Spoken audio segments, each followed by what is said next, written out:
Good evening, ladies and gentlemen, boys and girls. Welcome to another Immortal stream. I am your host, Immortal Rich, and welcome to the last stream of 2021. Well, from my channel, anyways.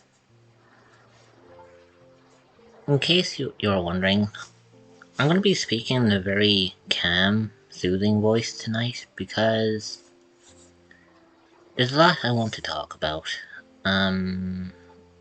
Of course, we are going to be sharing a little story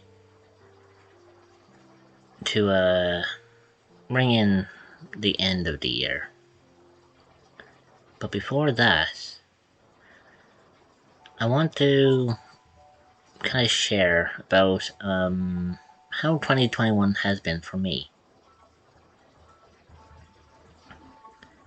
I can tell you one thing. This year has been quite an entertaining turn of events. And you know, I'm kind of happy with how things turned out. And if it wasn't for this community, I don't know where I'd be right now. So, I know usually a just chatting stream is nothing to be popular of, but like I stated, I'll be doing a reading of A Christmas Carol by Charles Dickens tonight. So, because I couldn't find any reading category on here, I decided to stick it into just chatting. But before then, I'm going to kind of go play by play of my review of 2021. About where things went for me to where they are now.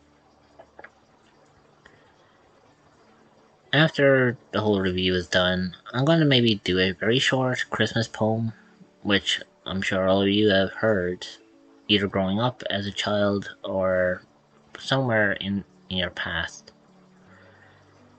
And once everyone is nice and relaxed, and you all have your coffees, your teas, your hot chocolates, then we'll begin with the story. And depending on where things go afterwards, we'll see what's in store. Because not only will I be giving a review of my 2021, but I also want to share a couple of announcements with you guys for what I have planned for 2022. So, you may also notice I didn't use the intro that I've been using this whole month because I feel like the music that's currently playing right now is perfect for the background. And the fact that it fits the aesthetic of what I'm going for, I feel like it'd be better to have this music play rather than the introduction. So, how about we begin from the beginning? I remember at the beginning of this year, I was a very, very small streamer. In fact, I actually started this year off as a very nervous streamer. You know, a lot of things have changed, a lot of things have happened in this whole year, and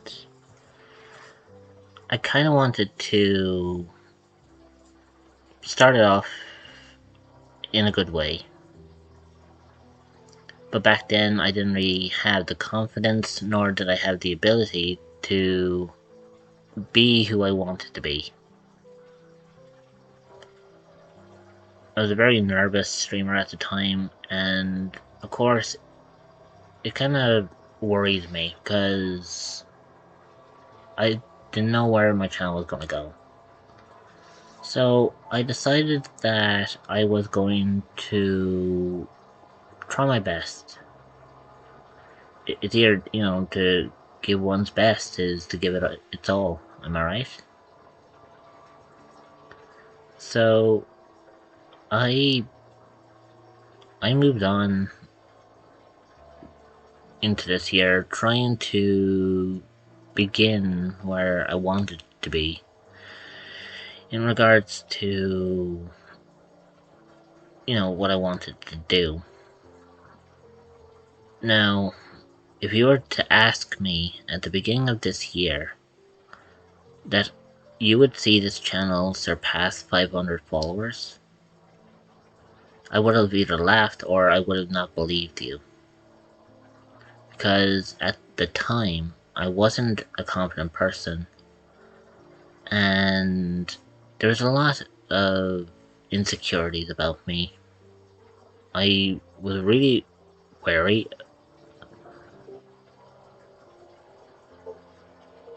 I was worried about where where things were going. And yes, IWJ, I did read the chat. Also, welcome in. Actually, I know because you recently started streaming yourself, I can now give you a proper shout out. But,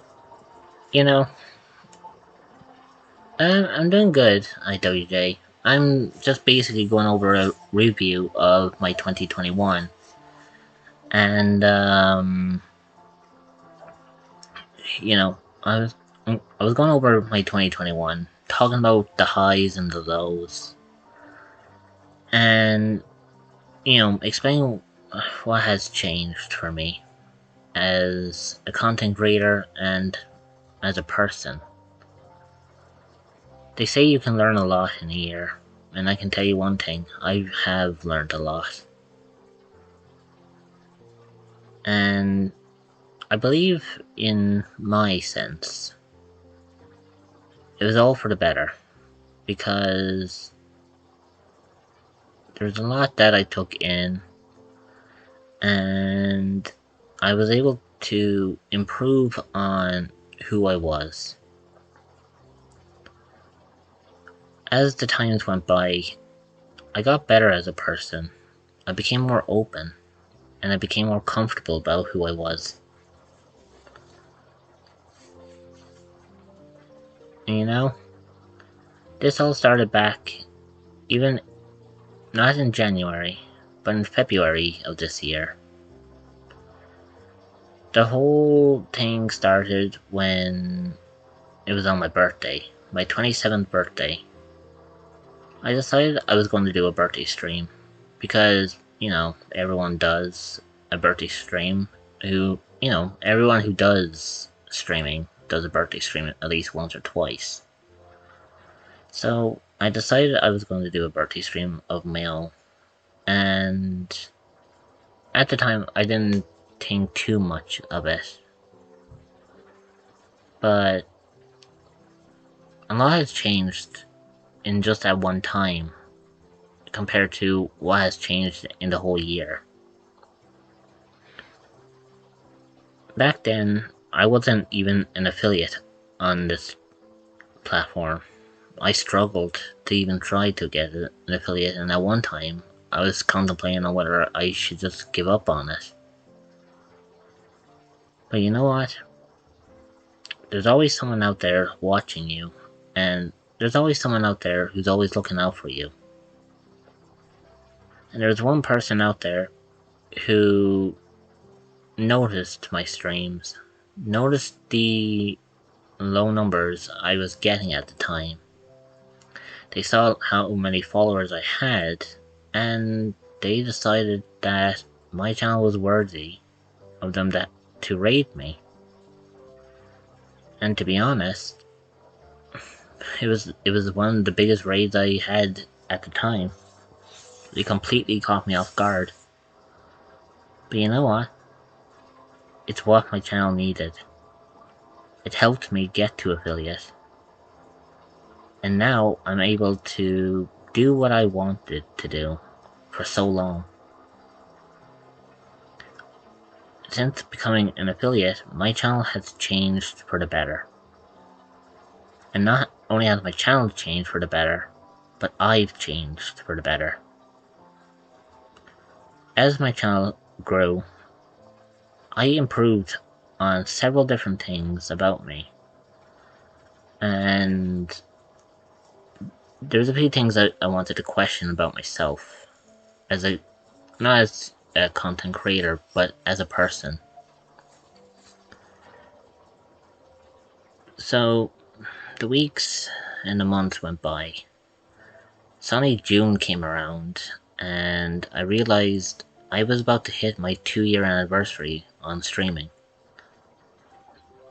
Now at this point, my channel has already skyrocketed to near, I would assume, 200 followers at this time. So it was kind of catching up to where I was on my YouTube channel at the time. But I thought my channel would kind of flatline from that point on. Still, I gave it my all on my 2-year anniversary, and I even did a cosplay stream, something I wasn't even comfortable with doing at the time, but I did it. And then, as time went by, I got more comfortable from moving from console streams to doing PC streaming. And from that point on, I adapted once again, to the point where I was able to start considering about maybe making an avatar for myself, because my camera wasn't the best and I wasn't happy with it. So I wanted something to represent myself on screen, rather than just being a voice from the void. So I decided to work hard on my persona. And the persona I came up with is the cyborg you love dearly. The cyborg became a part of me. It became a part of who I was. And it also made me think a lot more. Because now having a new persona of my own, it helped me open up more as a person. And I was able to do what I wanted to do for so long. I felt confident enough at this point to become a proper streamer. And of course, I had the one thought in my mind, still questioning who I was. I always knew something was different about me, but I couldn't put my finger on it. And it took me a while to figure it out. Moving on into August, we eventually surpassed 300 followers. And with that, I felt more confident as a person that I was able to finally announce who I truly was. Hey Rich, happy holidays. About to go have dinner, but I saw you on and wanted to say hi and give you a tab. Hey, no worries, Corey. Give me a second there. I'll give you a shout out, my dude.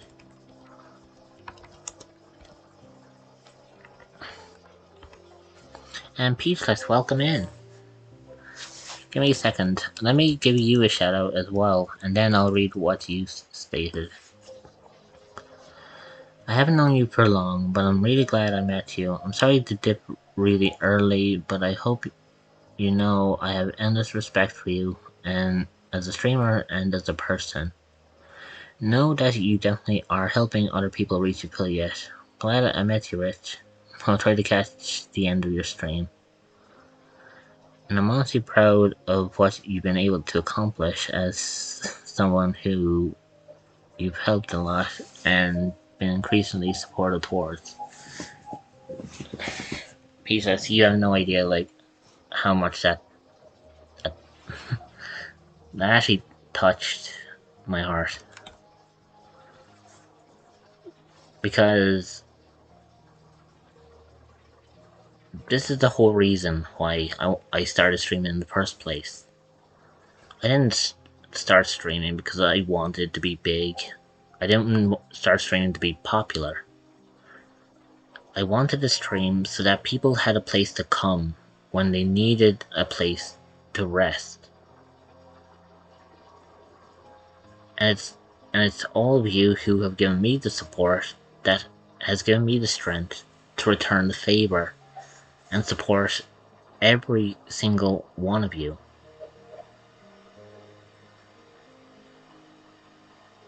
Because that's what made up my 2021. Like, in August, I reached a critical part of my life where I was wondering what I was going to do with everything, with my life, where things were going to go from here. And then the fateful night happened. I was hanging out in one of the most amazing correction. I was hanging out in the most amazing person I could have ever met this year. And it was her community and herself who helped me break down the personal barrier that has held me back for so long. And thanks to her, I was able to actually announce about me coming out as asexual. I struggled for so many years to hold that secret, and in time it became a burden. To hide something of me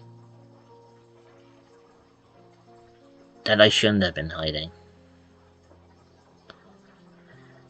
And you know what? Since I announced that I was coming out, I no longer pretend to be the tough guy anymore. The cyborg persona I made was made to make me look tough. To show like I had a hard outer shell. But instead, I may have shown a hard outer shell, but I had a soft center. And I hid that for so many years.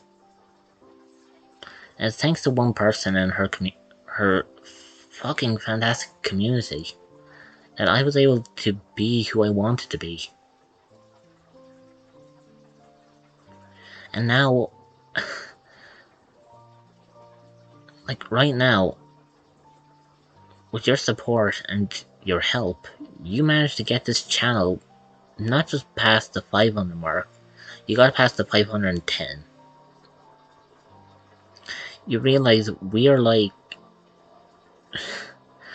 I believe we're like 88 followers away from 600 at this point. I know it's a large number, but 400 came and it went so quickly.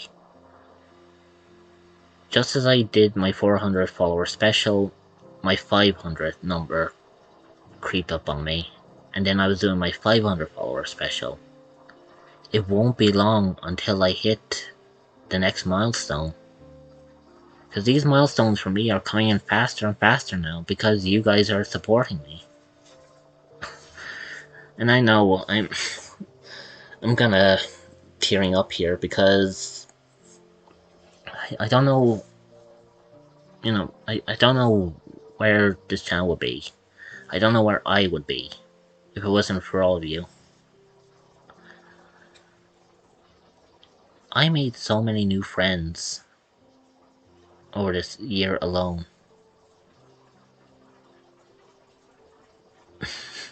And you know what's funny? I'm not even done yet. I'm only just getting started.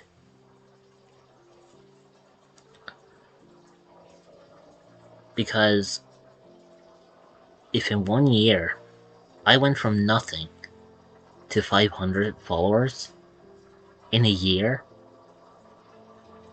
I would not be surprised if by this time next year we hit the 1K mark. And even that number is mind-boggling. I can never imagine my channel having such a number.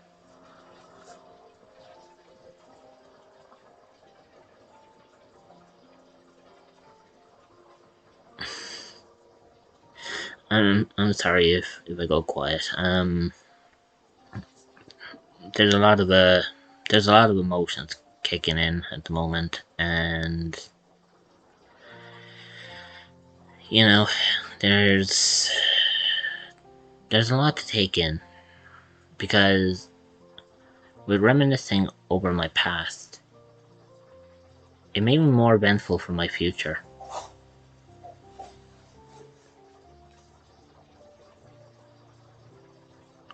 Okay, what would you say, Peachless? You're literally one of the most welcoming people I've ever met. You've quickly become a go-to comfort streamer for me. Hope you keep enjoying yourself as much as you can. Thank you, Beatrice. You have no idea what that means to me. But, you know, there's a lot more than I can do. I have so many plans and ideas going forward from here. And I don't know, it's weird because I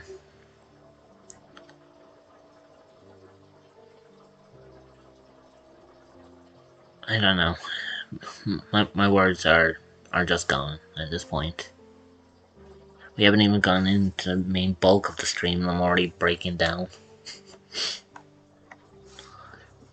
It's probably like the kind of words I've been getting tonight or over the whole year that I've been getting them, as well as the music playing in the background.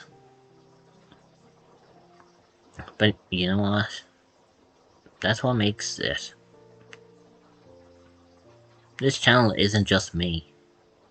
It's us. I'm nothing without my community, and my community is nothing without me. Together, we have a symbiotic bond, and I'm proud to call every single one of you a member of my community.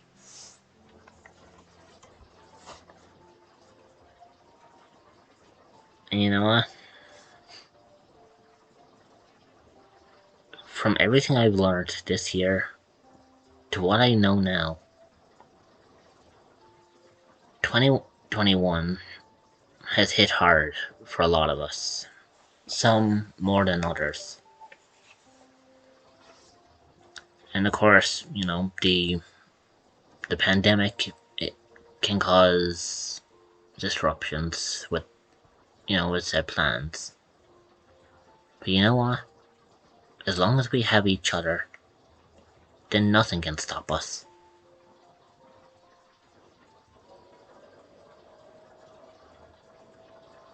But now that I've talked about my 2021, allow me to share with you all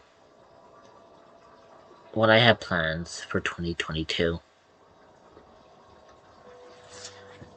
And I actually wrote down a list of several things I want to do for 2022. Allow me to share said list with you all.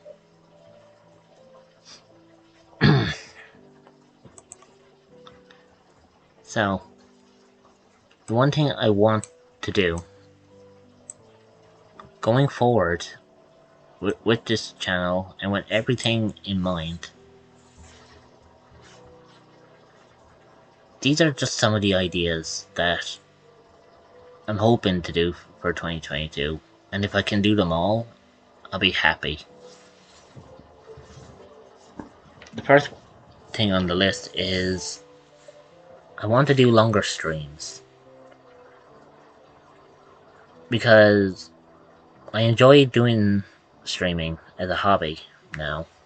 It's a part of who I became. It's a part of who I am. And I feel like I could give it more back to you all if I do longer streams. So, I'm going to do longer streams going here on out. The next thing I want to do is I want to revamp on my merch store. And for those of you who weren't aware of it, yes, I do have a merch store, but I don't have all that much on it. However, I want to come up with new designs and new patterns for my merch so that you guys would have something, you know, if you're the kind of person who likes buying merch of your favorite streamers, at least I can be able to provide something from this channel and from myself that that you can easily purchase and show support as well. So I do plan of making more of my merch for my store. And, I won't do it all at once. Most likely the merch store will be a constantly upgrade.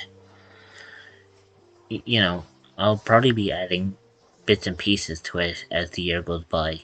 But I do want to add more stuff to it. The next thing I want to talk about is finishing my game that I'm designing. I'm talking about Castle Cry. My major goal for the end of next year is I want to have my RPG game that I'm building from scratch to be completed, be fully voice acted, and have as much entertainment in it as I can possibly fit into a game. Now, I'm only just getting started with it, but I have a whole year to work on it. And I know I only do one stream a week based on it, but who knows, maybe maybe over my whole year, I'll probably fit in more than just one stream of it if I can't find anything else to do. So, that's what I got in mind. The next thing I want to do is, I want to make more emotes from the channel. I know I have a lot of emotes at the moment that you guys can use, but I want to make more so that I can switch them out. Maybe like every month, I can switch out one or two emotes with something new. That way, you guys always have a new emote to play with when you sub to the channel. And that's kind of what I got in mind for it.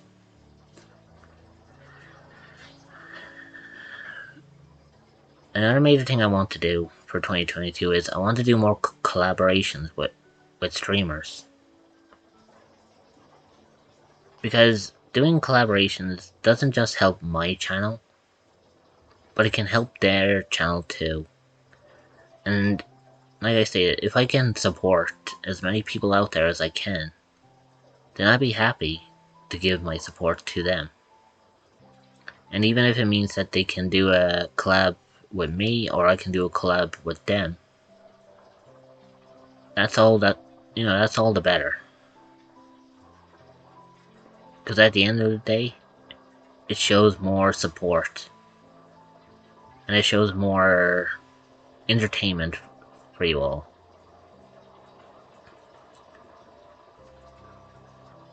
Now I have a couple of other things that, they are small-ish in size, but they're worth kind of discussing. So, the first thing I want to talk about is I'm going to be making new avatars. As the year goes by, I'll be making brand new avatars for you guys to play with and, to have fun when it comes to, to working with them. Because I want you guys to enjoy seeing them as it is for me enjoying creating them. Now, obviously, when it comes to the avatars, this is going to be probably the last time you'll see myself in my IRL form until it gets redeemed again. Because when I return in January, the cyborg will return as well. I know you guys haven't seen the cyborg since, if I'm not mistaken, you haven't seen the cyborg since November now. And he'll be making a return in January. But that doesn't mean you're not going to be able to see myself as I am now. I will always have this persona. I'll always have this avatar just waiting in the background for you guys to use. So don't ever be afraid that if you ever want to see this, just know that my IRL avatar is always going to be here. It ain't going anywhere. Another thing I want to do is I want to do movie nights in Discord. You know, whether they be watch parties or whether they be full-fledged movies. I want to start having more of a interaction with you guys, like outside of my streams. You know, that even if that's making, you know, like a movie room where we can all sit down and we can all watch a movie together.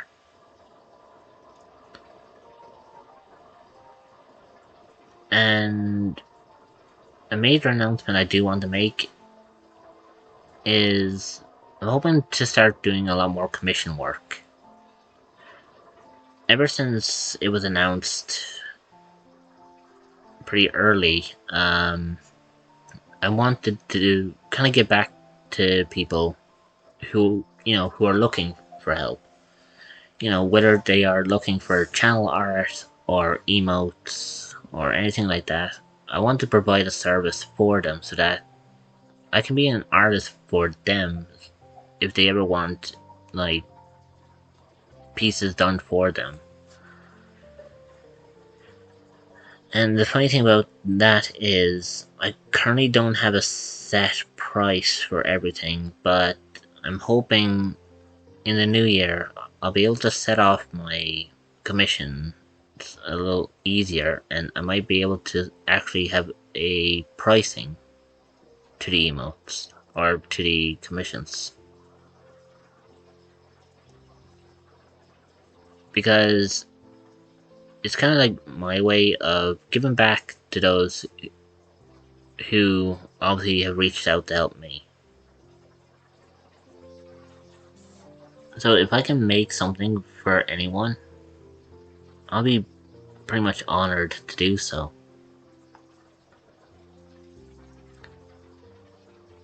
Now, there's only like 3 more things on the list that I would want to explain. The next one is I want to do more voice acting opportunities. Whether that be me maybe doing a stream in a certain character using my own voice, or even, you know, using a voice changer to make, you know, funny segments for you guys. I want to do something like that. So, moving on with 2022, I do want to do a lot of, you know, I want to do a lot more voice acting and improve on that skill. And I know there's people out there who are fantastic voice actors compared to myself. I can literally name off a list of people, which is amazing.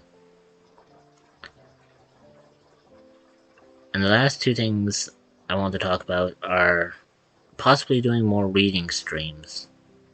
Now, I'm not going to confirm nor deny on if I'm going to do a reading stream again or not. I literally have to see like how tonight goes to determine that. But one thing for sure is that will be happening on the channel in 2022 is I plan to start doing Switch streams. Because as you guys know, I recently got myself a Nintendo Switch and I wanted to use it so that you guys, you know, would have a lot more content to watch, and I'd have a lot more things to make. I have plans, like obviously, to play a lot of Mario's and Pokemon's, and maybe the occasional Animal Crossing from here and there. So that's kind of what I got in mind. Um, but yeah, that's pretty much all my list that I kind of want to share right now. I know there's a lot there, and it takes time to go through everything. But I'm hoping with your love and support, I can actually get through them all, and I'll be able to do what I want to do. And if I can do that, then I can be a far happier person, knowing that I can make other people feel good about themselves.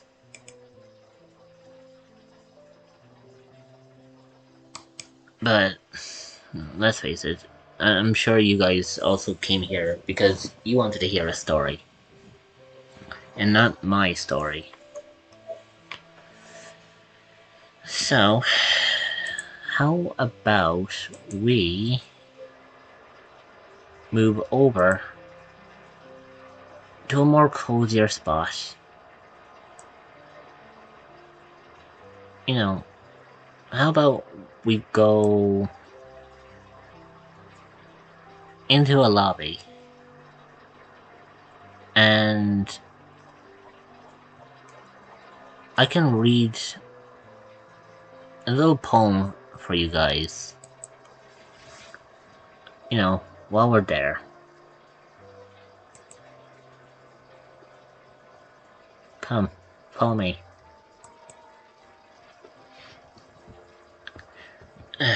There we go. Nice and cozy.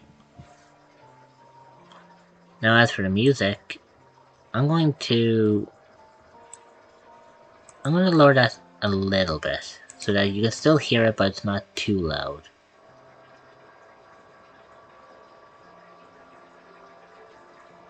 There we go. So, I'm going to start off with a simple poem.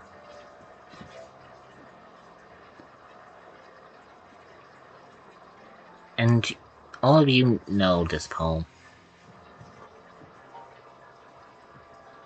It's quite popular around this time of year, so I think it's only fair that I give my share on the story. And the poem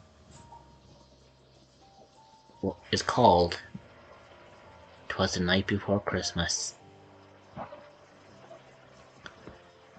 Are you all sitting comfortably? Good.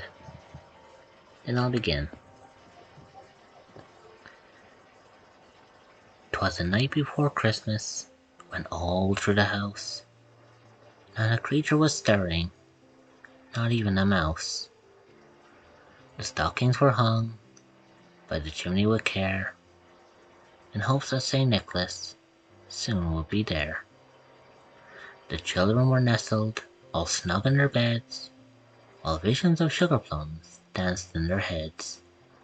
And Mamma in her kerchief, and I in my cap, had just settled down for a long winter's nap. When out on the lawn there arose such a clatter, I sprang from my bed to see what was the matter. Away to the window I flew like a flash, tore open the shutters, and threw up the sash. The moon at the breast of the new fallen snow gave a lustre of midday to objects below. When what to my wondering eyes should appear but a miniature sleigh and 8 tiny reindeer, with a little old driver so lively and quick, I knew in a moment it must be Saint Nick. More rapid than eagles, his courser Dick came, and he whistled and shouted, and I called him by name. Now Dasher, now Dancer, now Prancer and Vixen, on Comet, on Cupid, on Donner and Blitzen, to the top of the porch, to the top of the wall. Now dash away, dash away, dash away all. As dryly as that, before the wild hurricane fly, when they meet with an obstacle, mount to the sky. So up to the housetop the coursers they flew, with a sleigh full of toys and St. Nicholas too. And then in a twinkling I heard on the roof the prancing and pawing of each little hoof. As I drew in my head and was turning around, and the chimney St. Nicholas came with a bound. He was dressed all in fur from his head to his foot, and his clothes were all tarnished with ashes and soot. A bundle of toys he had flung on his back, and he looked like a peddler just opening his pack. His eyes how they twinkled, his dimples how merry, his cheeks were like roses, his nose like a cherry. His droll little mouth was drawn up like a bow, and the beard on his chin was as white as the snow. The stump of a pipe he held tight in his teeth, and the smoke had encircled his head like a wreath. He had a broad face and a little round belly that shook when he laughed like a bowl full of jelly. He was chubby and plump, a right jolly old elf, and I laughed when I saw him, in spite of myself. A wink of his eye and a twist of his head soon gave me to know I had nothing to dread. He spoke not a word, but went straight to his work, and filled all the stockings, then turned with a jerk, and laying his finger aside of his nose, and giving a nod up the chimney he rose. He sprang to his sleigh, to his team gave a whistle, and away they all flew like a down of a thistle. But I heard him exclaim, ere he drove out of sight, "Happy Christmas to all, and to all a good night."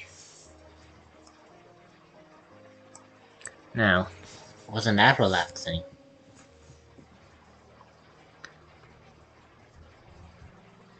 Now will be an interesting moment to get the story ready for you guys. But, you know, I will say one thing.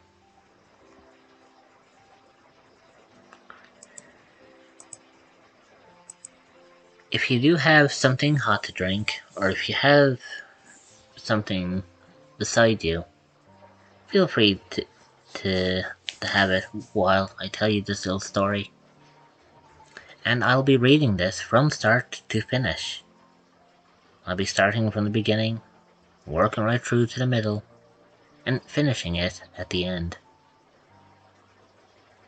And I hope that this stream does pretty well. And I hope I can entertain you all with a story. So, are we all sitting comfortably? Then I'll begin. A Christmas Carol by Charles Dickens. Stave 1. Marley's Ghost. Marley was dead to begin with.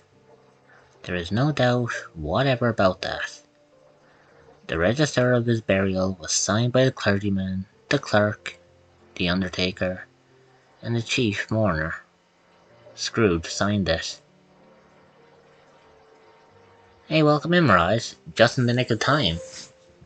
I literally just started A Christmas Carol. Now, if you do have a hot drink beside you, by all means have it away while I read you a little calming story. I do hope that you are sitting comfortably. Right, let's begin. Where were we? Oh yeah. Scrooge signed it. and Scrooge's name was good upon change for anything he chose to put his hand to. Old Marley was as dead as a doornail. Mind, I don't mean to say that I know of my own knowledge what there is particularly dead about a doornail. I might have been inclined myself to regard a coffin nail as the deadest piece of ironmongery in the trade.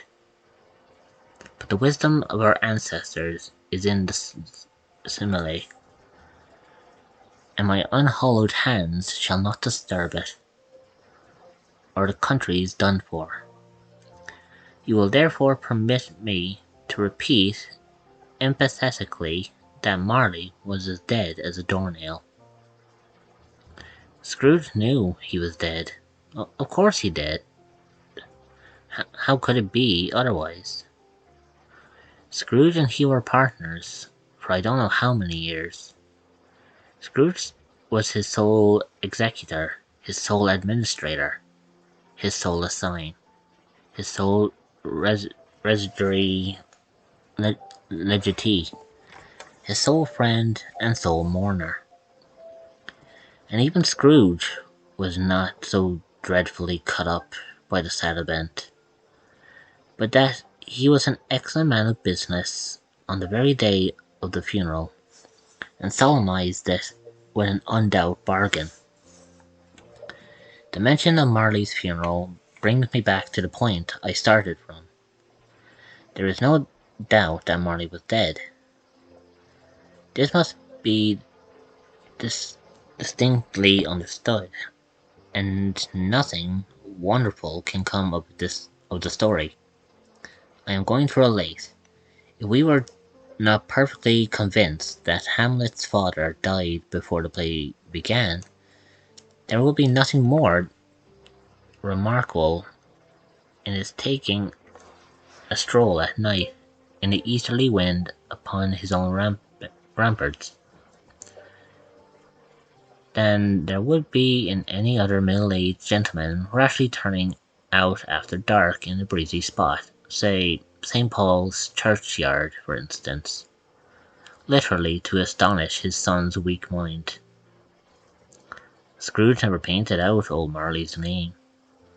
There it stood, years afterwards, above the warehouse door, Scrooge and Marley. The firm was known as Scrooge and Marley. Sometimes people knew to the business that called Scrooge, and something Marley, or sometimes Marley, but he answered to both names. It was all the same to him. Oh, but he was a tight-fisted hand at the grindstone, Scrooge. A squeezing, wrenching, grasping, scraping, clutching, covetous old sinner. Hard and sharp as flint, from which no steel could ever struck out generous fire. Secret and self-contained and solitary as an oyster. The cold within him froze his old features, nipped his pointed nose, shriveled his cheeks, stiffened his gait, made his eyes red, his thin lips blue, and spoke out shrewdly in a grating voice. A frosty rime was on his head, and on his eyebrow, and on his weary chin. He carries his own low temperature always about with him. He iced his coffee in the dog days, and didn't thaw it 1 degree at Christmas. External heat and cold had little influence on Scrooge. No warmth could warm, no wintry weather chill him. No wind that blew was bitterer than he. No falling snow was more intent upon his purpose. No pelting rain less open to entry. Foul weather didn't know where to have him. The heaviest rain and snow and hail and sleet could boast of the advantage, over him in only one respect. They often came down handsomely, and Scrooge never did. Nobody ever stopped him in the street to say, with gladsome looks, "My dear Scrooge, how are you? When will you come to see me?" No beggars implored him to bestow a trifle. No children asked him what it was o'clock. No man or woman ever once in all his life inquired the way to such and such a place of Scrooge. Even the blind men's dog appeared to know him, and when they saw him coming,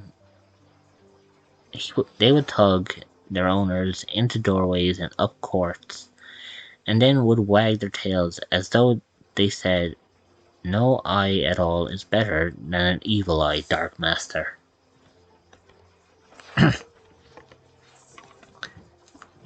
Give me a second.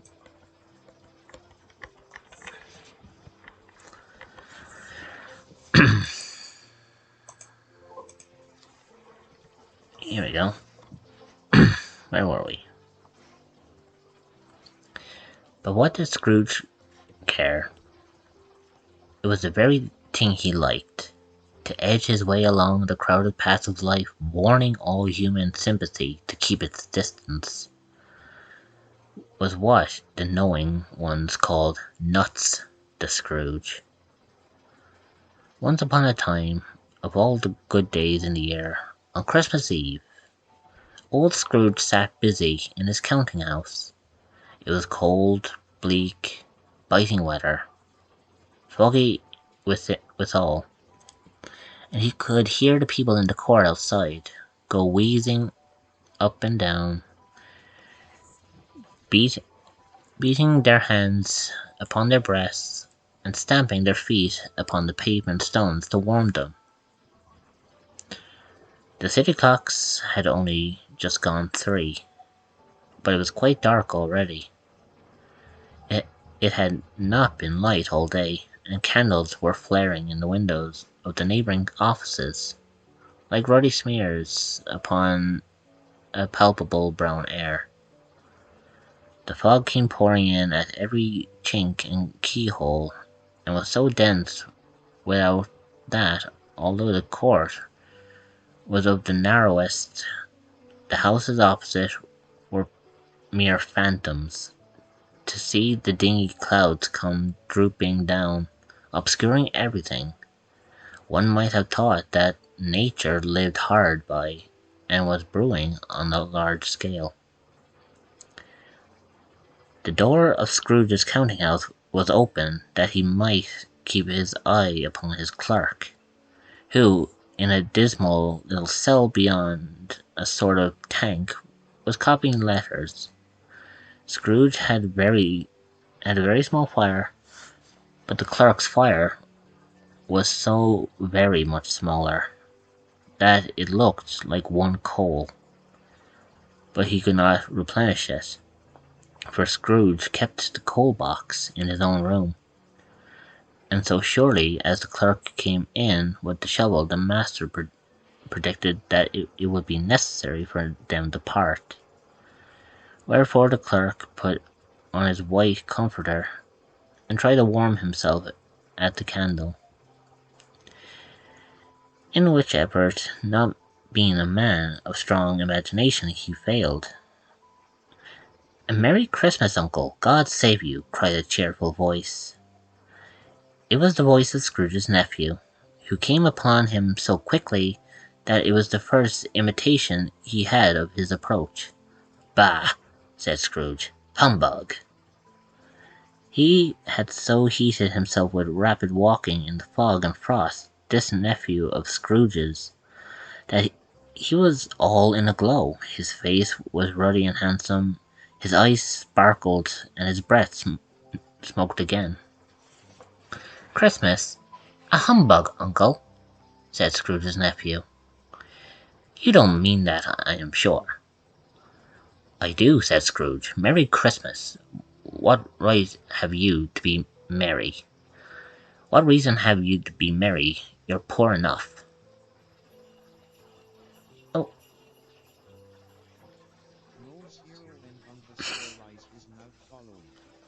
Thank you for the follow, Moonrise. Much appreciated. Okay, where were we? Oh yeah. Come then, returned the nephew gaily. What right have you to be dismal? What reason have you to be morose? You're rich enough. Scrooge, having no better answer ready on the spur of the moment, said "Bah" again, followed it up with a humbug. Don't be cross, uncle, said nephew. What else can I be? Returned the uncle. When I live in such a world with fools as this. Merry Christmas out upon Merry Christmas. What's Christmas time to you but a time for paying bills without money? A time for finding yourself a year older, but not an hour richer. A time for balancing your books and having every item in 'em, through a round dozen of months presented dead against you. If I could work my will, said Scrooge indignantly, every idiot who goes about with Merry Christmas on his lips should be boiled with his own pudding and buried with a stake of holly through his heart. He should. Uncle, pleaded the nephew. Nephew, returned the uncle sternly, keep Christmas in your own way and let me keep it in mine. Keep it, repeated Scrooge's nephew, but you don't keep it. Let me leave it alone then, said Scrooge. Much good may it do you. Much good has it ever done you. There are many things from which I might have derived good, by which I have not profited, I dare say, returned the nephew. Christmas amongst the rest. But I am sure I have always thought of Christmas time when it has come around, apart from the veneration due to its sacred name and origin. If anything belonging to it can be apart from that, as a good time, a kind, forgiving, charitable, pleasant time, the only time I know of, in the long calendar of the year, when men and women seen by one consent to open their shut up hearts freely, and to think of people below them as if they really were fellow passengers to the grave, and not another race of creatures bound on other journeys. And therefore, uncle, though it has never put a scrap of gold or silver in my pocket, I believe that it has done me good, and will do me good, and I say God bless it. The clerk in the Tang involuntarily applauded, becoming immediately sensible to the inoperability. He poked the fire and extinguished the last frail spark forever. Let me hear another sound from you, said Scrooge, and you'll keep your Christmas by losing your situation. You're quite a powerful speaker, sir, he added, turning to his nephew. I wonder you don't go into Parliament. Don't be angry, uncle. Come, dine with us tomorrow. Scrooge said that he would see him. Yes, indeed he did. He went the whole length of the expression, and said that he would see him in that extremity first. But why? Oh, but why? Cried Scrooge's nephew. Why? Why did you get married? Said Scrooge. Because I fell in love. Because you fell in love, growled Scrooge, as if that were the only thing in the world more ridiculous than a Merry Christmas. Good afternoon. Nay, uncle, but you never came to see me before that happened. Why give it a reason for not coming now? Good afternoon, said Scrooge. I want nothing from you. I ask nothing of you. Why cannot we be friends? Good afternoon, said Scrooge. I am sorry with all my heart to find you so resolute. We have never had any quarrel, to which I have been a party, but I have made the trial in homage to Christmas, and I'll keep my Christmas humour to the last. So a Merry Christmas, Uncle. Good afternoon, said Scrooge, and a Happy New Year. Good afternoon, said Scrooge. His nephew left the room without an angry word notwithstanding.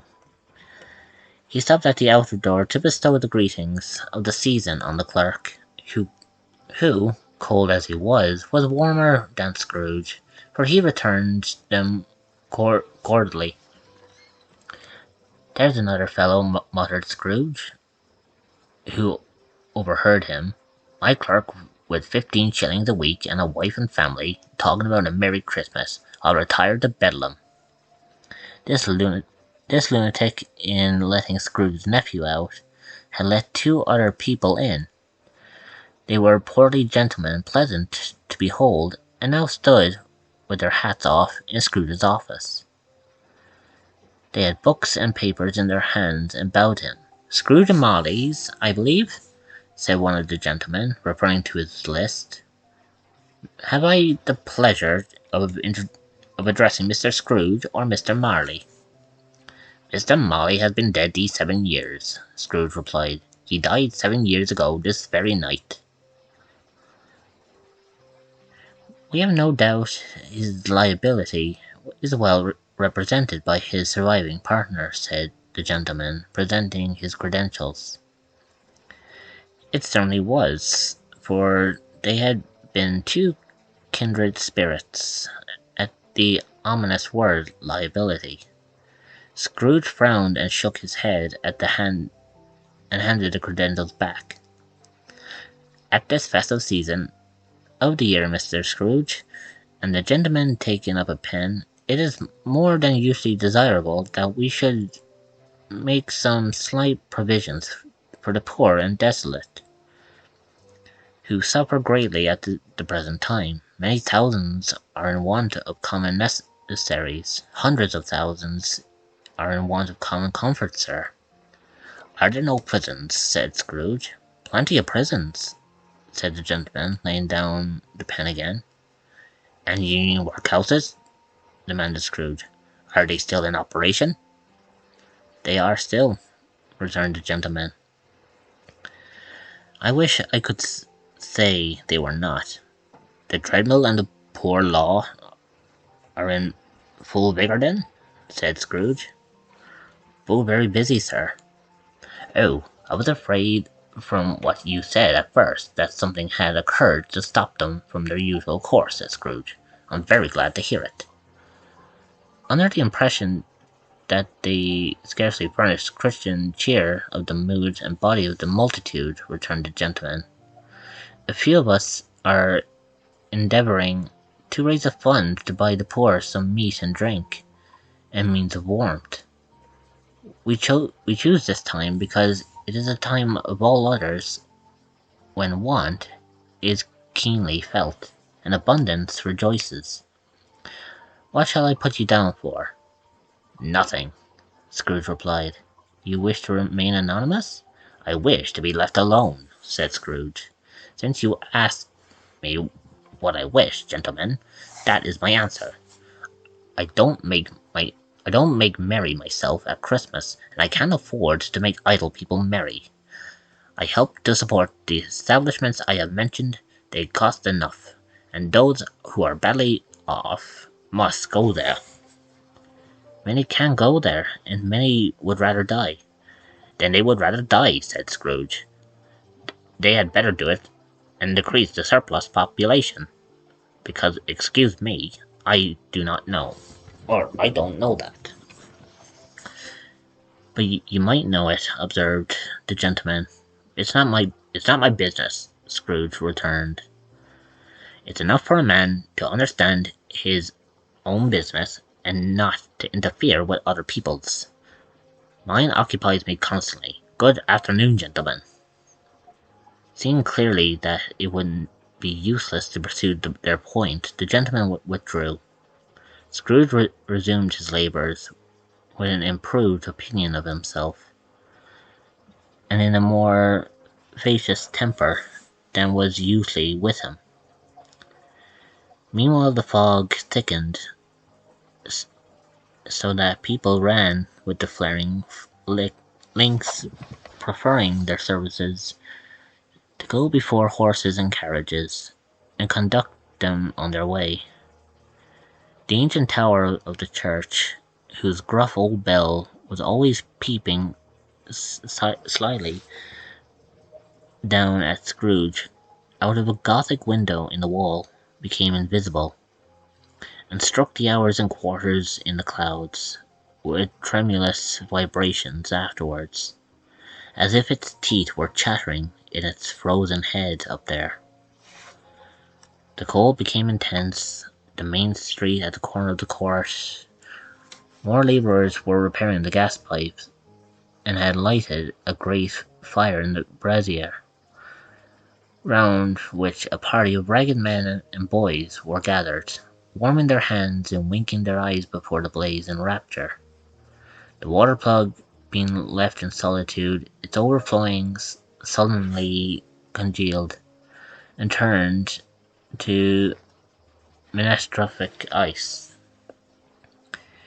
The brightness of the shops, where high sprigs and berries crackled in the lamps' heat of the windows, made pale faces ruddy as they passed. Politers and grocers' trades became a splendid joke, a glorious pageant with which it was next to impossible to believe that such dull principles as bargains and sale had anything to do. The Lord Mayor in the stronghold of the mighty mansion house gave orders to his 50 cooks and butlers to keep Christmas as a Lord Mayor's household should, and even the little tailor who had fined 5 shillings on the previous morning for being drunk and bloodthirsty in the streets, stirred up tomorrow's pudding in his garret, while his lean wife and the baby sallied out to buy the beef. Foggier yet and colder, piercing, searching, biting cold. If the good Saint Dunstan had but nipped the evil spirit's nose with a touch of such winter as that, instead of using his familiar weapons, then indeed he would have roared to lusty purpose. The owner of one scant young nose, gnawed and mumbled by the hungry cold as bones are gnawed by dogs, stooped down at Scrooge's keyhole to regale him with a Christmas carol, but at the first sound of "God bless you, merry gentlemen, may nothing you dismay," Scrooge seized his ruler with such energy of action that the singer fled in terror, leaving the keyhole and the fog even more congenial frost. At length the hour of shutting up the courting-house arrived. With an ill-will, Scrooge dismounted from his stool and tactfully admitted the fact to the expectant clerk in the tank, who instantly snuffed his candle out and put on his hat. "You will want all day tomorrow, I suppose," said Scrooge. "If quite convenient, sir." "It's not convenient," said Scrooge, "and it's not fair. If I was to stop half a crown of it, you'd think yourself ill-used, I'll be bound." The clerk smiled faintly. "And yet," said Scrooge, "you don't think me ill-used when I pay a day's wages for no work." The clerk observed that it was only once a year, a poor excuse for picking a man's pockets every 25th of December, and Scrooge buttoning up his greatcoat to his chin. "But I suppose you must have the whole day, but be here the earlier next morning." clerk promised that he would, and Scrooge walked out with a growl. The office was closed in a twinkling, and the clerk, with the long ends of his white comforter dangling below his waist, for he boasted no greatcoat, went down a slide of Cornhill, at the end of a lane of boys 20 times in honour of it being Christmas Eve, and then ran home to Camden Town as hard as he could pelt, to play at blindman's buff. Scrooge took his melancholy dinner in his usual melancholy tavern, and having read all the newspapers and beguiled the rest of the evening with his banker's book, went home to bed. He lived in chambers which had once belonged to his deceased partner. They were a gloomy suite of rooms in a lowering pile of building up a yard, where it had so little business to be, that one could scarcely help fancying it must have run there when it was a young house, playing at hide-and-seek with other houses, and forgotten the way out again. It was old enough now, with dreary enough, for nobody lived in it but Scrooge, the other rooms being all let out as offices. The yard was so dark that even Scrooge, who knew its every stone, was fain to grope at it with his hands. The fog and frost so hung about the black old gateway of the house that it seemed as if the genius of the weather sat in mournful meditation on the threshold. Now, it is a fact that there was nothing at all particular about the knocker on the door, except that it was very large. It is also a fact that Scrooge had seen it, night and morning, during his whole residence in that place. Also, that Scrooge had as little of what is called fancy about him as many men in the city of London, even including, which is a bold word, the corporation alderman and livery. Let it also be borne in mind that Scrooge had not bestowed one thought on Marley since his last mention of his 7 years dead partner that afternoon. And then let any man explain to me, if he can, how it happened that Scrooge, having his key in the lock of the door, saw in the knocker, without it undergoing any intermediate process of change, not a knocker, but Marley's face. Marley's face. It was not an impenetrable shadow, as the other objects in the yard were, but had a dismal light about it, like a bad lobster in a dark cellar. It was not angry or ferocious, but it looked at Scrooge as Marley used to look, with ghostly spectacles turned up on its ghostly forehead. The hair was curiously stirred, as if by breath of hot air, and through the eyes were wide open. They were perfectly motionless. That its livid colour made it horrible, but its horror seemed to be in spite of the face and beyond its control rather than the part of its own expression. As Scrooge looked fixedly at this phenomenon, it was a knocker again. To say that he was not startled, or that his blood was not conscious of a terrible sensation to which it had been a stranger of infancy, would be untrue. But he put his hand upon the key and had relinquished, turned it sturdily, walked in, and lighted his candle. He did pause with a moment's irresolution before he shut the door, and he did look cautiously behind it first, as if he half expected to be terrified with the sight of Marley's pigtails sticking out into the hall. but there was nothing on the back of the door except the screws and nuts that held the knocker on. So he said pooh pooh and closed it with a bang. The sound resounded through the house like thunder. Every room above and every cask in the wine merchant's cellar below appeared to have a separate peal of echoes of its own.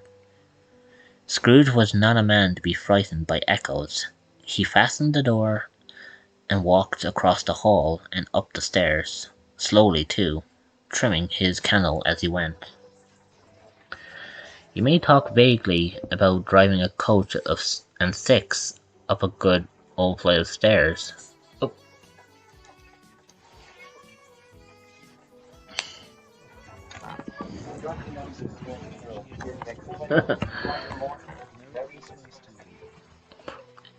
thank, thank you so much, Dragon, and welcome in.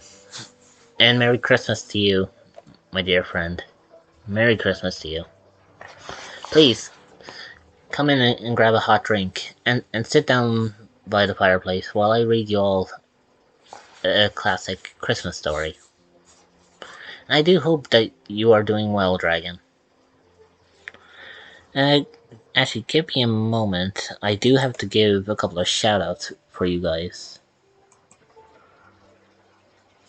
So, I need to give a shout out to Mirage, for one. And I need to give a shout out to you, Dragon. I do hope that you all are doing well. As for me, I'm doing very good.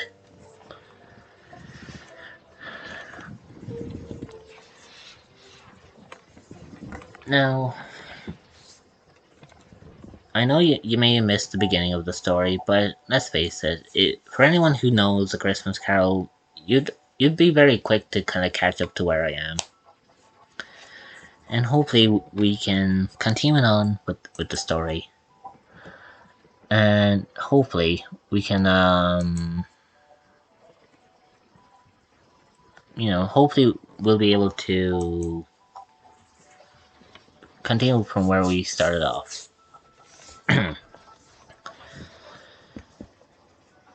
You may talk vaguely about driving a coach and six up a good old flight of stairs and through a bad young Act of Parliament, but I mean to say you might have got a hearse up that staircase and it taken it broadwise with the splinter bars towards the wall and the door towards the balustrades, and done it easy. There was plenty of wit for that and room to spare, which is perhaps the reason why Scrooge thought he saw a locomotive hearse going on before him. In the gloom, half a dozen gas lamps out of the street would have lighted the entirety too well. So you may suppose that it was pretty dark, which Scrooge's dip. Up Scrooge went, not caring a button for that. Darkness is cheap, and Scrooge liked it. But before he shut his heavy door, he walked through his rooms to see all that was right.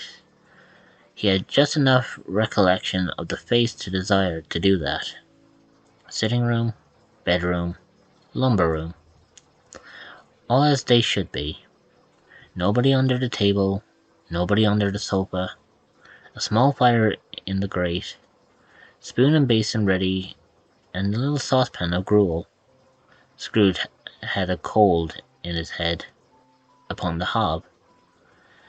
Nobody under the bed, nobody in the closet, nobody in his dressing gown, which was hanging up in a suspicious attitude against the wall. Lumber room as usual, old fireguard, old shoes, 2 fish baskets, washing stand on 3 legs, and a poker. Quite satisfied, he closed his door and locked himself in. Double locked himself in, which was not his custom.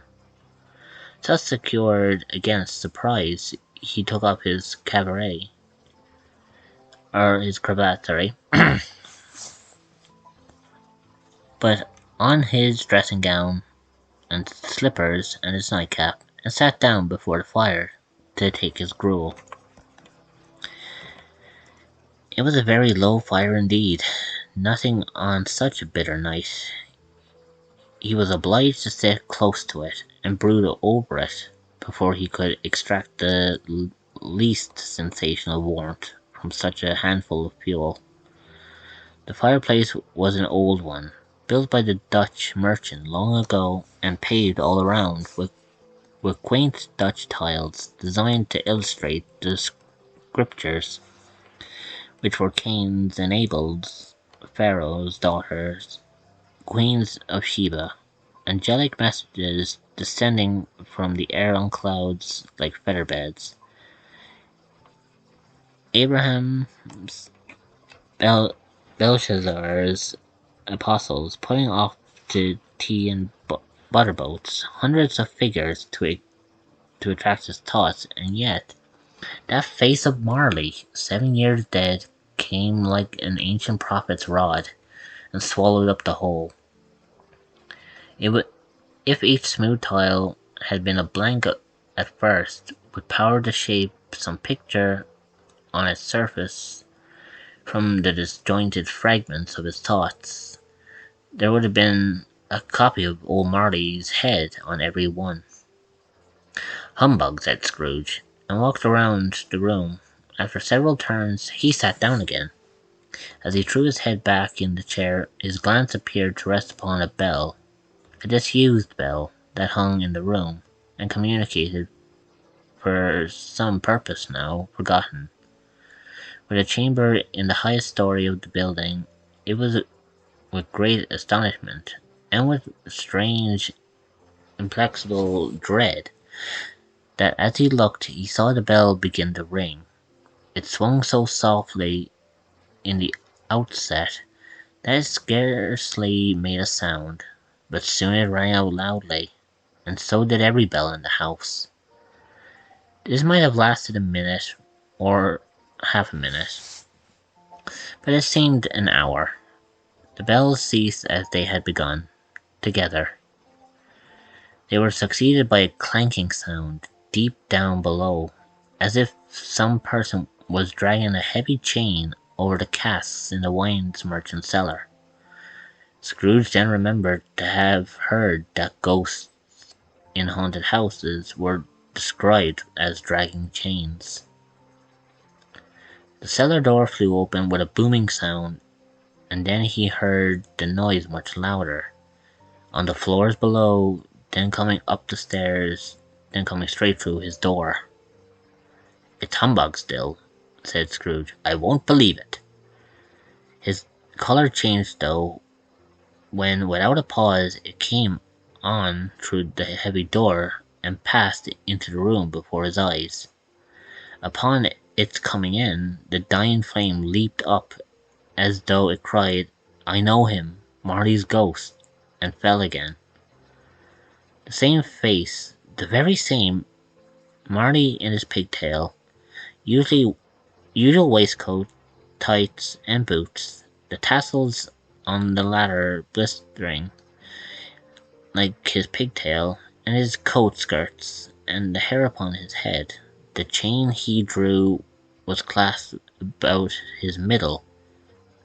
It was long and wound about him like a tail, and it was made, for Scrooge observed it closely, of cash boxes, keys, padlocks, ledgers, deeds, and heavy purses wrought in steel. His body was transparent, so that Scrooge, observing him and looking through his waistcoat, could see the 2 buttons on his coat behind. Scrooge had often heard it said that Marley had no bowels, but he had never believed it until now.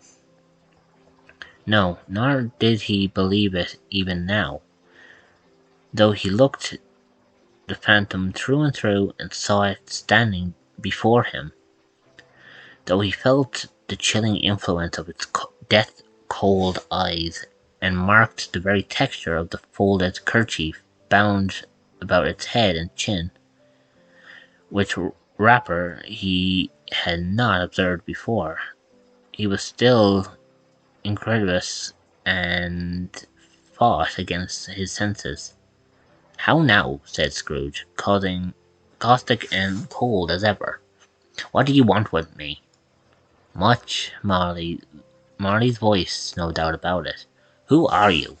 Ask me who I was." "Who were you then?" said Scrooge, raising his voice. "You're particular for a shade."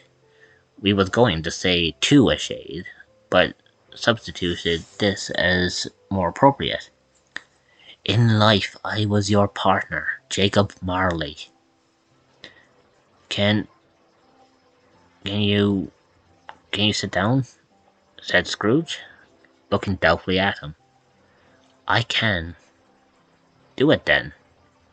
Scrooge asked the question because he didn't know whether a ghost so transparent might find himself in a condition to take a chair, and felt that in the event of it being impossible, it might involve necessary or an embarrassing explanation. But the ghost sat down on the opposite side of the fireplace, as if he were quite used to it. "You don't believe in me," observed the ghost. "I don't," said Scrooge. "What evidence would you have on my reality beyond that of your senses?" "I don't know," said Scrooge. "Why do you doubt your senses?" "Because," said Scrooge, "a little thing affects them. A slight disorder of the stomach makes them cheats. You may be an undigested bit of beef, a blot of mustard, a crumb of cheese, a fragment of an underdone potato. There's more gravy than of grave about you, whatever you are." Scrooge was not much in the habit of cracking jokes, nor did he feel in his heart by any means waggish then. The truth is that he tried to be smart as a means of distracting his own attention and keeping down his terror, for the spectre's voice disturbed the very marrow of his bones. To sit staring at those fixed glazed eyes in silence for a moment would play Scrooge felt the very deuce with him. There was something very awful, too, in the spectre's being provided an infernal atmosphere of its own. Scrooge could not feel it himself, but it was clearly the case, for though the ghost sat perfectly motionless, its hair and skirts and tassels were still agitated, as by a hot vapour from the oven. "You see this toothpick?" said Scrooge, returning quickly to change for the reason just assigned, and wishing, though it were only a second, to divert the vision's stony gaze from himself. "I do," said the ghost. "You are not looking at it," said Scrooge. "But I see it," said the ghost, notwithstanding. "Well," returned Scrooge, "I have but to swallow this, and be for the rest of my days persecuted by a legion of goblins, all of my own creation. Humbug, I tell you, humbug!" At this the spirit raised a frightful cry, and shook its chains with such a dismal and appalling noise, that Scrooge held on tight to his chair to save himself from falling in a swoon. But how much greater was his horror, when the phantom, taking off the bandage round its head, as if it were too warm to wear indoors, its lower jaw dropped down upon its breast. Scrooge fell upon his knees and clasped his hands above his face. "Mercy," he said, "dreadful apparition, why do you trouble me?" "Man of the worldly mind," replied the ghost, "do you believe in me or not?" "I do," said Scrooge. I must, but Why do spirits walk on earth, and why do they come to me? It is required of every man, the ghost returned, that the spirit within him should walk abroad amongst his fellowmen, and travel far and wide, as if that the spirit goes not forth in life, it is condemned to do so after death. It is doomed to wander through the world, oh woe is me, and witness what it cannot share, but might have shared on earth and turned to happiness. Again the spectre raised a cry and shook its chains and wrung its shadowy hands. You are fettered, said Scrooge, trembling. Tell me why. I wear the chain. I wore. Excuse me. I wear the chain I forged in life, replied the ghost. I made it link by link, and yard by yard. I grinded it on its. I grinded it on my own free will, and my own free will I wore it. Its pattern strange to you. Scrooge trembled more and more. Or would you know, pursued the ghost, the weight and length of the strong coil you bear yourself? It was full as heavy and as long as this. 7 Christmas Eves ago, you have labored on it since it is a excuse me, didn't mean to do that. It is a ponderous chain. Scrooge glanced about him on the floor, with the expectations of finding himself surrounded by some 50 or 60 fat horns and iron cable, but he could see nothing. Jacob, he said imploringly, old Jacob Marley, tell me more. Speak comfort to me, Jacob. I have none to give, the ghost replied. It comes from other regions, Ebenezer Scrooge, and is conveyed by other ministers to other kinds of men, nor can I tell you what I would. A very little more is all permitted to me. I cannot rest, I cannot stay, I cannot linger anywhere. My spirit never walked beyond our courting house, mark me. In life my spirit never roved beyond the narrow limits of our money-changing hole, and weary journeys lie before me. It was a habit with Scrooge, whenever he had become thoughtful, to put his hands in his breeches pockets, pondering on what the ghost had said. He did so now, but without flipping up his eyes or getting off his knees. You must have been very slow about it, Jacob, Scrooge observed, in a business-like manner, though with humility and deference. Slow, the ghost repeated. 7 years dead, mused Scrooge, and travelling all the time. The whole time, said the ghost, no rest, no peace, and sent in torture of remorse. You travel fast, said Scrooge.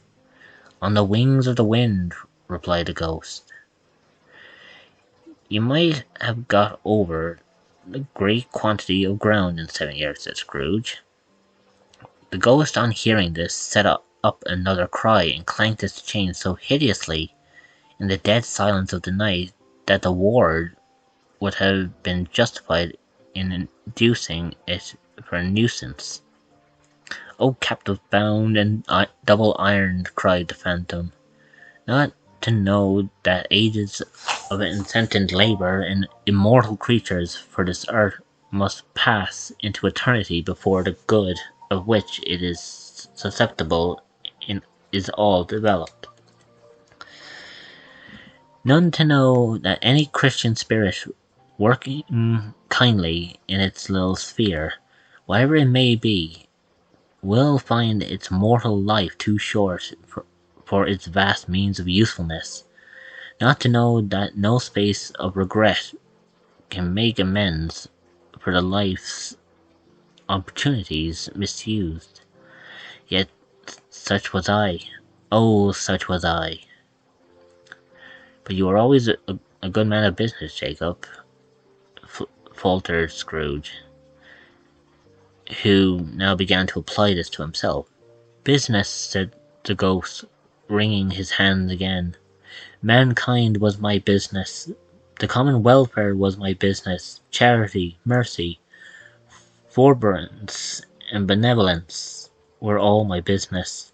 The dealings of my trade were but a drop of water in the comprehensive ocean of my business. It held up its chains at arm's length, as if that were the cause of all its unravelling grief, and flung it heavily upon the ground again. At this time of rolling year the spectre said, I suffer most. Why did I walk through crowds of fellow beings with my eyes turned down, and never raise them to that blessed star that led the wise men to a poor abode? Were there no poor homes to which its light would not have conducted me? Scrooge was very much dismayed to hear the spectre going on at this rate, and began to quake excessively. Hear me, hear me, cried the ghost. My time is nearly gone. I will, said Scrooge. But don't be hard upon me.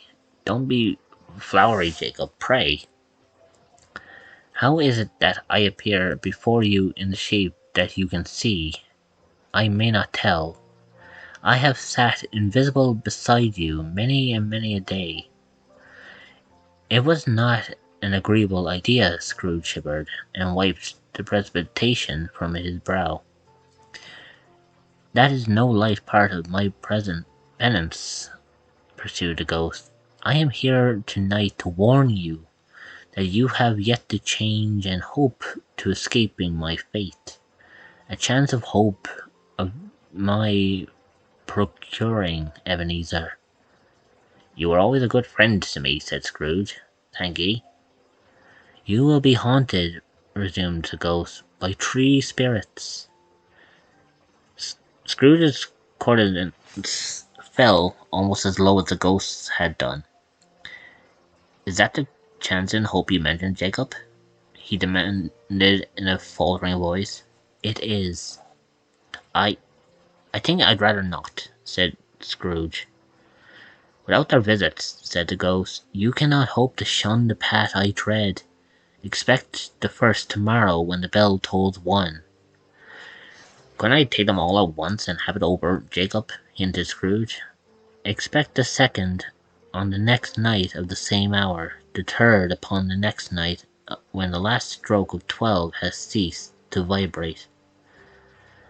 Look to see me no more, and look that, for your own sake, you remember what has passed between us. When it had said these words, the spectre took its wrapper from the table and bound it round its head as before. Scrooge threw this by a smart sound its teeth made. When the jaws were brought together by the bandage, he ventured to raise his eye again, and found his supernatural visitor confronting him in an erect attitude, with its chain wound over and about its arm. The apparition walked backwards from him, and at every step it took the window, raised it a little, so that when the spectre reached it, it was wide open. It beckoned Scrooge to approach, which he did. When they were within 2 paces of each other, Marley's ghost held up its hand, warning him to come no nearer. Scrooge stopped.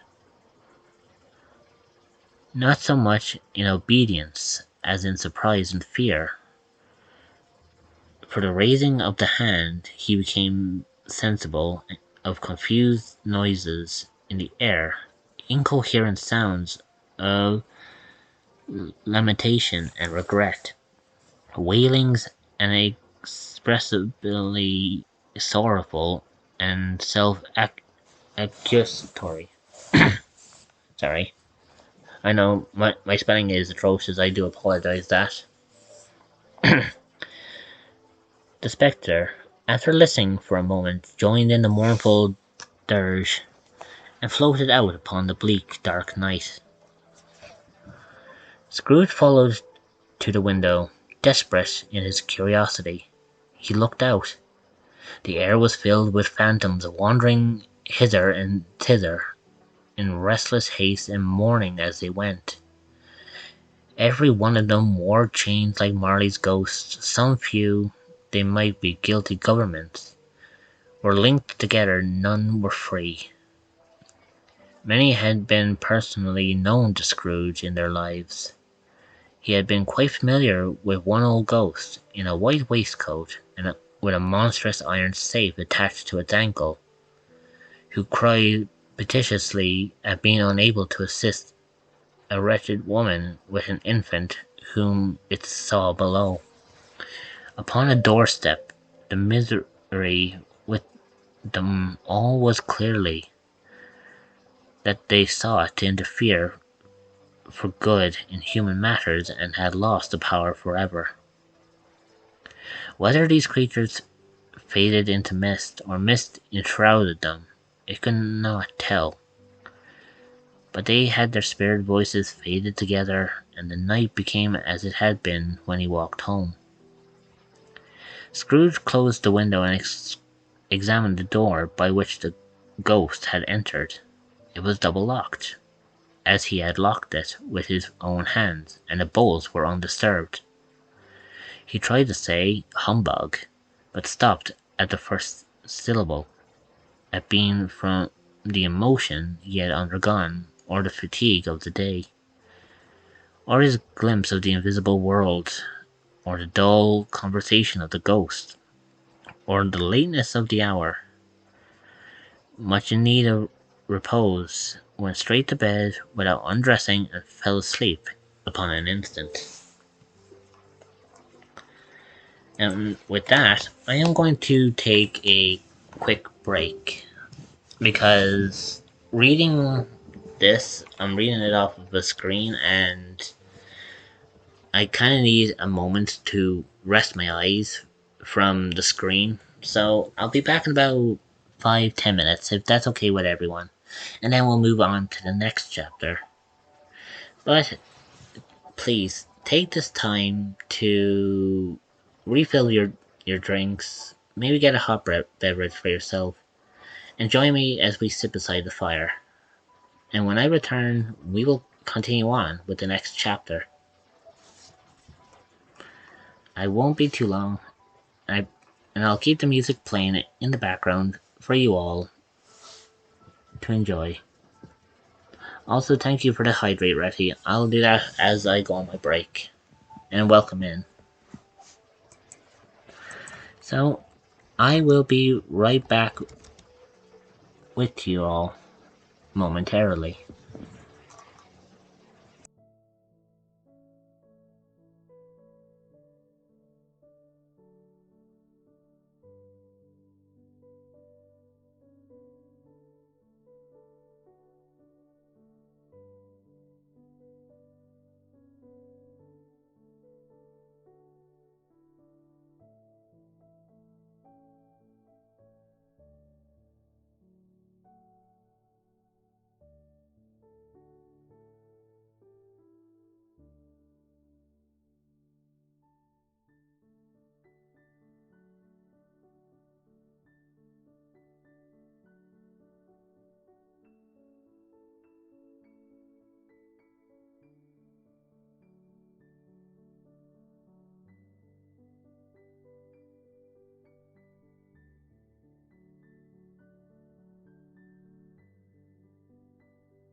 And I am back. I do hope you all had a wonderful break, and I hope you all replenished your hot beverages. Now, let's return to the fireplace, and I'll continue the story.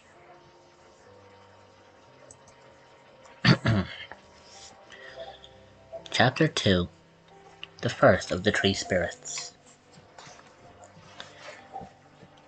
When Scrooge awoke, it was so dark that, looking out of bed, he could scarcely distinguish the transparent window from the opaque walls of his chamber. He was endeavouring to pierce the darkness with his ferret eyes, when the chimes of the neighbouring church struck the 4 quarters. He listened for the hour. To his great astonishment, the heavy bell went on from 6 to 7, and from 7 to 8, and regularly up to 12, and stopped. 12. It was past 2 when he went to bed. The clock was wrong. An icicle must have gotten into the works. 12. He touched the spring of his repeater to correct the most pretentious clock. Its rapid little pulse beat 12 and stopped. Why, it isn't possible, said Scrooge, that I have slept through the whole day and far into another night. It isn't possible that anything has happened to the sun, and this is 12 at noon. The idea being an alarming one, he scrambled out of bed and groped his way to the window. He was obliged to rub the frost with the sleeve of his dressing gown before he could see anything, and could see very little then. All he could make out was that it was still very foggy and extremely cold, and that there was no noise of people running to and fro, and making a great stir, as there unquestionably would have been if night had beaten off bright day, and taken possession of the world. This was a great relief, because 3 days after the sight of this, first of exchange pay to Mr. Ebenezer Scrooge of his order, and so forth, would have been a mere United States security if there were no days to count by. Scrooge went to bed again, and thought and thought and thought it over and over and over, and could make nothing of it. The more he thought, the more perplexed he was, and the more he endeavoured not to think, the more he thought. Marley's ghost bothered him exceedingly. Even time, he resolved within himself, after mature inquiry, that it was all a dream. His mind flew back again, like a strong spring released, to its first position, and presented the same problem to be worked all through. Was it a dream or not? Scrooge lay in this state until the chime had gone 3 quarters more, when he remembered on a sudden that the ghost had warned him of a visitation when the bell tolled 1. He resolved to lie awake until the hour was past, and considering that he could no more go to sleep than go to heaven, this was perhaps the wisest resolution in his power. The quarter was so long. that he was more than once convinced he must have sunk into a doze unconsciously and missed the clock. At length it broke upon his listening ear. Ding dong. 1/4 past, said Scrooge, counting. Ding dong. 1/2 past, said Scrooge. Ding dong. 1/4 to it, said Scrooge. Ding dong. The hour itself, Scrooge triumphantly, and nothing else. He spoke before the hour bell sounded, which it now did with a deep, dull, hollow, melancholy one. Light flashed up in the room upon the instant, and the curtains of his bed were drawn. The curtains of his bed were drawn aside, I tell you, by a hand. Not the curtain at his feet, nor the curtains at his back, but those to which his face was addressed. The curtains of his bed were drawn aside, and Scrooge, staring up into a half recumbent attitude, found himself face to face with the unearthly visitor who drew him as close to it as I am now to you, and I am standing in the spirit at your elbow. It was a strange figure, like a child, yet not so like a child as an old man.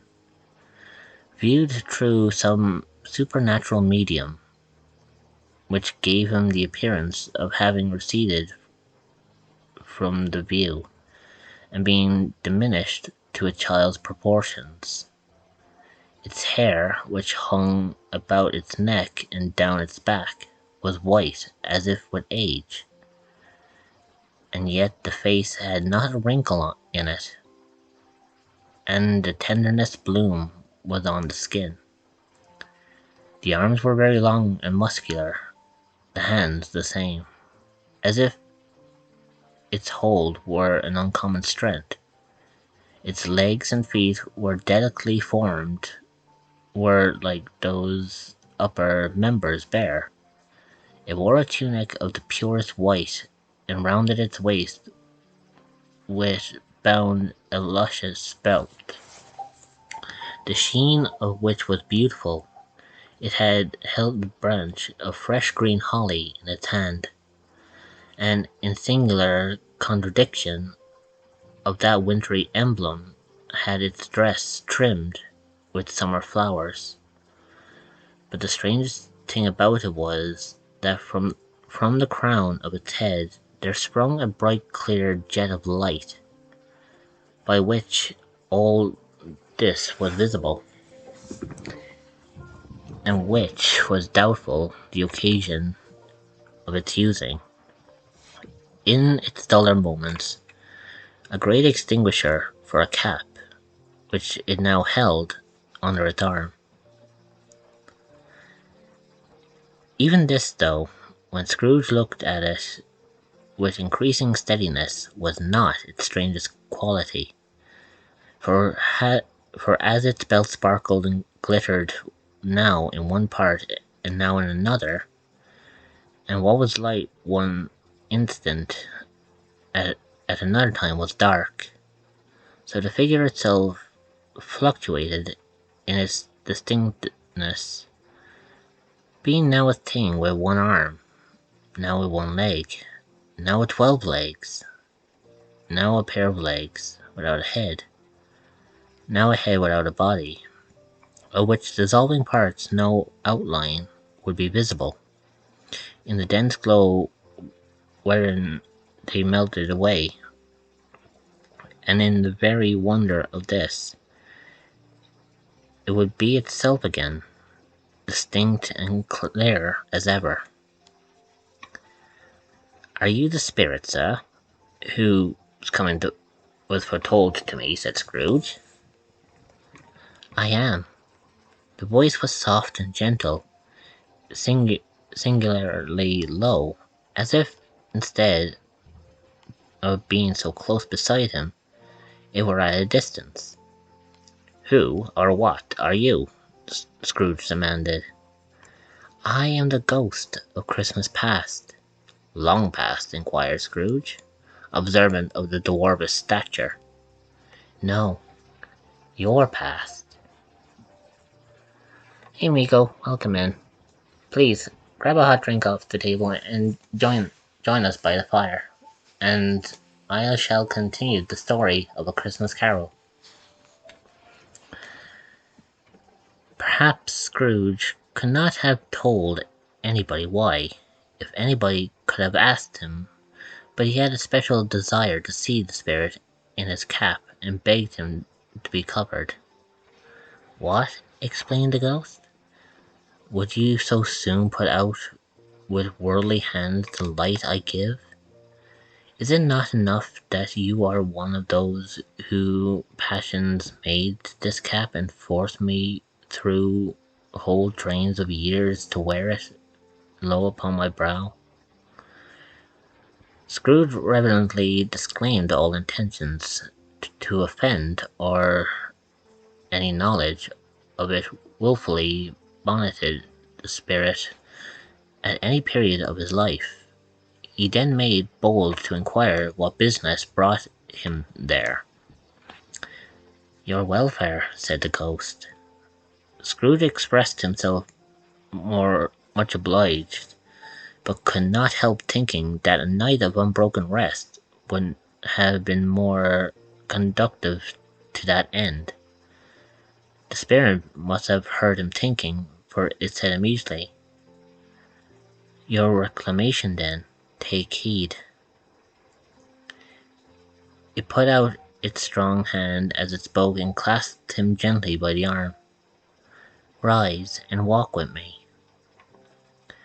I would have been in vain for Scrooge to plead that the weather and the hour were not adapted to pedestrian purposes, that bed was warm and the thermometer a long way below freezing, that he was clad but lightly in his slippers, dressing gown and nightcap, and that he had a cold upon him at that time. The grasp, though gentle as a woman's hand, was not to be resisted. He rose, but finding that the spirit made towards the window, clasped his robe in supplication. "I am a mortal," Scrooge remonstrated, "and liable to fall." "Bear but a touch of my hand there," said the spirit, laying it upon his heart, "and you shall be upheld in more than this." As the words were spoken, they passed through the wall and stood upon an open country road, with fields on either hand. The city had entirely vanished. Not a visage of it was to be seen.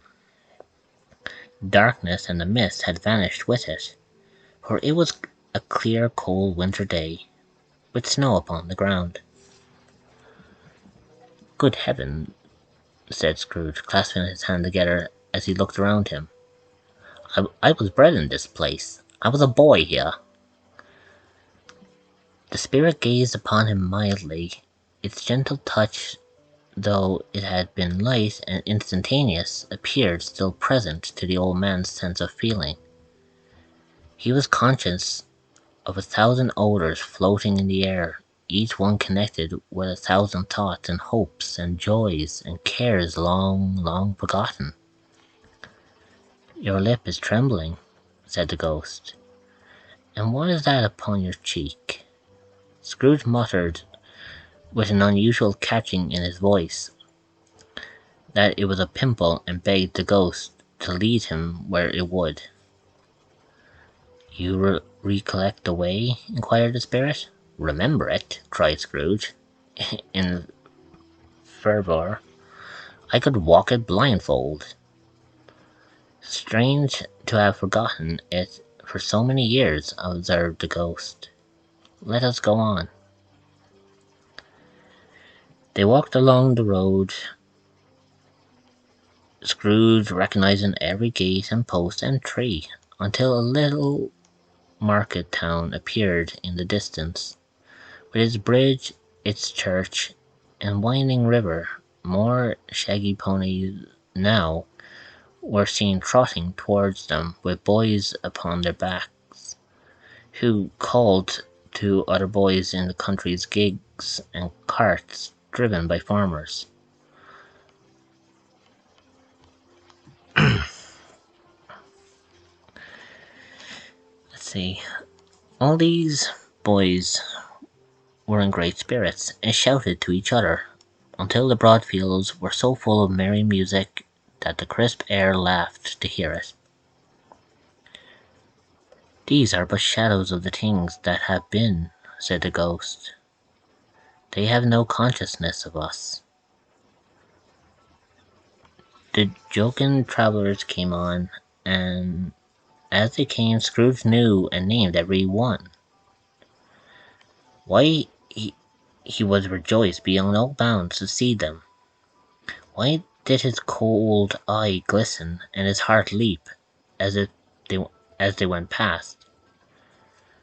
Why was he filled with gladness when he heard them give each other Merry Christmas as they parted at crossroads and byways for their several homes? What was a Merry Christmas to Scrooge? Out upon Merry Christmas, what good had it ever done to him? "The school is not quite deserted," said the Ghost. "A solitary child, neglected by his friends, is left there still." Scrooge said he knew it, and he sobbed. They left the high road by a well-remembered lane, and soon approached a mansion of dull red brick, and with a little weathercock surmounted cupola on the roof, and a bell hanging in it. It was a large house, but one of broken fortunes, for the spacious office were little used, their walls were damp and mossy, their windows broken, and their gates decayed. Fowls clucked and strutted in the stables, and the coach houses and sheds were overrun with grass. Nor was it more retentive of its ancient state within, for entering the dreary hall and glancing through the open door of many rooms, they found them poorly furnished, cold, and vast. There was an earthly savour in the air, a chilly bareness in the place, which associated itself somehow with too much getting up by candlelight, and not too much to eat. They went, the Ghost and Scrooge, across the hall to a door at the back of the house. It opened before them, and disclosed a long, bare, melancholy room, made barer still by lines of plain deal forms and desks. At one of these a lonely boy was reading near a feeble fire, and Scrooge sat down upon a form and wept to see his poor forgotten self as he used to be. Not a latent echo in the house, not a squeak and scuffle from the mice behind the panelling, not a drip from the half-thawed water spout in the dull yard behind, not a sigh amongst the leafless boughs of one despondent poplar, not the idle swinging of an empty storehouse door, no, not a clinking in the fire, but fell upon the heart of Scrooge with a softening influence, and gave a freer passage to his tears. The spirit touched him on the arm and pointed to his younger self, intent upon his reading. Suddenly a man in foreign garments, wonderfully real and distinct to look at, stood outside the window with an axe stuck to his belt and leading by the bridle an ass laden with wood. "Why, it's Ali Baba!" Scrooge exclaimed in ecstasy. It's dear old honest Ali Baba. Yes, yes, I know. One Christmas time, when yonder solitary child was left here all alone, he did come. For the first time, just like that. Poor boy. And Valentine, said Scrooge, and his wild brother Orson. There they go. And what's his name, who was put down in his drawers asleep at the gate of Damascus? Don't you see him? And the Sultan's groom turned upside down by the Jinni. There he is upon his head. Serve him right, I'm glad of it. What business had he to be married to the princess? To hear Scrooge expending all the earnestness of his nature on such subjects, in a most extraordinary voice between laughing and crying, and to see his heightened and excited face, would have been a surprise to his business friends in the city indeed. There's the parrot, cried Scrooge, green body with yellow tail, with a thing like a lettuce growing out on the top of its head. There he is, poor Robin Crusoe, he called him. When he came home again after sailing around the island. Poor Robin Crusoe. Where have you been, Robin Crusoe? The man thought he was dreaming, but he wasn't. It was the parrot, you know. There goes Friday running for his life to the little creek. Halloa, hoop, halloo. Then, with a rapidity of transition very foreign to his usual character, he said in pity for his former self, "Poor boy," he cried again. "I wish," Scrooge muttered, putting his hand in his pocket and looking about him, after drying his eyes with his cuff. "But it's too late now." "What is the matter?" asked the spirit. "Nothing," said Scrooge. "Nothing. There was a boy singing a Christmas carol at my door last night. I should like to have given him something, that's all." The ghost smiled thoughtfully and waved its hand, saying as it did so, "Let us see another Christmas."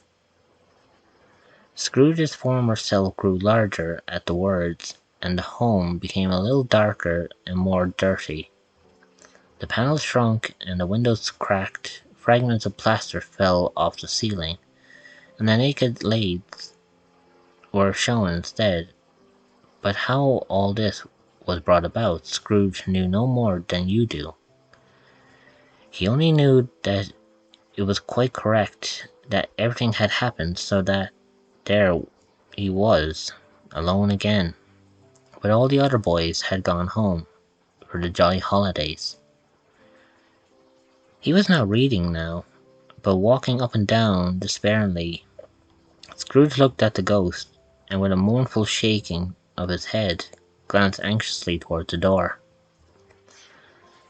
It opened, and a little girl much younger than the boy came darting in, and putting her arms around his neck, and often kissing him, addressed him as "Dear, dear brother." "I have come to bring you home, dear brother," said the child, clapping her tiny hands and bending down to laugh.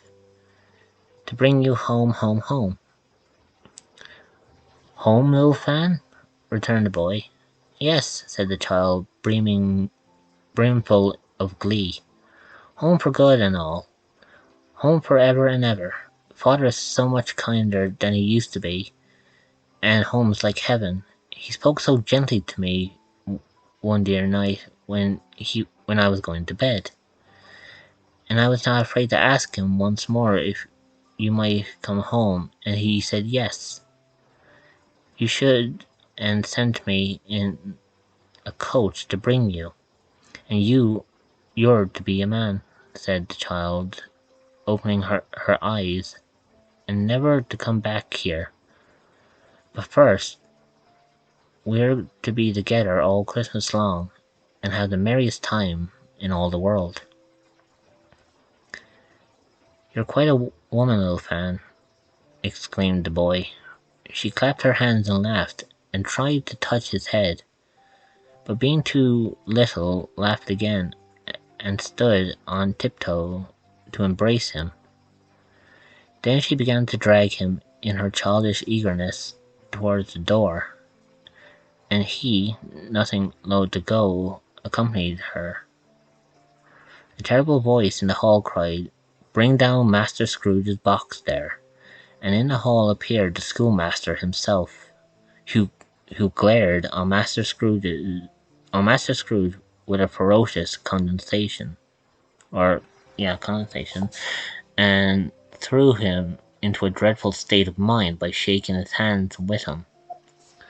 He then conveyed him and his sister into the nearest old well of a shivering best parlour that even was seen, where the maps upon the wall and the celestial and terrestrial globes in the windows were waxy and cold. Here he produced a decanter of curiously light wine and a block of curiously heavy cake, and administered instalments of those dainties to the young people, at the same time sending out a meagre servant to offer a glass of something to the postboy, who answered that he thanked the gentleman, but if it was the same tap as he had tasted before, he had rather not. Master Scrooge's trunk being by this time tied onto the top of the chassis, the children bade the schoolmaster goodbye right willingly, and getting into it, drove gaily down the garden sweep, the quick wheels dashing the hoar-frost and snow from the dark leaves of the evergreens like spray. "Always a delicate creature whom a breath might have withered," said the ghost. "But she had a large heart." "So she had," said Scrooge. "You're right. I will not gainsay it, Spirit, God forbid." "She died a woman," said the ghost, "and had, as I think, children." "One child," Scrooge returned. "True," said the ghost. "Your nephew." Scrooge seemed uneasy in his mind, and answered briefly, "Yes." I came back to curiously heavy cake, and my mind went right to... Welcome back, Peachless.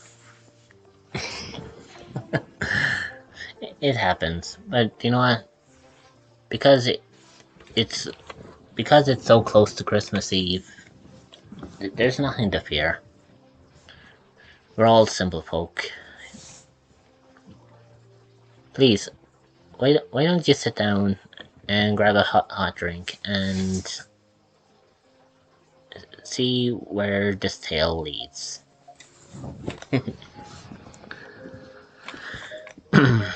Let's see, where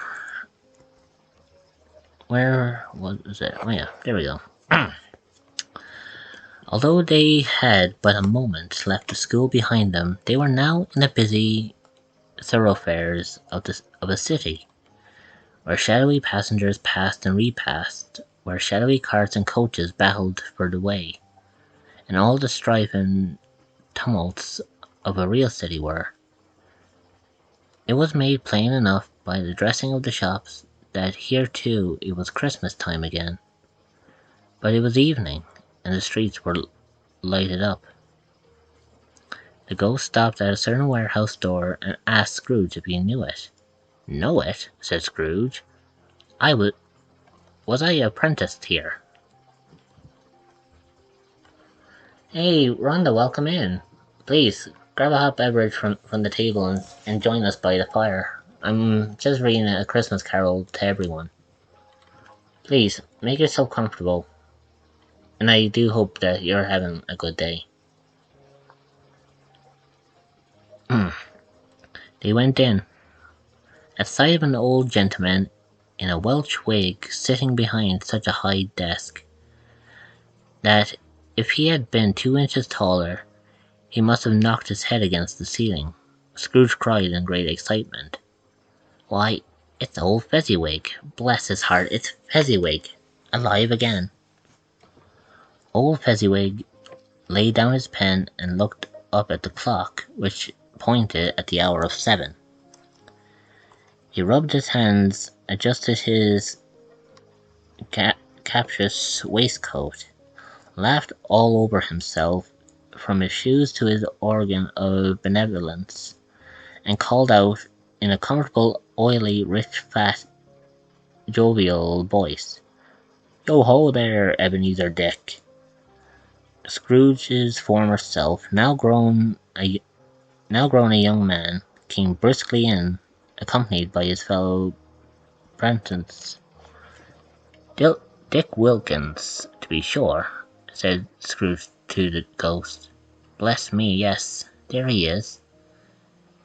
He was very much attached to me, was Dick. Poor Dick. Dear, dear. Yo ho, my boys, said Fezziwig. No more work tonight. Christmas Eve, Dick. Christmas, Ebenezer. Let's have the shutters up, cried old Fezziwig, with a sharp clap of his hands, before a man can say Jack Robinson. You wouldn't believe how those two fellows went at it. They charged into the street with the shutters, 1, 2, 3, had 'em up in their places, 4, 5, 6, barred 'em and pinned 'em, 7, 8, 9, and came back before you could have got to 12, panting like racehorses. Hilly-I-ho, cried old Fezziwig, skipping down from the high desk with wonderful agility. Clear the way, my lads, and let's have lots of room here. Hilly-ho, Dick. Cheer up, Ebenezer. Clear away. There was nothing they wouldn't have cleared away, or couldn't have cleared away, with old Fezziwig looking on. It was done in a minute. Every movable was packed off, and as if it were dismissed from public life forever more. The floor was swept and watered, the lamps were trimmed, fueled, and heaped up upon the fire, and the warehouse was as snug and warm and dry and bright a ballroom as you would desire to see upon a winter's night. In came a fiddler with a music book, and went up to the lofty desk, and made an orchestra of it, and turned like 50 stomach aches. In came Mrs. Fezziwig, one vast substantial smile. In came the 3 Mrs. Fezziwigs, beaming and lovable. In came the 6 young followers whose hearts they broke. In came all the young men and women employed in the business. In came the housemaid with her cousin, the baker. In came the cook with the brother's particular friend, the milkman. In came the boy from over the way, who was suspected of not having board enough from his master, trying to hide himself behind a girl from next door, but one who was provided to have had her ears pulled by her mistress. They all came, one after another, some shyly, some boldly, some graciously, some awkwardly, some pushing, some pulling. In they all came, anyhow and everyhow. Away they all went, 20 couple at once, hands half round and back again in the other way, down the middle and up again, round and round in various stages of affectionate grouping. Old top couple always turning up in the wrong place, new top couple starting off again. As soon as they got there, all the couples at last, and not a bottom one to help them. When this result was brought about, old Fezziwig, clapping his hands to stop the dance, cried out, "Well done!" And the fiddler plunged his hot face into a pot of porter, especially provided for that purpose. But scorning rest upon his appearance, he instantly began again, though there was no dancers yet, as if the other fiddler had been carried home exhausted on a shutter, and he were a brand new man resolved to beat him out of sight or perish. Hey, welcome in, Ulti, and welcome in, Katsu. Merry Christmas to you too, Katsu. Merry Christmas to all. There were more dances, and there were forfeits, and more dances, and there was cake, and there were negus, and there was a great piece of cold roast, and there was a great piece of cold boiled, and there were mince pies and plenty of beer. But the great effort of the evening came after the roast and boiled, when the fiddler, an artful dog mind, the sort of a man who knew his business better than you or I could have told him, struck up Sir Roger de Coverley. Then old Fezziwig stood out of the dance with Mrs. Fezziwig, top couple too, with a good stiff piece of work cut out for them, 3 or 4 and 20 pairs of partners, people who were not to be trifled with, people who would dance and had no notion of walking. But if they had been twice as many at 4 times, old Fezziwig would have been a match for them, and so would Mrs. Fezziwig. As to her, she was worthy to his partner in every sense of the term. If that's not high praise, tell me higher, and I'll use it. A positive light appeared to issue from Fezziwig's calves. They shone in every part of the dance like moons. You couldn't have predicted at any given time what would have become of them next, and when old Fezziwig and Mrs. Fezziwig had gone all through the dance, advance and retire, both hands to your partner, bow and curtsy, corkscrew, thread the needle, and back again to your place, Fezziwig cut so deftly that he appeared to wink with his leg, and came upon his feet again without a stagger.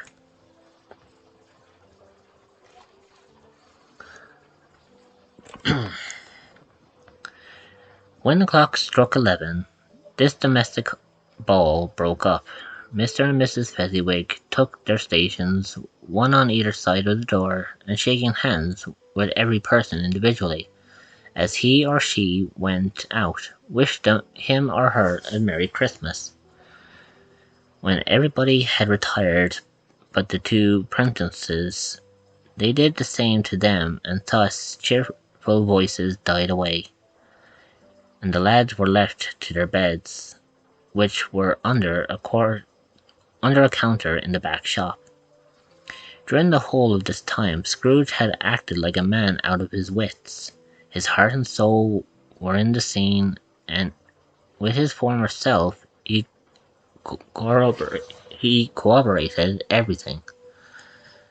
remembered everything, enjoyed everything, and underwent the strangest agitation. It was not until now, when the bright faces of his former self and Dick were turned from them, that he remembered the ghost and became conscious that he was looking full upon him, while the light upon its head burnt very clear.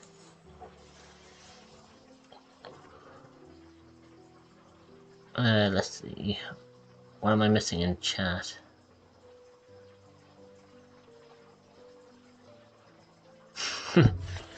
That's what I like to see. A small matter, said the ghost, to make these silly folks so full of gratitude. Small, echoed Scrooge. The spirit signed to him to listen to the two apprentices who were pouring out their hearts in praise of Fezziwig, and when he had done so, said, "Why, is it not? He had spent but a few pounds of your mortal money, 3 or 4 perhaps. Is that so much that he deserves this praise?" "It isn't that," said Scrooge, heated by the remark, and speaking unconsciously like his former, not his latter self. "It isn't that, Spirit. He has the power to render us happy or unhappy, to make our services light or burdensome, a pleasure or a toil. Say that his power lies in his words and looks in things so slight and insignificant that it is impossible to add and count them up. What then, the happiness he gives is quite as great as if it cost a fortune." He felt the spirit's glance and stopped. "What is the matter?" said the ghost. "Nothing particular," said Scrooge. "Something, I think," the ghost insisted.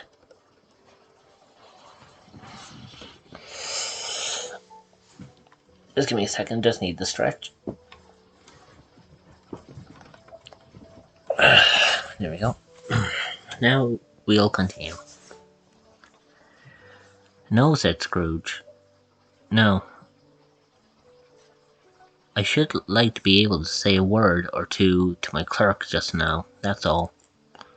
His former self turned down the lamps, and he gave utterance to the wish, and Scrooge and the ghost again stood side by side in the open air. "My time grows short," observed the spirit. "Quick." This was not addressed to Scrooge, or to anyone whom he could see, but it produced an immediate effect, for again Scrooge saw himself. He was older now, a man in his prime of life. His face had not the hard and rigid lines of later years, but it had begun to wear the signs of care and avarice. There was an eager, greedy, restless motion in the eye, which showed the passion that had taken root, and where the shadow of the growing tree would fall. He was not alone, but sat by the side of a fair young girl, in a mourning dress, in whose eyes they were tears when sparkled in the light that shone out of the ghosts of Christmas past. "It matters little," she said softly, "to you very little. Another idol had displaced me, and if it can cheer and comfort you in time to come, as I would have tried to do, I have no just cause to grieve." "What idol has displaced you?" he rejoined. "A golden one." "This is the even-handed dealing of the world," he said. "There is nothing on which it is so hard as poverty, and there is nothing to profess to condemn with such severity as the pursuit of wealth." "You fear the world too much," she answered gently.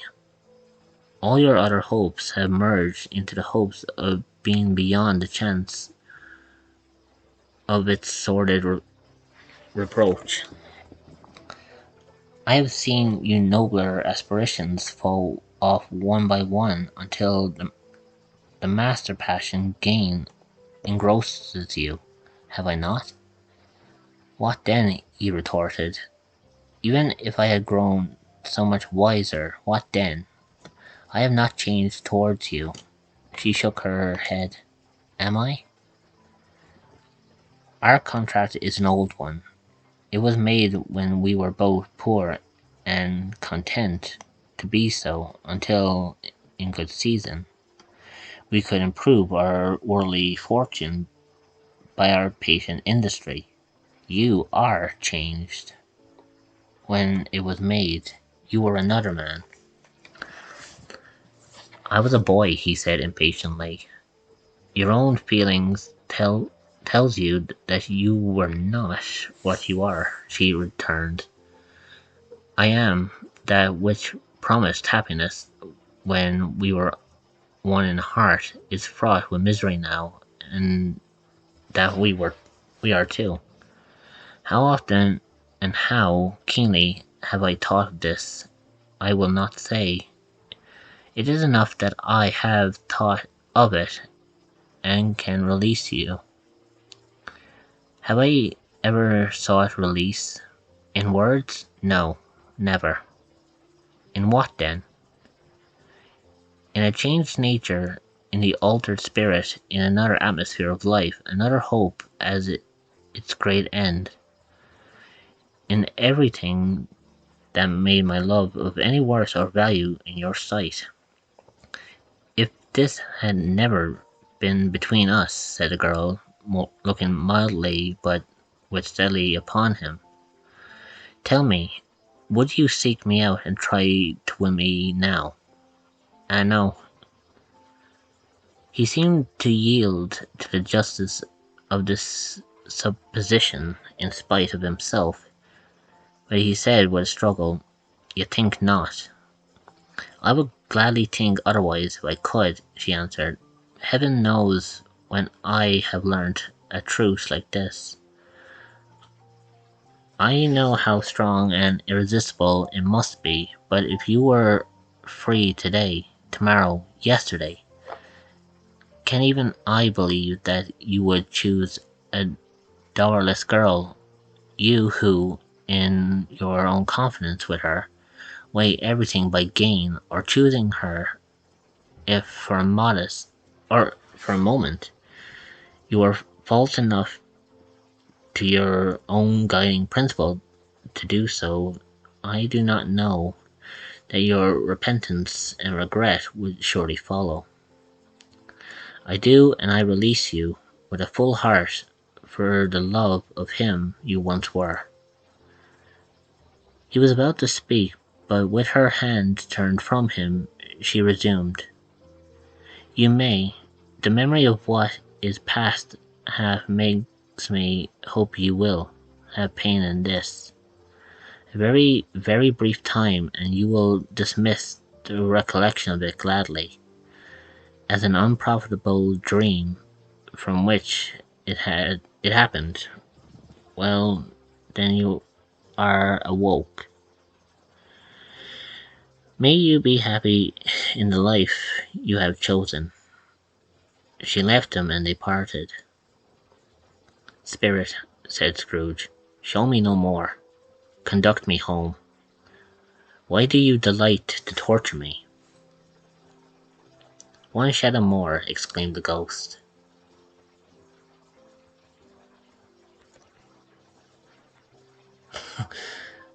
Well, you can't be looking up good old Christmas recipes, eh, Peaches?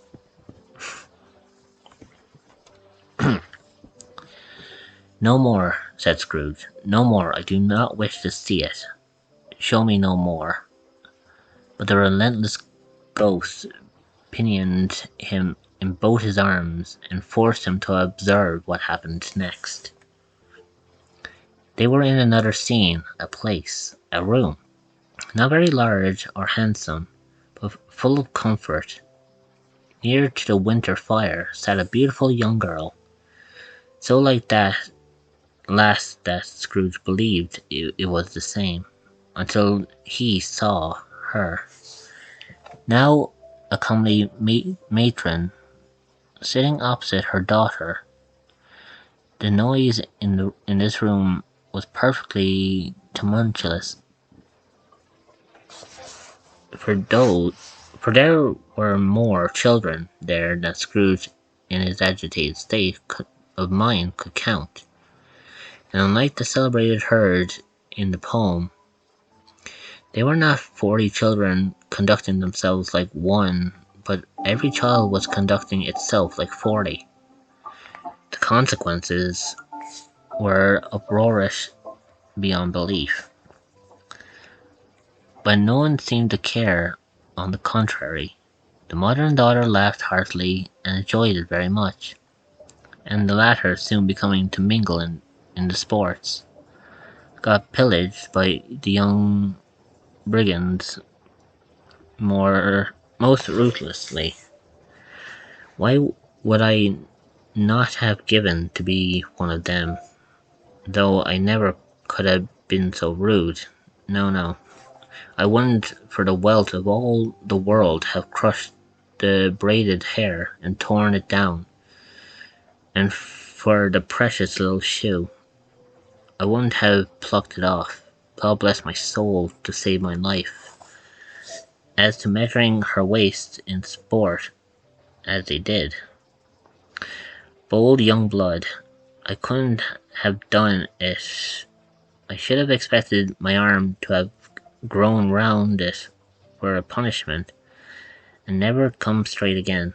And yet I should have dearly liked, I own, to have touched her lips, to have questioned her that she might have opened them, to have looked upon the lashes of her downcast eyes, and never raised a blush, to have let loose waves of hair, an inch of which would be a keepsake beyond price.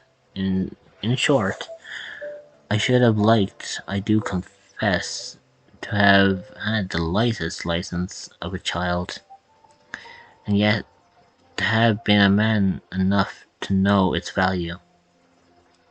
But now a knocking at the door was heard, and such a rush immediately ensued that she was with laughing face and plundered dress was borne towards it in the centre of a flushed and boisterous group, just in time to greet the father, who came home attended by a man laden with Christmas toys and presents.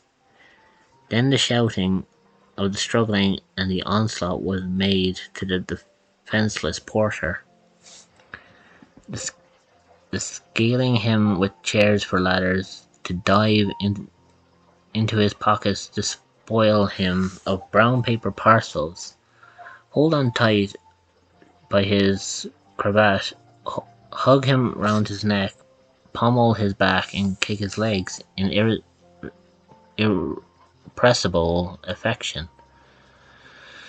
The shouts of wonder and delight with which the development of every package was received, the terrible announcement that the baby had been taken in the act of putting a doll's frying pan into his mouth, and was more than suspected of having swallowed a fictitious turkey glued to a wooden platter.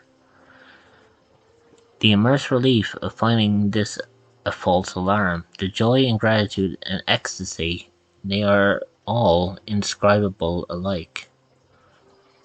It is enough that, by degree, the children and their emotions got out of the parlour, and by one stair at a time, up to the top of the house they went to bed, and so subsided.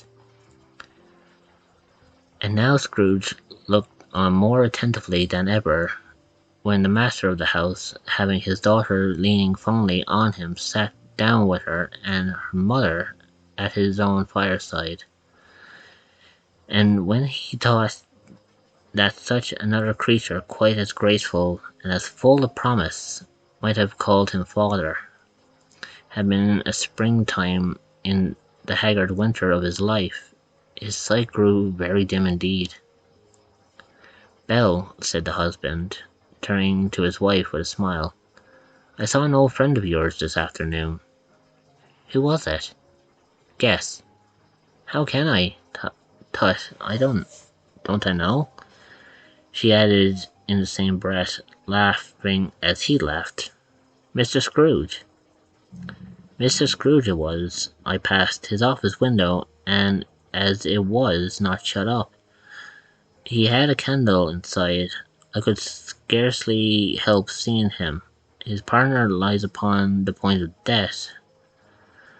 Here and there he sat, alone, quite alone in the world, I do believe. "Spirit," said Scrooge in a broken voice, "remove me from this place." "I told you these were shadows of the things that have been," said the ghost. "That they are what they are. Do not blame me."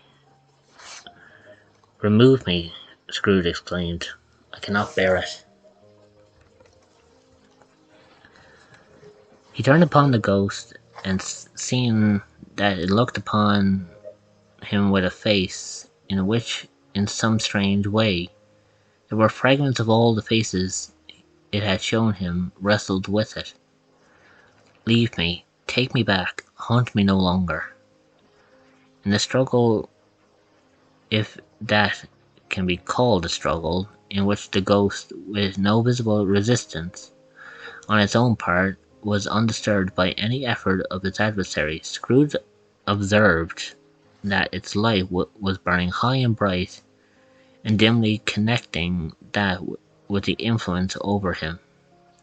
He seized the extinguisher cap, and by a sudden action pressed down upon its head. The spirit dropped beneath, so that the extinguisher covered its whole form.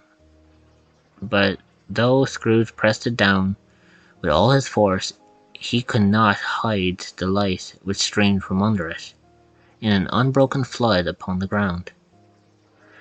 He was conscious of being exhausted and overcome by the irresistible drowsiness, and further, of being in his own bedroom. He gave the cap a parting squeeze, in which his hand relaxed, and had barely time to reel to bed before he sank into a heavy sleep.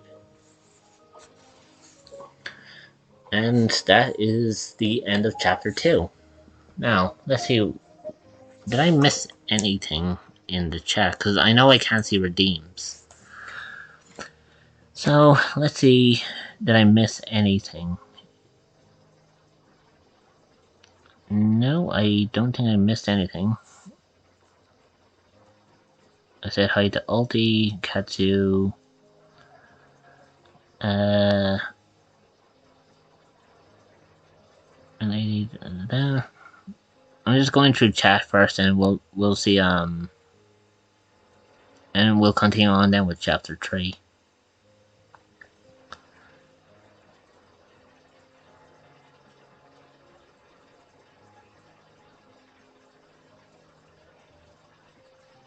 Yeah, I agree, Fuzzy. No, there's nothing wrong with going the easy way. Anyways, let's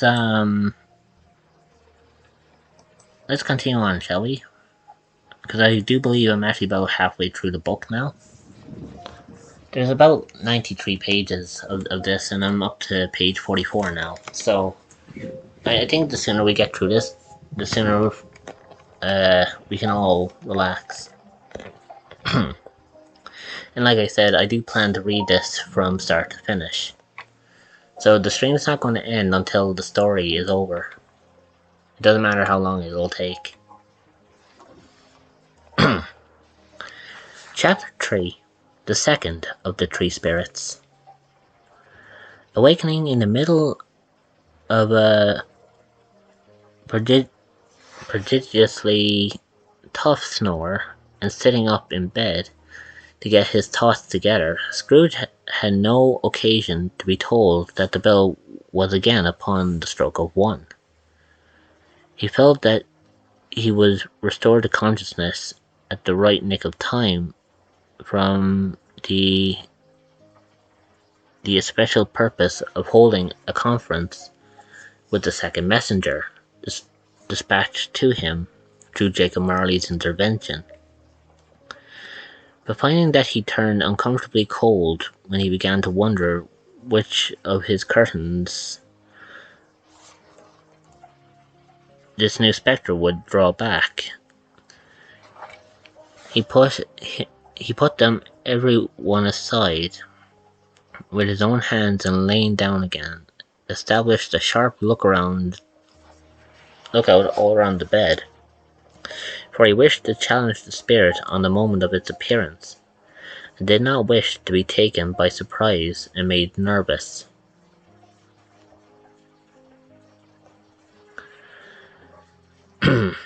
Gentlemen of the free and easy sort, who plume themselves on the acquainted with a move or two, and being usually equal to the time of day, expressed the wide range of the capacity for adventure, and observing that they are good for anything from pitch and toss to manslaughter, between which opposite extremes, no doubt, there lies a tolerable wide and comprehensive range of subjects, without venturing for Scrooge quite as hardly as this. I don't mind calling on you to believe that he was ready for a good broad field of strange appearances, and that nothing between a baby and rhinoceros would have astonished him very much. Now, being prepared for almost anything, he was not by any means prepared for nothing, and consequently, when the bell struck 1, and no shape appeared, he had taken with a violent fit of trembling. 5 minutes, 10 minutes, a quarter of an hour went by, yet nothing came. All this time he lay upon his bed, the very core and centre of the blaze and ruddy light, which streamed upon it when the clock proclaimed the hour, and which, being only light, was more alarming than a dozen ghosts, as he was powerless to make out what it meant or what it be at.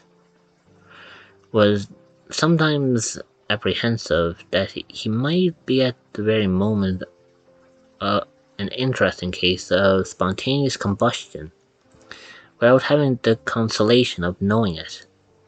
At last, however, he began to think, as you or I would have thought at first, for it is always the person, not the predicament, who knows what ought to have been done in it, and would unquestionably have done it too. At last, I say, he began to think that the source and secret to this ghostly light might be in the adjoining room, from whence, on further tracing it, it seemed to shine. The idea had taken full possession of his mind. He got up softly and shuffled in the slippers to his door.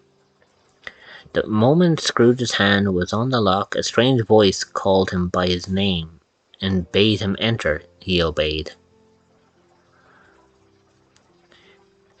It was his own room.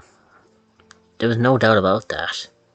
But it had undergone a surprising transformation. The walls and ceilings were so hung with living green that it looked a perfect grove, from every part of which bright gleaming berries glistened. The crisp leaves of holly, mistletoe, and ivy reflected back the light, as if so many little mirrors had been scattered there. And such a mighty blaze went roaring up the chimney, and that dull petrification of a heart had never known in Scrooge's time or Marley's, or for many and many a winter's season gone, heaped up on the floor to form a kind of throne, with turkeys, geese, game, poultry, brawn, great joints of meat, sucking pigs, Long wreaths of sausages, mince pies, plum puddings, barrels of oysters, red-hot chestnuts, cherry-cheeked apples, juicy oranges, luscious pears, immense 12 cakes, and seething bowls of punch that made the chamber dim with their delicious steam. In, in easy state upon this couch, there sat a jolly giant, glorious, glorious to see, who bore a glowing torch in the shape not unlike Plenty's horn, and held it up high to shed its light on Scrooge as it came peeping round the door. "Come in!" exclaimed the ghost. "Come in and know me better, man."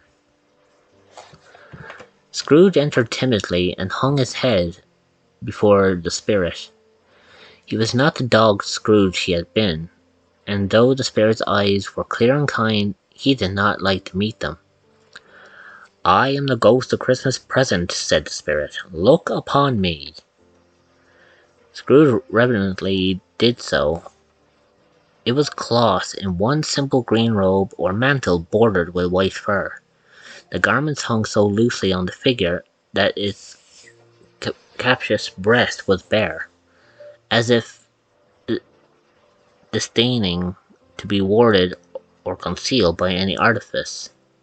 Its face, observable beneath its ample folds of the garment, were also bare, and on its head it wore no other covering than a holly wreath, set there, and there with its shining icicles, its dark brown curls were long and free as the genial face, its sparkling eyes, its open hand, its cheery voice, its unconstrained demeanor, and its joyful air. Girded round its middle was an antique scabbard, but no sword was in it, and the ancient sheath was eaten up with rust. "You have never seen the likes of me before," exclaimed the spirit. "Never," Scrooge made an answer to. "Have never walked forth with the younger members of my family, meaning, for I am very young. My elder brother is born in these later years," pursued the phantom. "I don't think I have," said Scrooge. "I am afraid I have not. Have you had many brothers, spirit?" "More than 1800, said the ghost. "A tremendous family to provide for," muttered Scrooge. The ghost of Christmas present rose. "Spirit," said Scrooge submissively, "conduct me where you will. I was forced last night of compulsion, and I learned a lesson in which is working now. Tonight, if you have aught to teach me, let me profit by it. Touch my robe." Scrooge did as he was told and held it fast. Holly, mistletoe, red berries, ivy, turkeys, geese, game, poultry, brawn, meat, pigs, sausages, oysters, pies, puddings, fruit, and punch all vanished instantly. So did the room, the fire, and ruddy glow, the hour of night, and they stood in the city streets on Christmas morning, where, for the weather was severe, the people had a rough but brisk and not unpleasant kind of music. Escaping the snow from the pavement in front of their dwellings, from the top of their houses, whence it was mad delight to the boys to see it come plumping down into the road below, and splitting into artificial little snowstorms. The house fronts looked black enough, and the windows blacker, contrasting with the smooth white sheets of snow upon the roofs, and with the dirtier snow upon the ground, which last deposit had been ploughed up in deep furrows by the heavy wheels and carts and wagons. Furrows that crossed and recrossed each other hundreds of times, where the great streets branched off and made intricate channels. had to trace in the thick yellow mud and icy water. The sky was gloomy and the shortest streets were choked up by with a dingy, half-thawed, half-frozen, whose heavier particles descended in a shower of sooty atoms, as if all the chimneys in Great Britain had, by one consent, caught fire, and were blazing away to the to their dear hearts' content. There was nothing very cheerful in the climate of the town, and yet there was an air of cheerfulness abroad that the clearest summer air and brightest summer sun might have endeavoured to diffuse in vain. For the people who were shovelling away on the housetops were jovial and full of glee, calling out to one another from the parapets, and now and then exchanging a facetious snowball, better-natured missile far than many a worldly jest, laughing heavily if it went right and not less heartily if it went wrong. The poulterer's shop were still half open, and the fruiterers were radiant in their glory. There were great round boiled-bellied baskets of chestnuts shaped like the waistcoats of jolly old gentlemen lolling at the door, and tumbling out into the streets of the apocalyptic opulence. Um, there were ruddy brown-faced, broad-girthed Spanish onions shining in the fatness of their growths like Spanish friars, and winking from their shelves in the wanton slyness at the girls as they went by, and glanced demurely at the half-hung mistletoe.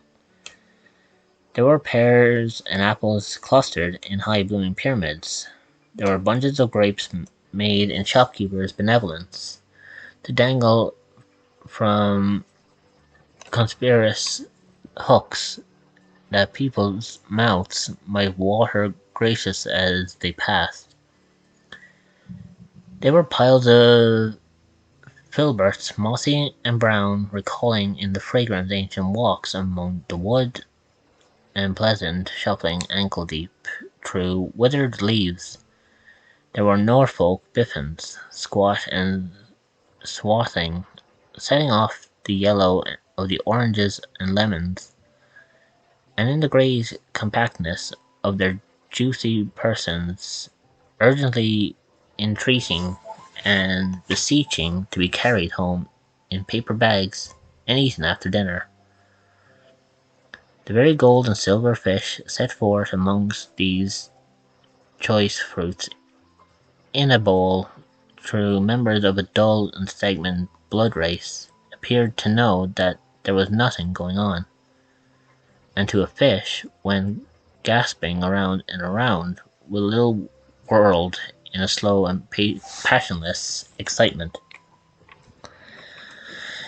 The grocers, oh the grocers, nearly closed with perhaps 2 shutters down, or 1, but through the gaps such glimpses.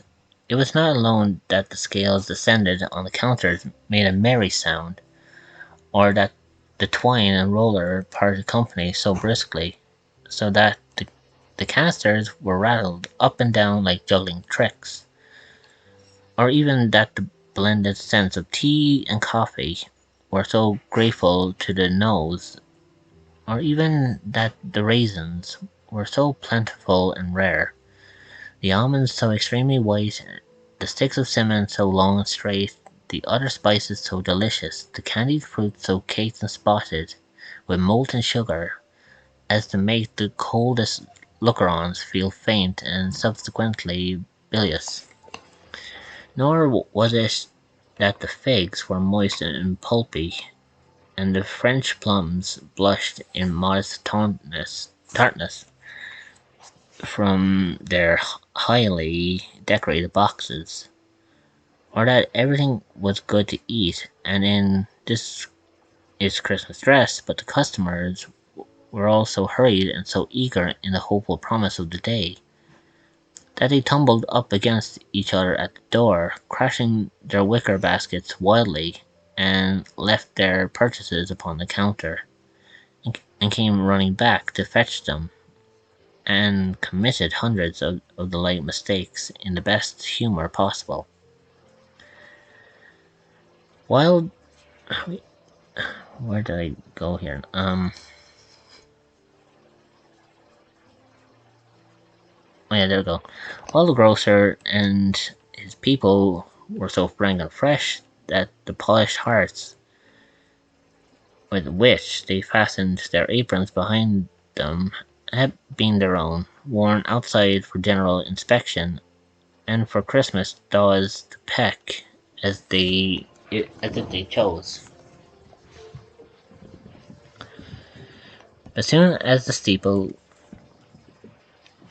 the steeples called good people all to church and chapel, and away they came, flocking through the streets in the best clothes and with their gayest faces, and at the same time there emerged some scores of by-streets, lanes, and nameless turnings, innumerable people carrying their dinners and to the baker's shop. The sight of these poor revellers appeared to interest the spirit very much, for he stood with Scrooge beside him in a baker's doorway, and taking off the covers of their bearers' paths, sprinkled incense and their dinners from his torch. And it was a very uncommon kind of torch, for one or twice, when there were angry words between some dinner carriers who had just jostled each other, each had a few drops of water on them from it, and their good humour was restored directly, for they said it was a shame to quarrel upon Christmas Day. And so it was. God love it, and so it was. By the time the bells ceased, and the bakers were shut up, and yet there were genial shadowings forth of all these dinners, and the progress of their cookings, in the thawed blotch of wet above each baker's oven, where the pavement smoked, and if the stones were cooking too. "Is there a particular flavour in what you sprinkle from your torch?" asked Scrooge. "There is, my own." "Would it apply to any kind of dinner on this day?" asked Scrooge. "To any kindly given, to a poor one most." "Why to a poor man most?" asked Scrooge. "Because it needs it most." "Spirits," said Scrooge, after a moment's thought. I wonder you of all the beings in the many worlds about us would desire to cramp these people opportunities of innocent enjoyment." "Aye," cried the spirit, you you could deprive them of their means of dining every seventh day, often the only day of which can be said to dine at all," said Scrooge, "wouldn't you?" "Aye," cried the spirit. "You seek to close these places on the seventh day," said Scrooge, "and it comes to the same thing." "I seek," exclaimed the spirit. "Forgive me if I am wrong. It has not it has not been done in your name, or, at least, in that of your family," said Scrooge. "There are some upon this earth of yours," returned the spirit, "who lay claim to know us, and who to their deeds of passion, pride, ill will, hatred, envy, bigotry, and selflessness in our name, who are as strange to us as all our kith and kin, as if they never lived. Remember that, and charge their doings on themselves, not us." Scrooge promised that he would, and they went on, invisible as they had been before, into the suburbs of the town. It was a remarkable, it was a remarkable quality of the ghost which Scrooge had observed at the baker's, that notwithstanding his gigantic size, he could accommodate himself to any place with ease, and that he stood beneath a low roof quite as gracefully and like a supernatural creature as it was possible he could have done in any lofty hall. And perhaps it was the pleasure the good spirit had in showing of his powers of his, or else it was his own kind, generous, hearty nature, and his sympathy with all the poor men that led him straight to Scrooge's clerks. For there he went and took Scrooge with him, holding on to his robe, and on the threshold of the door the spirit smiled, and stopped to bless Bob Cratchit's dwelling with a sprinkling of his torch. Think of that Bob had but 15. Bob a week himself. Yeah, think of that Bob, but 15 Bob a week himself.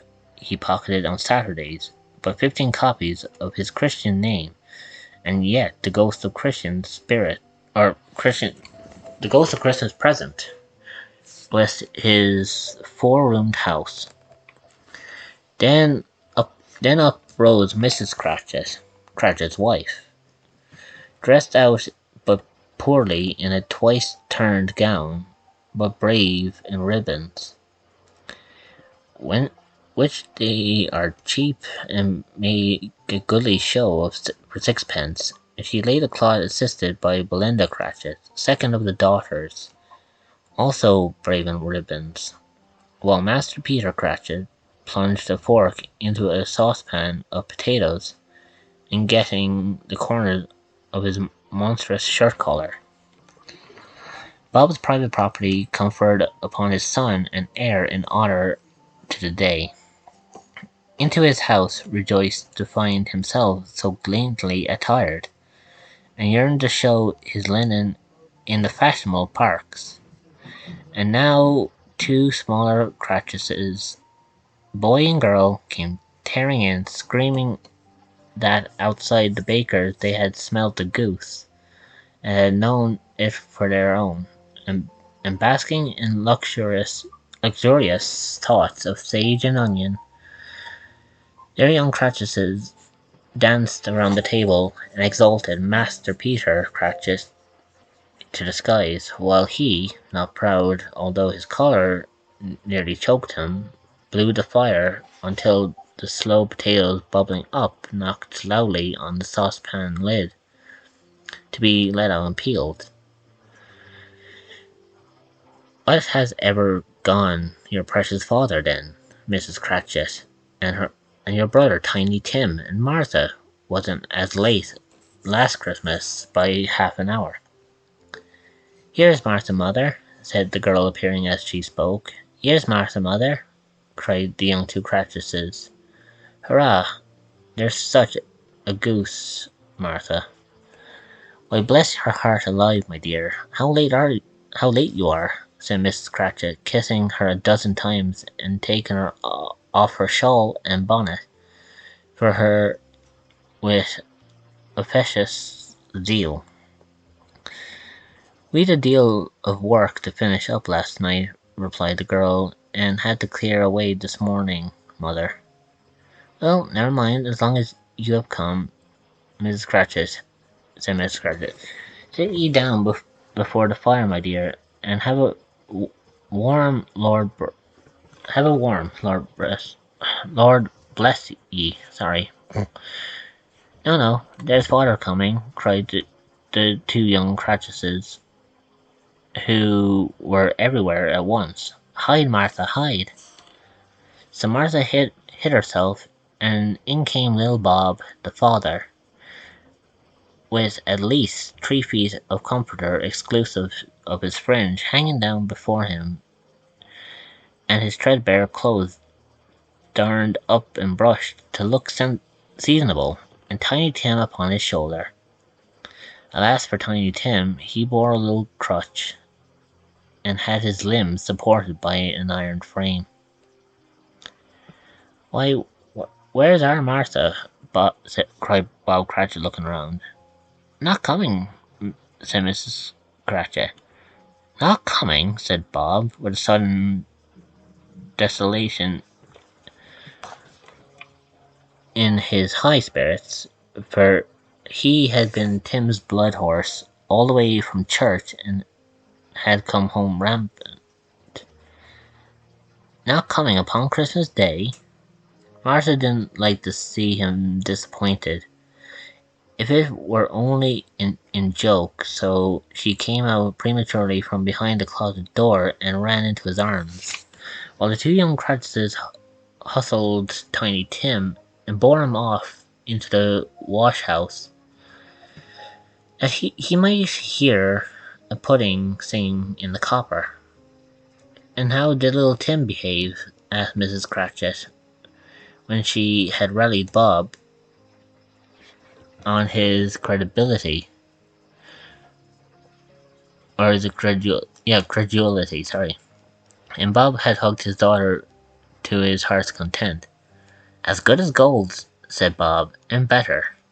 Somehow he's thoughtful sitting by himself so much, and thinks the strangest things you ever heard. He told me, coming home, that he hoped that people saw him in church because he was a cripple, and it might be pleasant to them to remember upon Christmas Day who made lame beggars walk and blind men see." Bob's voice was tremulous when he told them this, and trembled more when they said that Tiny Tim was growing strong and hearty. His active little crutch was heard upon the floor, and back came Tiny Tim before another word was spoken, escorted by his brother and sister to his stool before the fire. And while Bob, turning up his cuffs, as if, poor fellow, they were capable of being made more shabby, compounded more hot fixture in a jug with gin and lemons, and stirred it round and round, and put it on the hob to simmer, Master Peter and the two ubiquitous young Cratchits went to fetch the goose, with which they soon returned in high procession. Such a bustle ensued that you might have thought a goose the rarest of all birds, a feathered phenomenon, but to a witch a black swan was a matter of course, and in truth it was something very like it. In the house Mrs. Cratchit made the gravy, never beforehand in the little saucepan, hissing hot.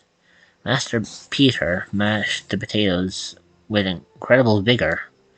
Miss Belinda sweetened the apple sauce. Martha dusted the hot plates. Bob took Tiny Tim beside him in a tiny corner of the table. The two young Cratchits set chairs for everyone, not forgetting themselves and mounting guard upon their posts, crammed spoons into their mouths lest they should shriek for goose before their turn came. So before their turn came to be helped, at the last of the dishes were set on, grace was said. It was succeeded by a breathless pause as Mrs. Cratchit looked slowly along the carving knife, prepared to plunge it in the breast. But when she did, and the long-expected gush of stuffing issued forth, one murmur of delight arose all around the board, and even Tiny Tim, excited by the two young Cratchits, beat on the table with the handle of his knife and feebly cried hurrah. There never was such a goose. Bob said he didn't believe there was ever such a goose cooked. Its tenderness and flavour, size and cheapness, were the theme of universal admiration. Eked out by applesauce and mashed potatoes, it was a sufficient dinner for the whole family indeed. As Mrs. Cratchit said with great delight, surveying one small atom of a bone upon the dish, they had ate it all at last. Yet every one had enough, and the youngest Cratchits in particular were steeped in sage and onion to the eyebrows. But now the plates were changed by Miss Belinda. Miss Cratchit left the room alone, too nervous to bear witness, to take the pudding up and bring it in. Suppose it should not be done enough. Suppose it should break in turning out. Suppose somebody should have got over the wall of the backyard and stolen it, while they were merry with the goose. A superstition at which the two young Cratchits became livid. All sorts of horror were supposed. Hello, a great deal of steam. The pudding was out of the copper, a smell like a washing day. That was the cloth, a smell like an eating house, and the pastry cooks next door to each other, with the laundress next door to that. That was the pudding. In half a minute, Mrs. Cratchit entered flushed, but smiling proudly, with the pudding, and like a speckled cannonball, so hard and firm, blazing in half a quartern of ignited brandy, and belighted with Christmas holly stuck into the top. Oh, a wonderful pudding, Bob Cratchit said, and calmly too, that he regarded it as the greatest success achieved by Mrs. Cratchit ever since their marriage. Since her marriage. Mrs. Cratchit said that now that the weight was off her mind, she could confess that she had her doubts about the quantity of flour. Everybody had something to say about it, but nobody said or thought it was at all a small pudding for a large family. It would have been flat heresy to do so. Any Cratchit would have blushed to hint at such a thing. At last the dinner was all done, the cloths were cleared, the hearth swept, and the fire made up. The compound in the jug was being tasted and considered perfect. Apples and oranges were put upon the table, and a shovelful of chestnuts on the fire. Then all the Cratchit's family drew around the hearth in what Bob Cratchit called a circle, meaning half a one, and at Bob Cratchit's elbow stood a family display of glass, 2 tumblers and a custard cup without a handle. These held the hot stuff from the jug, however, as well as golden goblets would have done, and Bob served it up with beaming looks, while the chestnuts on the fire sputtered and cracked noisily. Then Bob proposed, "A Merry Christmas to us all, my dears. God bless us," which all the family re-echoed. "God bless us, every one," said Tiny Tim, the last of all. He sat very close to his father's side upon his little stool. Bob held his withered little hand in his, as if he looked the child and wished him to keep by his side, and dreaded that it might be taken from him. "Spirit," said Scrooge, with an interest he had never felt before, "tell me if Tiny Tim will live." "I see a vacant seat," replied the ghost, "in the poor chimney corner, and a crutch without an owner, carefully preserved. If their shadows remain unaltered by the future, the child will die." "No, no," said Scrooge. "Oh no, kind spirit. Say he will be spared." "If these shadows remain unaltered by the future, none other than my race," returned the ghost, "will find them here." "What then? If he be like to die, he had better do it and decrease the surplus population." Scrooge hung his head to hear his own words quoted by the spirit, and overcome with penitence and grief. "Man," said the ghost, "if man you be in heart, not adamant, forbear that wicked can until you have discovered what the surplus is and where it is, will you decide what men shall live, what men shall die. It may be that in the sight of heaven you are more worthless and less fit to live than millions like this poor man's child. O God, to hear the insect of the leaf pronouncing on the too much life among his hungry brothers in the dust. No worries, Rhonda. Take care, and hopefully you have a good night. Just to let you know, Rhonda, I won't be streaming again till the 10th of January, so this is my last stream for 2021. So hopefully I will see you again on the 10th of January. But I hope you have a fantastic and lovely Christmas and a fantastic holiday. And I wish you the very best.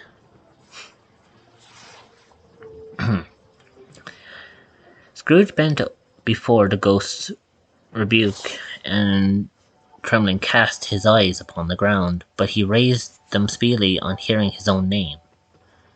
"Mr. Scrooge," said Bob, "I'll give you Mr. Scrooge, the founder of the feast." "The founder of the feast, indeed!" cried Mrs. Cratchit, reddening. "I wish I had him here. I'd give him a piece of my mind to feast upon, and I'd hope he'd have a good appetite for it." "My dear," said Bob, "the children, Christmas Day." "It shall be Christmas Day, I am sure," said she, "on which one drinks the health of such an odious, stingy, hard, unfeeling man as Mr. Scrooge. You know he is, Robert. Nobody knows it better than you do, poor fellow." "My dear," was Bob's mild answer, "Christmas Day. I'll drink his health for your sake, and the Day's," said Mrs. Cratchit. "Not for his. Long life to him. A Merry Christmas and a Happy New Year. He will be very merry and very happy, I have no doubt." The children drank the toast after her. It was the first of their proceedings which had no heartiness. Tiny Tim drank last of all, but he didn't care twopence for it. Scrooge was the ogre of the family. The mention of his name cast a dark shadow on the party, which was now dispelled for a full 5 minutes. After it had passed away, they were 10 times merrier than before, from the mere relief of Scrooge, the baleful being done with. Bob Cratchit told him how he had a situation in his eye for Master Peter, which would bring in, if obtained, full 5 and 6pence weekly. The 2 young Cratchits laughed tremendously at the idea of Peter's being a man of business, and Peter himself looked thoughtfully at the fire from between his collars, as if he were deliberating what particular investments he should favour when he came into receipt of that bewildering income. Martha, who was a poor apprentice to a milliner's, then told him what kind of work she had to do, and how many hours she worked at a stretch, and how she meant to lie abed tomorrow morning for a good long rest. Tomorrow being a holiday she passed at home. Also, she had seen a countess and a lord some days before, and how the lord was much about as tall as Peter, at which Peter pulled up his collar so high that you couldn't have seen his head if you had been there. All this time the chestnuts and the jug went around and around, and by they had a song about a lost child travelling in the snow, from Tiny Tim, who had a plaintive little voice, and sang it very well indeed. There was nothing of high mark in this. They were not a handsome family. They were not well dressed. Their shoes were far from being waterproof. Their clothes were scanty, and Peter might have known, very likely did, the insider of a pawnbroker's, but they were very happy, grateful, pleased, and with one another, and contented with the time, and when they faded, and looked happier yet in the bright sprinklings of the spirit's torch at parting. Scrooge had his eye upon them, and especially on Tiny Tim, until the last. By this time it was getting dark, and snow was pretty heavily, and was snowing pretty heavily, and as Scrooge and the spirit went along the streets, the brightness of the roaring fires in kitchens, parlors, and all sorts of rooms were wonderful. Here the flickering of the blaze showed preparations for a cozy dinner, with hot plates baking through and through before a fire, and deep red curtains ready to be drawn to shut out cold and darkness. There all the children of the house were running out into the snow to meet their married sisters, brothers, cousins, uncles, aunts, and be the first to greet them.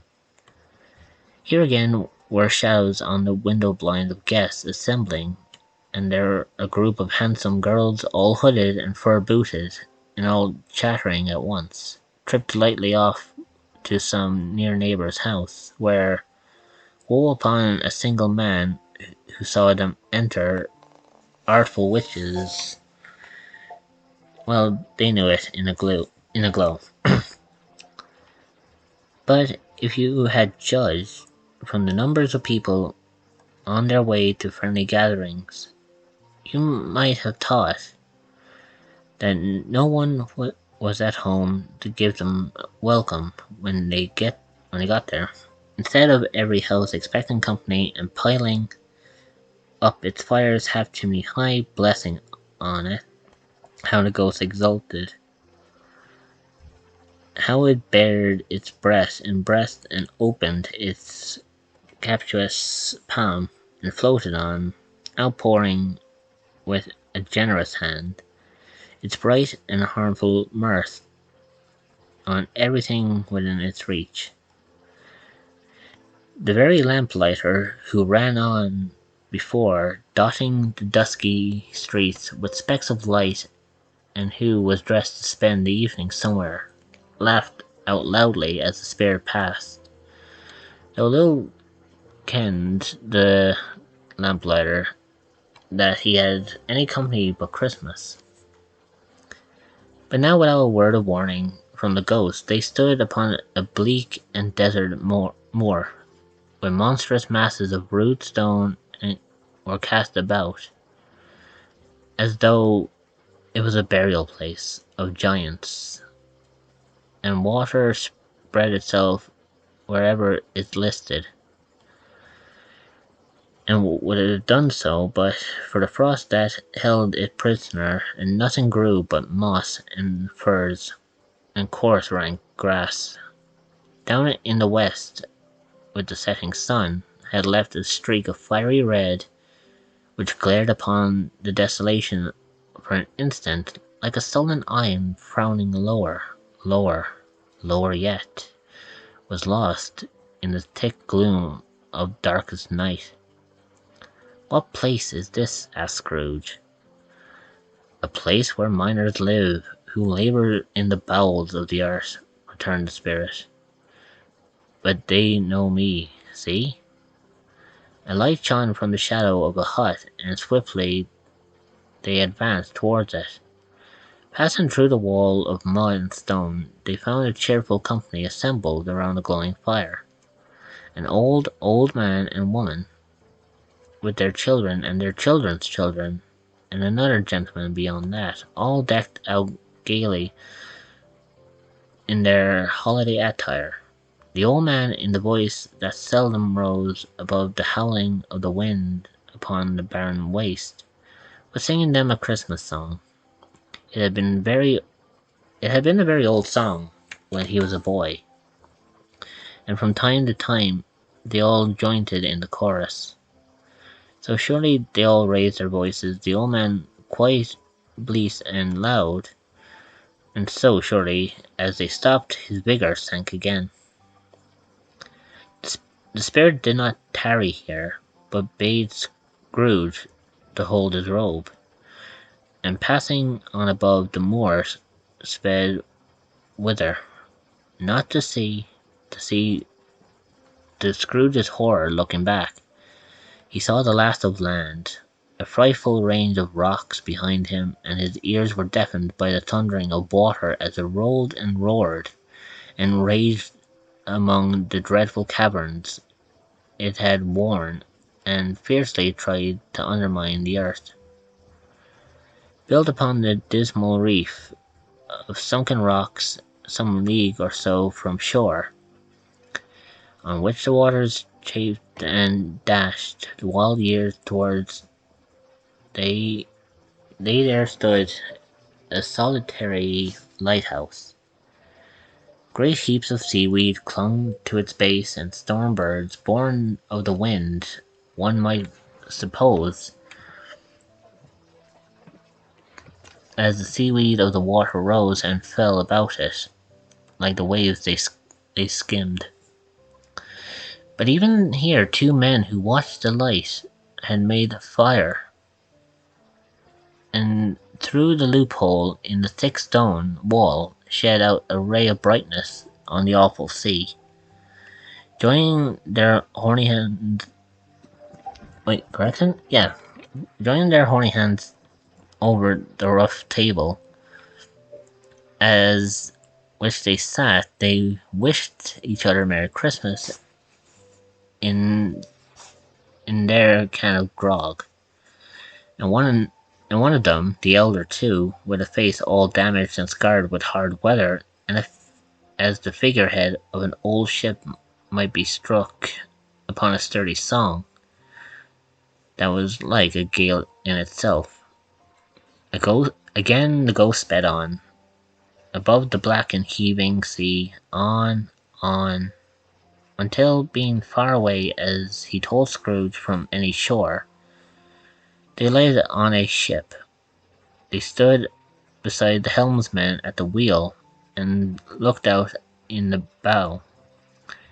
The officers who had the watch, dark, ghostly figures in their several stations, but every man among them hummed a Christmas tune, or had a Christmas thought, or spoke below his breath to his companions of some bygone Christmas day with homeward hopes belonging to it. And every man on board, waking and sleeping, good and bad, had a kinder word for another on that day, and that of any day of the year, and had shared to some extent in its festivities, and remembered those who cared for the distance, and had known that they delighted to remember him. It was a great surprise to Scrooge, while listening to the moaning of the wind, and thinking of the solemn things it was to move on through the lonely darkness over the unknown abyss whose depths were secret to profound as death. It was a great surprise to Scrooge, while thus engaged, to hear a hearty laugh. It was a much greater surprise to Scrooge to recognize it as his own nephew's, and had to find himself in a bright, dry, gleaming room, with the spirit standing smiling by his side, and looking at the same nephew with approving affability. "Ha ha!" laughed Scrooge, his nephew. "Ha ha ha! So, if you should happen by any unlikely chance to know a man more blessed in a laugh than Scrooge's nephew, all I can say is, I could like to know him too. Introduce him to me, and I'll cultivate his acquaintance."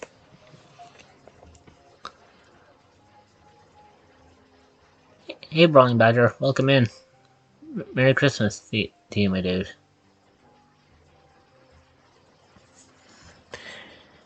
It is a fair, even-handed, noble adjustment of things that an affection, while there is infection in disease and sorrow, there is nothing in the world so irresistibly contagious as laughter and good humour.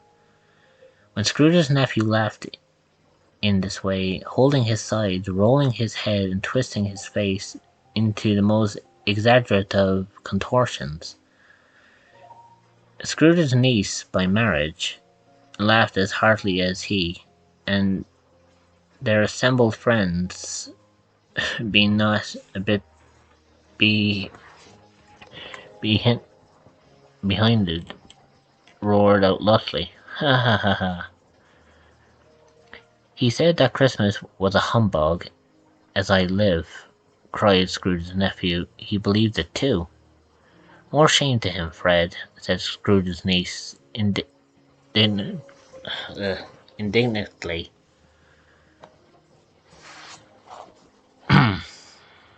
Excuse me.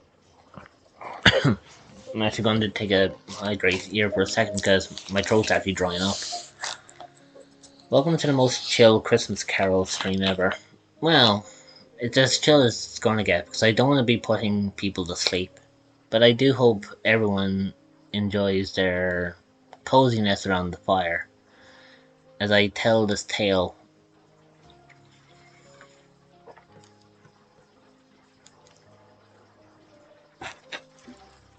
Right. Let's see where I was. Oh yeah. Bless those women.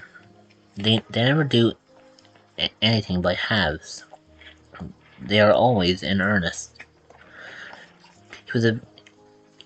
She was very pretty, exceedingly pretty, with a dimpled, surprised looking capital face, a ripe little mouth, and seemed made to be kissed, as no doubt it was. All kinds of good little dots about her chin that melted into one another when she laughed, and the sunniest pair of eyes you ever saw in any light little creature's head. Altogether, she was what you would have called provoking, you know, but satisfactory too. Oh, perfect satisfactory. "He's a comical old fellow," said Scrooge's nephew. That's the truth. And not so pleasant as he might be. However, his offences carry their own punishment, and I have nothing to say against him." "I'm sure he is very rich, Fred," hinted Scrooge's niece. "At least, you always tell me so." "What of that, my dear?" said Scrooge's nephew. "His wealth is no use to him. He don't do any good with it. He don't make himself comfortable with it. He hasn't the satisfaction of thinking that he is ever going to benefit us with it." "I have no patience with him," observed Scrooge's niece. Scrooge's niece's sisters and all other ladies expressed the same opinion. "Oh, I have," said Scrooge's nephew. "I am sorry for him. I couldn't be angry with him if I tried, who suffers by his ill whims.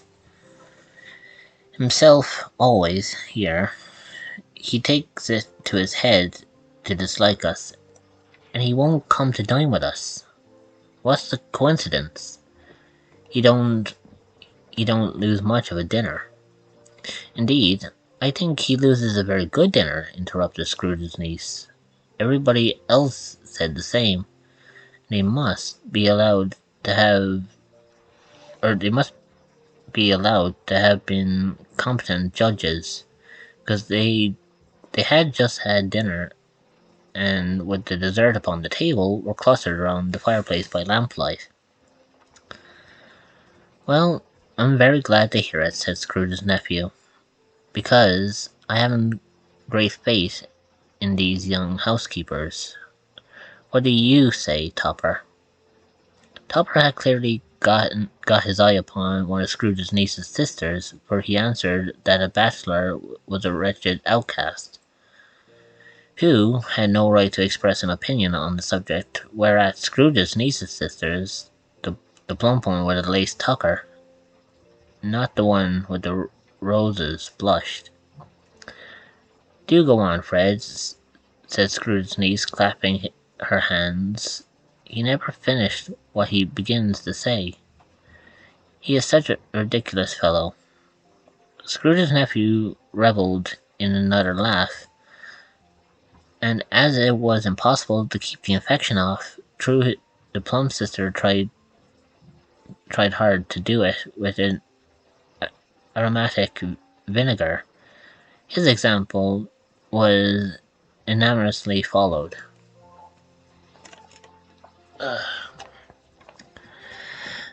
I was only going to say," said Scrooge's nephew, "that the coincidence of his taking a dislike to us and not making merry with us is as I think that he'll lose some pleasant moments, which could do him no harm. I am sure he loses pleasanter companions than he can find in his own thoughts, either in his mouldy old office or his dusty chambers. I mean to give him the same chance every year, whether he likes it or not, for I pity him. He may rail at Christmas till he dies, but he can't keep thinking better of it. I defy him. If he finds me going there in good temper year after year and saying, 'Uncle Scrooge, how are you?' if it only puts him in the vein to leave his poor clerk £50, that's something, and I think I shook him yesterday." It was their turn to laugh now at the notion of his shaking Scrooge, but being thoroughly good-natured and not much caring what they laughed at, so they laughed at any rate. He encouraged them in their merriest and passed the ball joyously. After tea they had some music, for they were a musical family, and knew what they were about. When they sung a glee or catch, I can assure you, especially Topper, who could growl away in the bass like a good one, and never swell the large veins in his forehead, or get red in the face over it. Scrooge's nieces played well upon the harp, and played among the tunes a simple air, a mere nothing you might learn to whistle it in 2 minutes, which had been familiar to the child who fetched Scrooge from the boarding school, as he had been reminded about the Ghost of Christmas Past. When this strain of music sounded, all the things the ghost had shown him came upon his mind. He softened more and more, and thought that if he could have listened to it often years ago, he might have cultivated the kindness of life for his own happiness with his own hands, without resorting to a sexton's spade that buried Jacob Marley. But they didn't devote the whole evening to music. After a while they played at forfeits, for it is good to be children sometimes, and never be better than at Christmas, when its mighty founder was a child himself. Stop. There was a first game at Blind Man's Buff. Of course there was. And I no more believe Topper was really blind than I believe he had eyes in his boots. My opinion is that it was a done thing between him and Scrooge's nephew, and that the Ghost of Christmas Present knew it. The way he went after the plump sister in the lace tucker was an outrage of the credulity of human nature.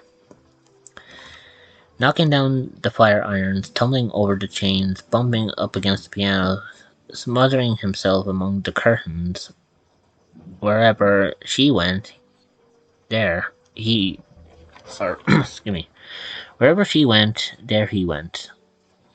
He always knew where the plump sister was. He couldn't catch anybody else. If you had fallen up against him, as some of them did, on purpose, he would have made a feint of endeavouring to seize you, which would have been an effort to your understanding, and would instantly have sidled off in the direction of the plump sister. She often cried out, and that it wasn't fair, and it really was not. But when at last he caught her, when in spite of all her silken rustling and rapid flutterings past him, he got her into the corner whence there was no escape, then his conduct was the most execrable.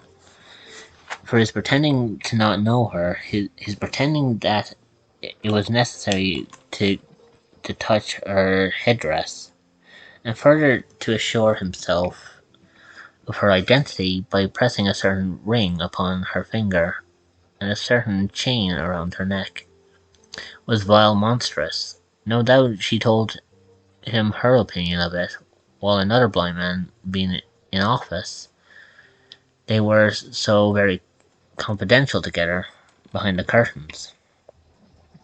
Scrooge's niece was not one of the blind man's buff party, but was made uncomfortable with a large chair and a footstool in a snug corner where the ghost and Scrooge were close behind her.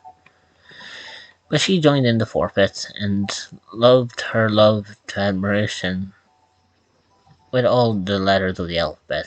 Likewise at the game of how, when, and where, she was very great, and to the secret joy of Scrooge's nephew beat her sister's hollow. Though they were sharp girls too, as Topper could have told you, they might have been 20 people there, young and old, but they all played, so did Scrooge, and hopefully forgetting in the interest he had in what was going on, that his voice made no sound in their ears. He sometimes came out with his guests quite loud, and very often quite right. For the sharpest nail, best Whitechapel warranted not to cut in the eye, was not sharper than Scrooge, blunt as he took it in his head to be. The ghost was greatly pleased to find him in this mood, and looked upon him with such favour, and he begged like a boy to be allowed to stay until the guests departed. But this the spirit could not be done. "Here is a new game," said Scrooge. "1 half-hour spirit, only one." It was a game called Yes and No, where Scrooge's nephew had to think of something, and the rest must find out what. He only answering to their questions yes or no, or the case was. The brisk fire of questionings to which he was exposed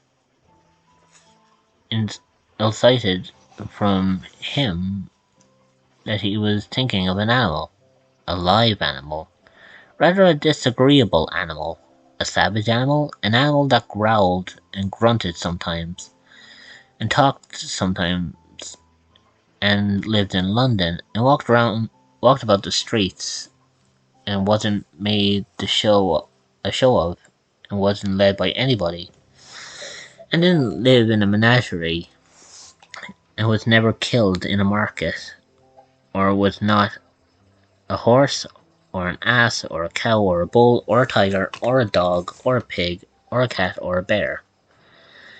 At every fresh question that was put to him, this nephew burst out in a fresh roar of laughter, and was so expressively tickled that he was obliged to get up off the sofa and stamp at the plump sister falling into a similar state, cried out, I, I found it out. I know what it is, Fred. I know what it is. What is it? Cried Fred. It's your Uncle Scrooge.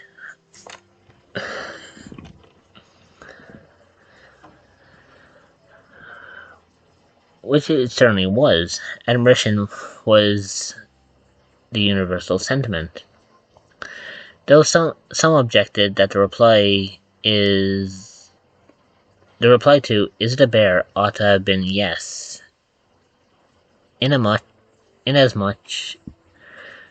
as an answer in the negative was sufficient to have diverted their thoughts from Mr. Scrooge, supposing they had ever had any tendency that way. They had given up plenty of merriment, I am sure, said Fred, and it would be ungrateful not to drink his health. Here is a glass of mulled wine ready to our hand at the moment, and I say, Uncle Scrooge. Well, Uncle Scrooge, they cried. A Merry Christmas and a Happy New Year to the old man, whatever he is, said Scrooge's nephew. He couldn't take it from me, but may he have it. It's nevertheless Uncle Scrooge. Uncle Scrooge had imperceptibly become so gay and light of heart that he would have pledged the unconscious company in return, and thanked him in an inaudible speech, if the ghost had given them time. But the whole scene passed off in the breath of the last words spoken by his nephew, and he and the spirit were again upon their travels. Much they saw and far they went, and many homes they visited, but always with a happy end. The spirits stood beside sick beds, and they were cheerful on foreign lands, and they were close at home. By struggling men they were patient in the greater hope. By poverty and which was rich. In almshouse, hospital, and jail, in misery's every refuge, where vain man in his little brief auditory had not been fast the door and barred the spirit, he left his blessings and taught Scrooge his precipice. It was a long night, if it were only a night, but Scrooge had his doubts of this, because of the Christmas holidays appeared to be condensed into the space and time they passed together. It was strange, too, that while Scrooge remained unaltered in his outward form, the ghost grew older, clearly older.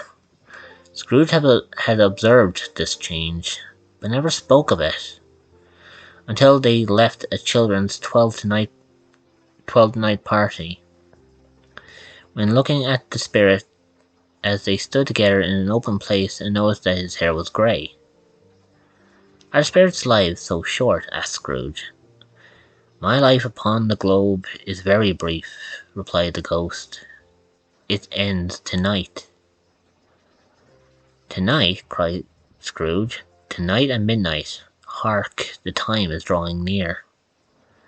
The chimes were ringing the 11:03 at that moment.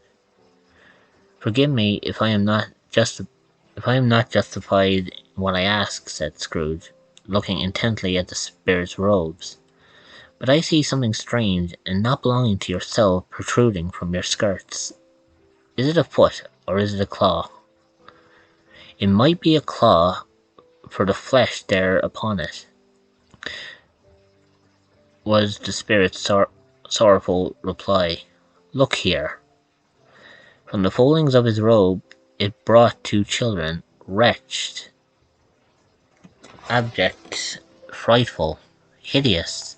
miserable. They knelt down at his feet and clung upon the outside of its garments. "Look, man, look here! Look, down here!" exclaimed the ghost. They were a boy and girl, yellow, meagre, ragged, scowling, wolfish, but prostrate too, in the humility where graceful youth should have filled their features out and touched them with the freshest tints. A stale and shriveled hand, like that of age, and pinched and twisted them and pulled them into shreds. Where angels might have enthroned, devils lurked and glared out menacing. No change, no degradation, or no degradation, no preservation of humanity in any grade.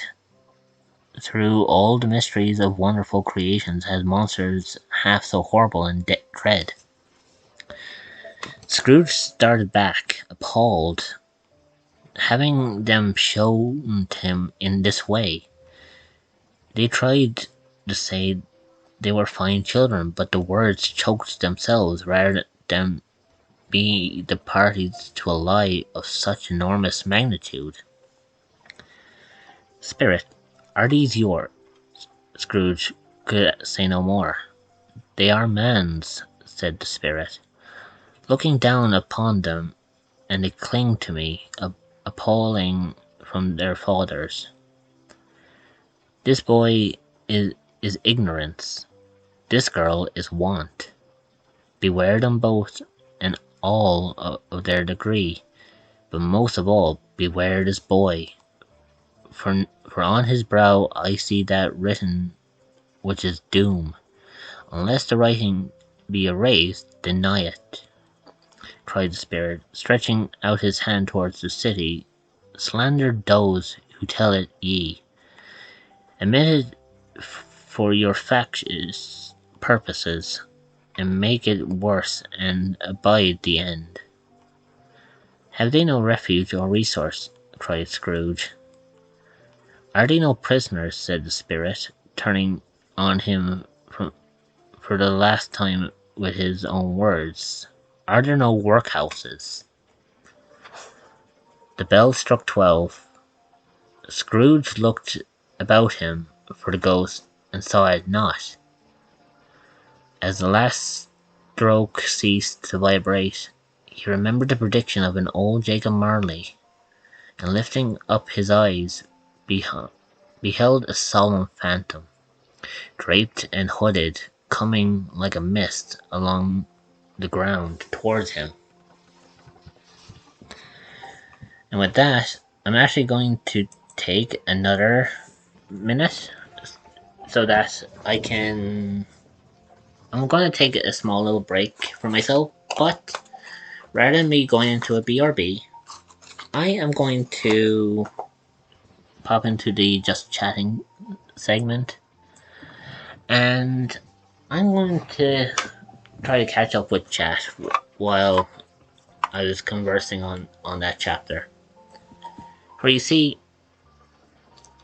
how I read these stories is I read them in a very calm, collected voice, but I try to read the chat in between the chapters as so I don't lose my place in the work.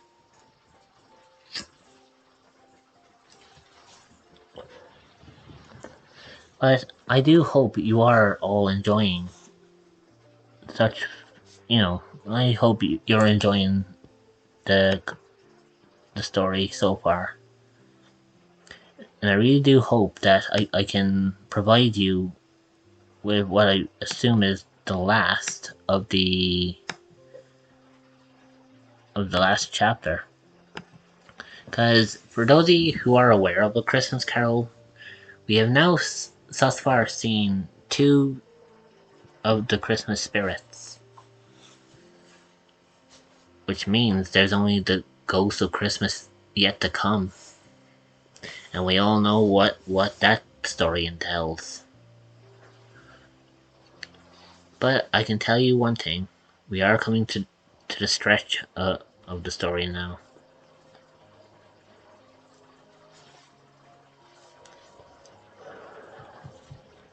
Oh, give me a second there, Deucey. I actually have to add the head pass into this because I forgot.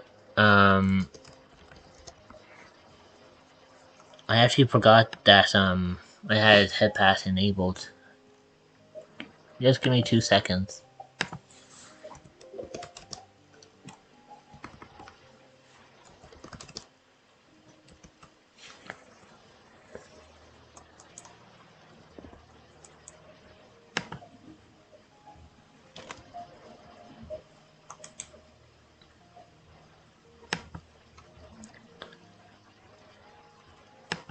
Okay, just give me a second. I'm just going to bring it up here.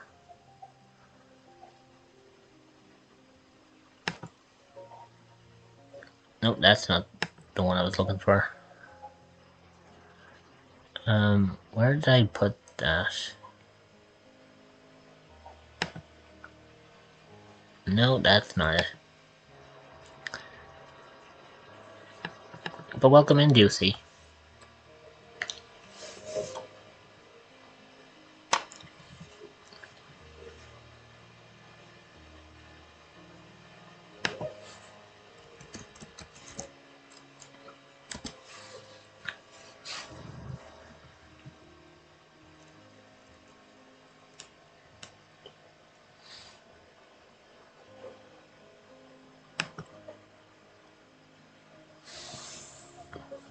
That's not right.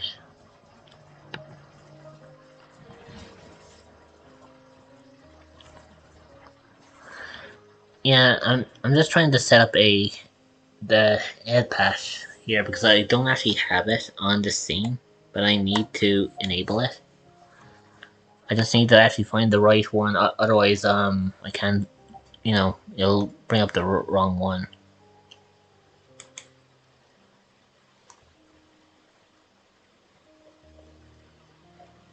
I'm sure I have it here somewhere.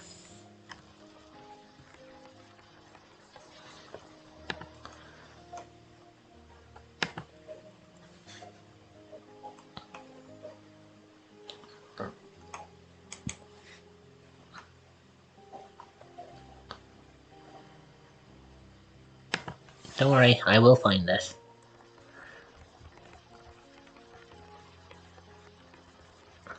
No. Where is it hiding?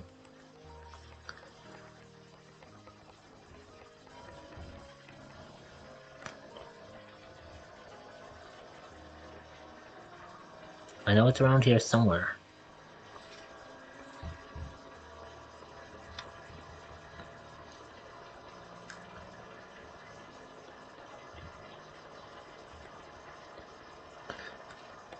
I just need to find out its name and... Oh, there it is.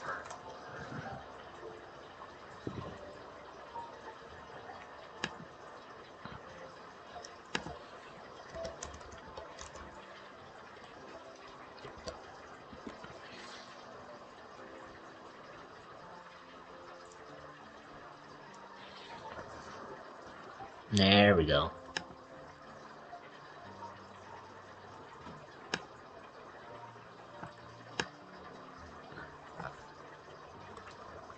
Let's extend that, shall we? There we go.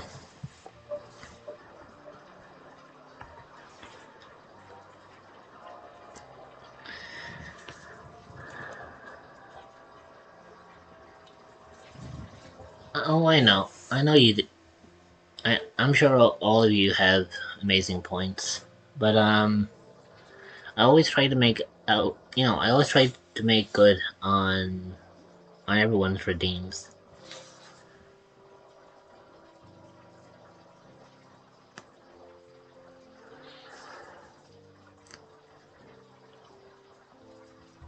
I also do hope that the music is calming and relaxing for you all. Actually, it's funny how I should say this because at the time of me streaming this, it actually is gone well past midnight for me. So pretty much for me, it's actually Christmas Eve right now for me. So I've chosen a really good time to be reading a Christmas story.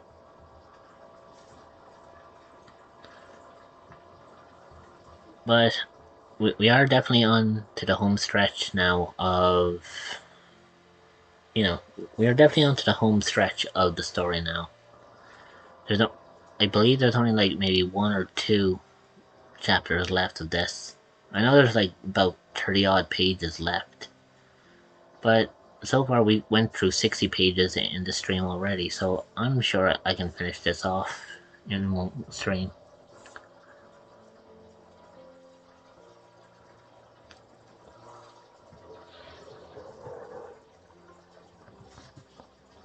Oh, you requested on Quackers. So, you want a duck quack from me? Okay. I guess I could give you this as a gift from me to you.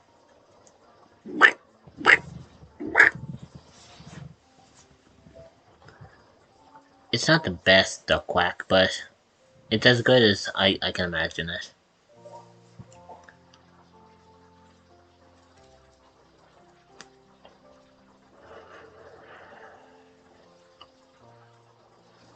And you know what? I guess while we're here, because it's Christmas, I'm gonna give you all a gift. Everyone in chat gets to choose a redeem of their choosing. Doesn't matter what it is. They can have it as a gift from me to you. Choose whatever you like.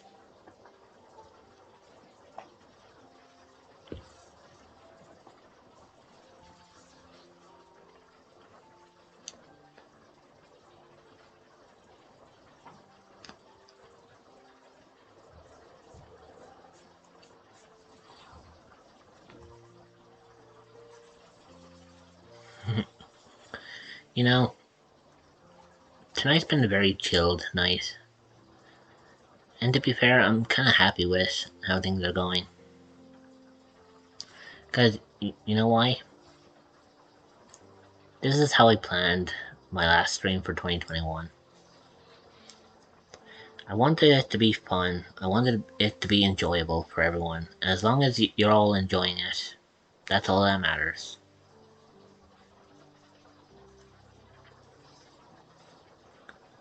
I may be the content creator, but I'm more than happy to make this kind of content for you guys.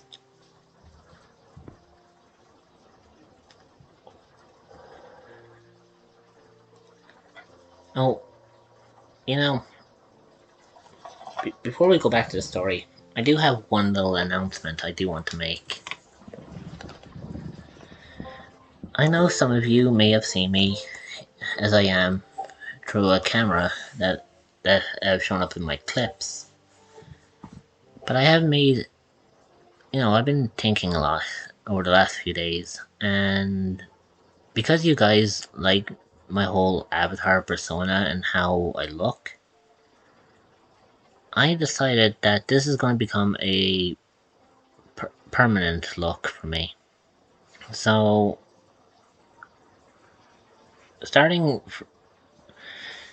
I know I started it early this year as a VTuber, but going forward from now, I'm going to be a constant VTuber.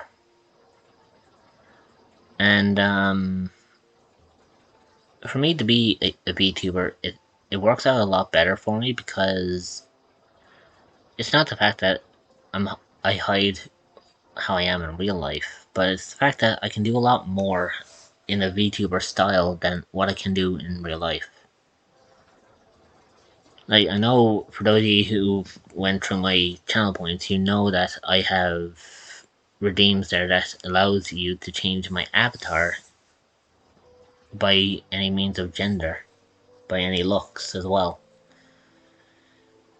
But coming in the new year, I am working on a couple of new avatars that might be fun. and hopefully once I return to streaming on the 10th of January, I will eventually, I will eventually bring it back, and hopefully you guys will actually enjoy the avatar changes that I do. But I did notice that Peachless did redeem a hydrate earlier, so I'm gonna hydrate first and then we'll get back to the story.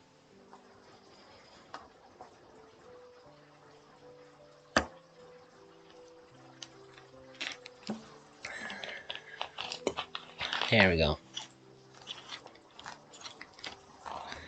Right, let's head back to the fireplace where we can be nice and cozy, and we'll finish the entirety of the story.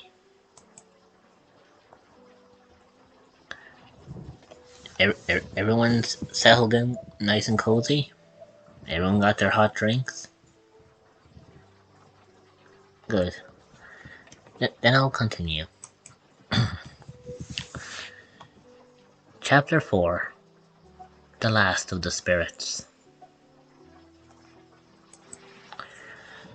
The phantom slowly, gravely, silently approached. When it came near Scrooge, Scrooge bent down upon his knee, for in the very air through which the spirit moved, it seemed to scatter gloom and mystery. It was shrouded in a deep black garment, which concealed its head, its face, its form, and left nothing of it visible save one outstretched hand. But for this, it would not have been difficult to detach its figure from the night and separate it from the darkness by which it was surrounded. He felt that it was tall and stately when it came beside him, and that its mysterious presence filled him with a solemn dread. He knew no more, for the spirit neither spoke nor moved. "Am I in the presence of the ghost of Christmas yet to come?" said Scrooge. The spirit answered not, but pointed onwards with its hand. "You are about to show me the shadows of the things that have not happened, but will happen in the time before us," Scrooge pursued. "Is that so, spirit?" The upper portion of the garment was contracted for an instant in its folds, as if the spirit had inclined its head. That was the only answer he received. Although well used to ghostly company by this time, Scrooge feared the silent shape so much that his legs trembled beneath him, and he found that he could hardly stand when he prepared to follow it. The spirit paused for a moment, as observing his condition and giving him time to recover. But Scrooge was all the worse for this. It thrilled him with a vague, uncertain horror to know that behind the dusky shroud there were ghostly eyes intently fixed upon him, while though he stretched his own to the utmost, could see nothing but a spectral hand and a great heap of black. "Ghost of the future," he exclaimed, "I fear you more than any spectre I have seen. But as I know your purpose is to do me good, and as I hope to live to be another man from what I was, I am prepared to bear you company, and do it with a thankful heart. Will you not speak to me?" It gave him no reply. The hand was pointed straight before him. "Lead on," said Scrooge. "Lead on. The night is waning fast, and it is precious time to me. I know. Lead on, spirit." The phantom moved away as it had come towards him. Scrooge followed in the shadows of its dress, which bore him up, he thought, and carried him along. They scarcely seemed to enter the city, for the city rather seemed to spring up about them, to encompass them of its own act. But there they were, in the heart of it, on 'change amongst the merchants, who hurried up and down and chinked the money in their pockets, and conversed in groups, and looked at their watches, and trifled thoroughly with their great gold seals, and so forth, as Scrooge had seen them often. The Spirit stopped beside one little knot of business men, observing that the hand was pointed to them. Scrooge advanced to listen to their talk. "No," said a great fat man with a monstrous chin, "I do not know much about it. Either way, I know he's dead." "Where did he die?" inquired another. "Oh, when did he die?" inquired another. "Last night, I believe." "Why, what was the matter with him?" asked the third, taking a vast quantity of snuff out from a very small snuff box. "I thought he'd never die." "God knows," said the first with a yawn. "What has he done with his money?" asked the red-faced gentleman with a pendulous exertance on the end of his nose that shook like the gills of a turkey cock. "I haven't heard," said the man with the large chin, yawning again. "Left it to his company, perhaps. He hadn't left it to me, that's all I know." This pleasantry was received with a general laugh. "It's likely to be a very cheap funeral," said the same speaker, "for upon my life I don't know of anybody to go to it. Suppose we make up a party and volunteer?" "I don't mind going if lunch is provided," observed the gentleman with the exertance on his nose. "But I must be fed if I make one." Another laugh. "Well, I am the most disinterested among you, after all," said the first speaker, "for I never wear black gloves, and I never eat lunch. But I'll offer to go, if anybody else will. When I come to think of it, I'm not at all sure that I wasn't his most particular friend, for we used to stop and speak whenever we met. Bye-bye." Speakers and listeners strolled away and mixed with other groups. Scrooge knew the men and looked towards the Spirit for an explanation. The phantom glided on into the street, its finger pointed to two persons meeting. Scrooge listened again, thinking that the explanation might lie there. He knew these men also perfectly. These were men of business, very wealthy, and of great importance. He had made a point always of standing well in their esteem, in a business point of view, that is, strictly in a business point of view. "How are you?" said one. "How are you?" returned the other. "Well," said the first, "Old Scratch has got his own at last, hey?" "So I am told," returned the second. "Cold, isn't it?" "Seasonable for Christmas time." "You're not a skater, I suppose?" No, something else to think of. Good morning." Not another word. That was their meeting, their conversations, and their parting.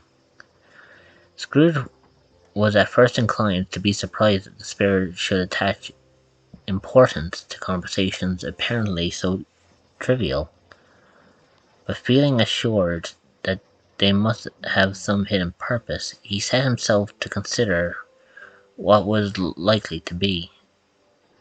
They could scarcely be supposed to have any bearing on the death of Jacob, his old partner, for that was past, and this ghost province was the future. Nor could he think of anyone immediately connected with himself to whom he could apply them.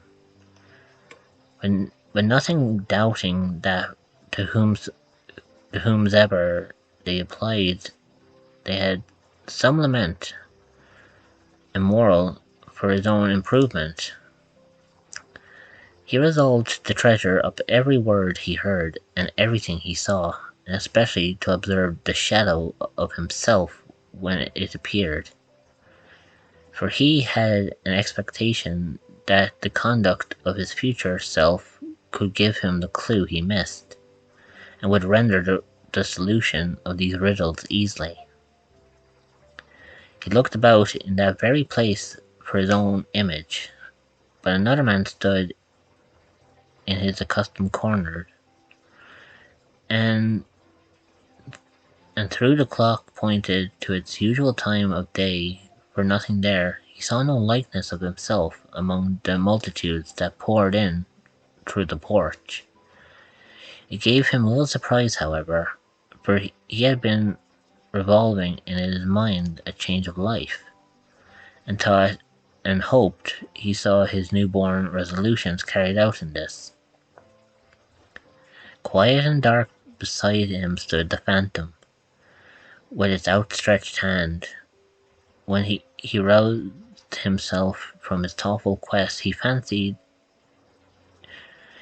from the turn of the hand and its situation in reference to himself, that the unseen eyes were looking at him keenly. It made him shudder and feel very cold. They left the busy scene and went into an obscure part of town where Scrooge had never penetrated before. Although he recognized its situation and its bad repute, the ways were foul and narrow, the shops and houses wretched, the people half naked, drunken, slipshod, ugly, alleys and archways like so many cesspools disgorged their offences of smell and dirt and life upon the staggering streets, and the whole quarter reeked with crime, with filth and misery. Far in this den of infamous resort, there was a low-browed beetling shop below a penthouse roof, where iron old rags, bottles, bones, and greasy offal were brought. Upon the floor were piled up heaps of rusty keys, nails, chains, hinges, files, scales, weights, and refuse iron of all kinds. Secrets that few would like to scrutinize were bred and hidden in mountains of unseemly rags, masses of corrupted fat, and sepulchres or sepulchres of bones. Sitting in among the wares he dealt in by a charcoal stove made of old brick, and was grey-haired rascal, nearly 70 years of age, who had screened himself from the cold air without by a frowsy curtaining of miscellaneous tatters, hung upon a line and smoked his pipe in all the luxury of calm retirement. Scrooge and the Phantom came into the presence of this man just as a woman with a heavy bundle slunk into the shop. But she had scarcely entered when another woman, seemingly laden, came in too, and she was closely followed by a man in faded black, who was no less startled by the sight of them than they had been upon the recognition of each other. After a short period of blank astonishment, in which the old man with the pipe had joined them, they all three burst into a laugh. "Let the charwoman alone to be first," cried she, who had entered first. "Let the laundress alone to be the second, and let the undertaker's man alone to be the third. Look here, old Joe, here's a chance. If we haven't all three met here without meaning it. You couldn't have met in a better place," said old Joe, removing his pipe from his mouth. "Come into the parlour. You were made free of it long ago, you know, and the other two ain't strangers. Stop till I shut the door of the shop. Ah, how it screets. There ain't such a rusty bit of metal in the place as its old hinges, I believe. And I'm sure there's so much old bones here as mine. Haha. We're all suitable to our calling. We're all well matched. Come into the parlour. Come into the parlour." The parlour was the space behind the screen of rags. The old man raked the fire together with an old stair rod, and having trimmed his smoky lamp, for it was night, with the stem of his pipe, but put it into his mouth again. While he did this, the woman, who had already spoken, threw her bundle on the floor, and sat down in a flaunting manner on the stool, crossing her elbows on her knees, and looking with a bold defiance at the other two. "What odds, then? What odds, Mrs. Dilber, sorry," said the woman. "Every person has a right to take care of themselves. He always did." "That's true indeed," said the laundress. "No man more so. Why then don't stand staring as if you was afraid, woman. Who's the wiser? We're not going to pick holes in each other's coats, I suppose."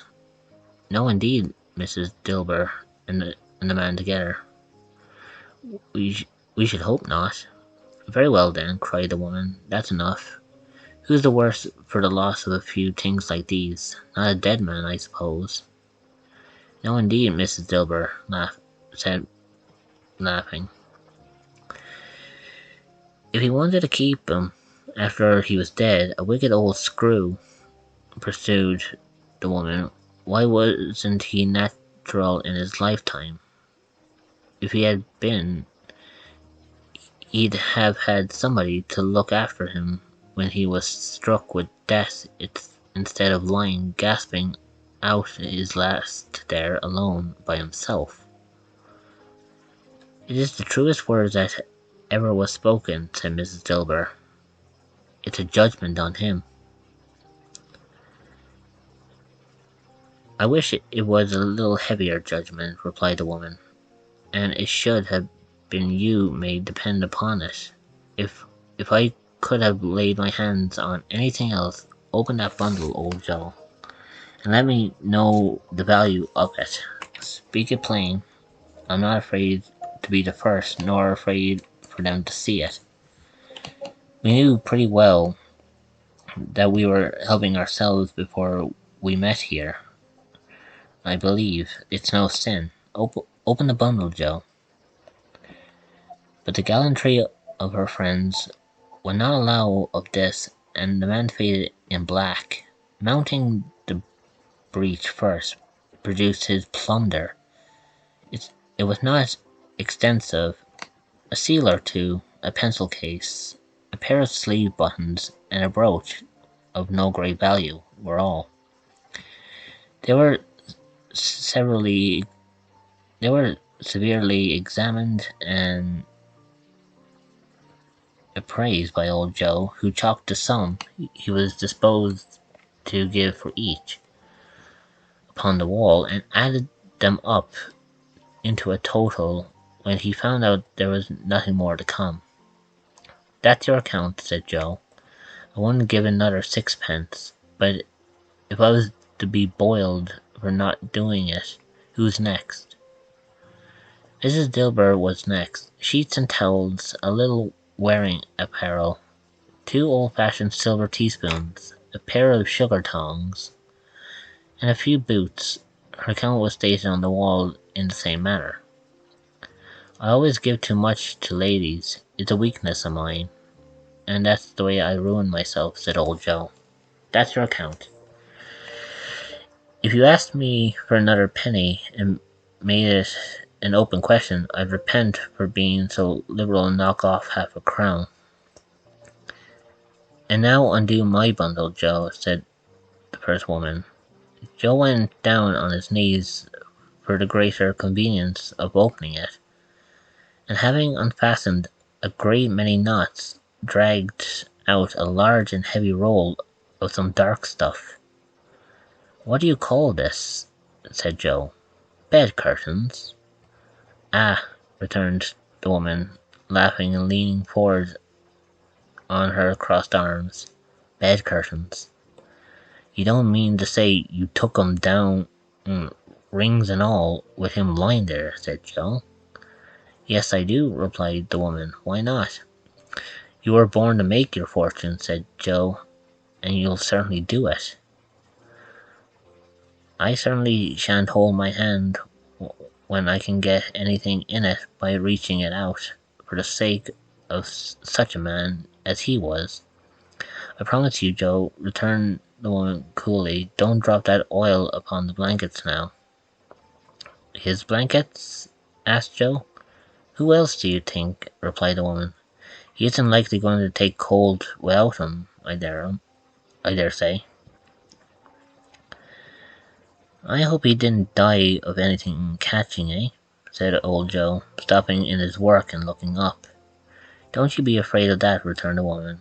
I ain't so fond of his company that I'd loiter about him for such things if he did. Now, you may look through that shirt till your eyes ache, but you won't find a hole in it. Not a threadbare place. It is the best he had, and a fine one too. They'd have wasted it if it hadn't been for me. What do you call wasting of it? Asked old Joe. Putting it on him to be buried in, to be sure, replied the woman with a laugh. Somebody was fool enough to do it, but I took it off again. If calico ain't good enough for such a purpose, it isn't good enough for anything. It's quite as becoming to the body. He can't look uglier than he did in that one. Scrooge listened to this dialogue in horror, as they sat grouped about their spoil in the scanty light afforded by the old man's lamp.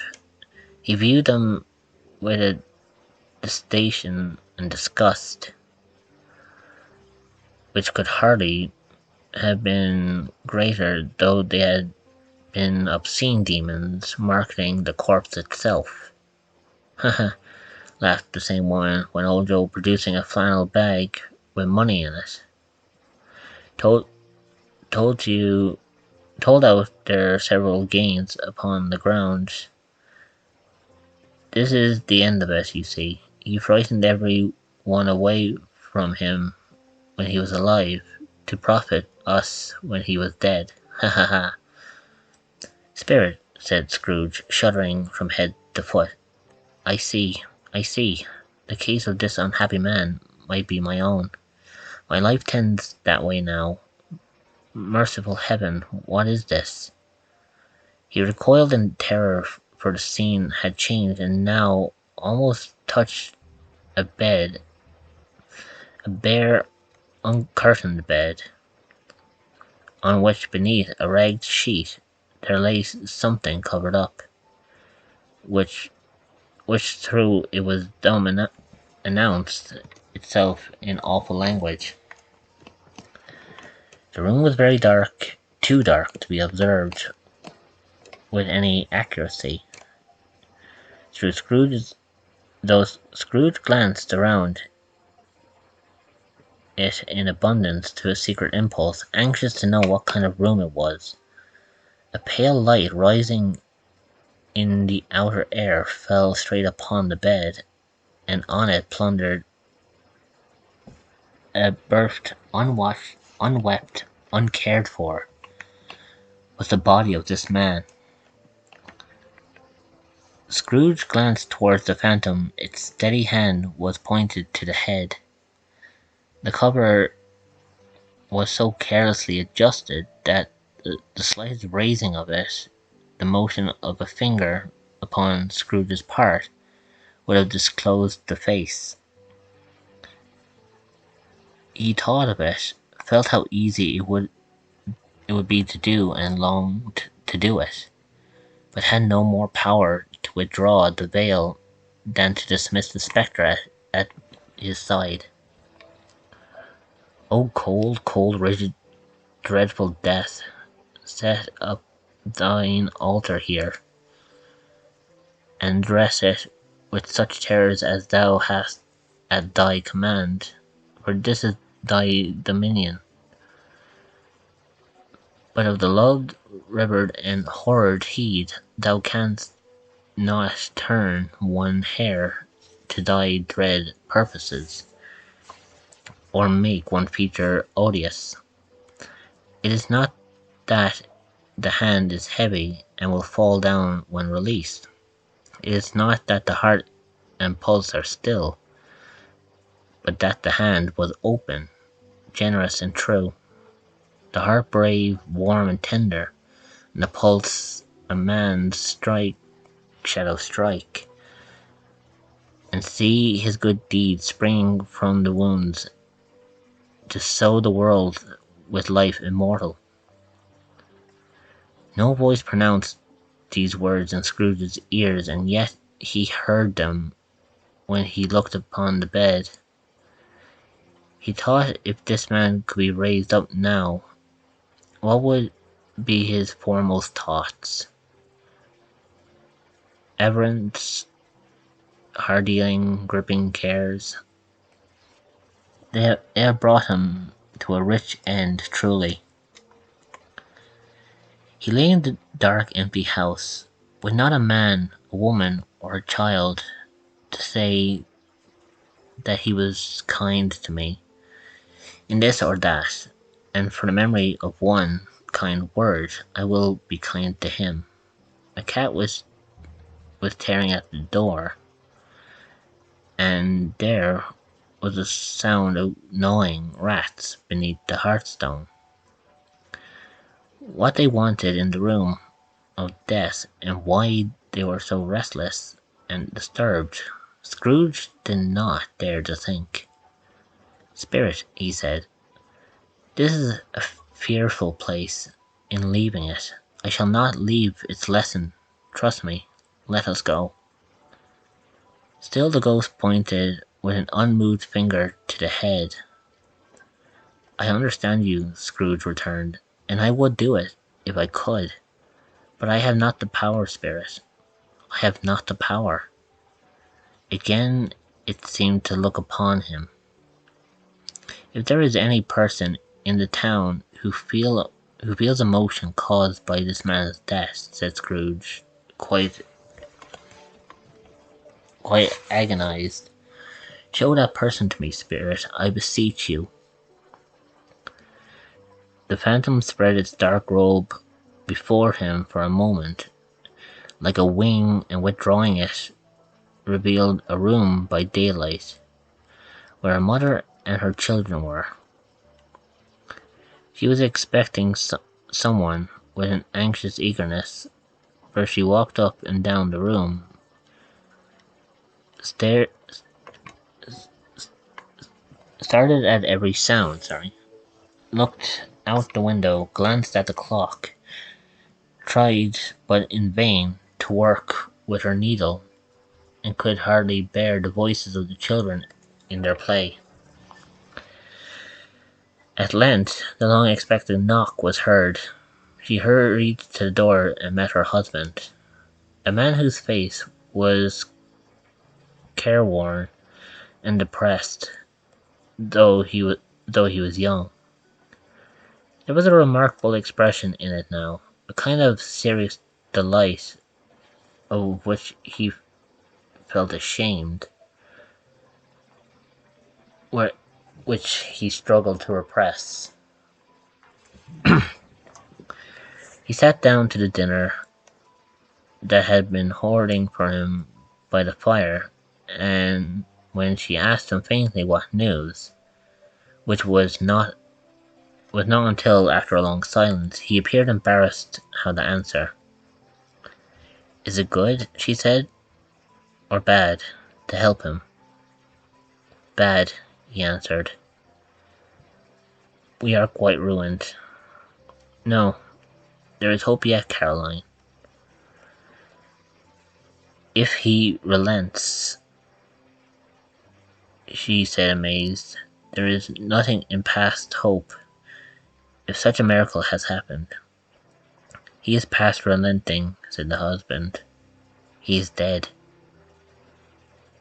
She was a mild and patient creature if her face spoke truth, but she was thankful in her soul to hear it, and she said so with clasped hands. She prayed forgiveness the next moment and was sorry, but the first was the emotion of her heart.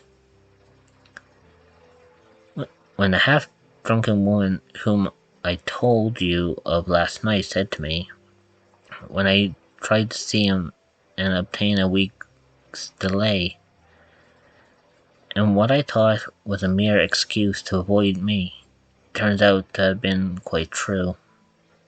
He was not only very ill, but dying then. To whom will our debts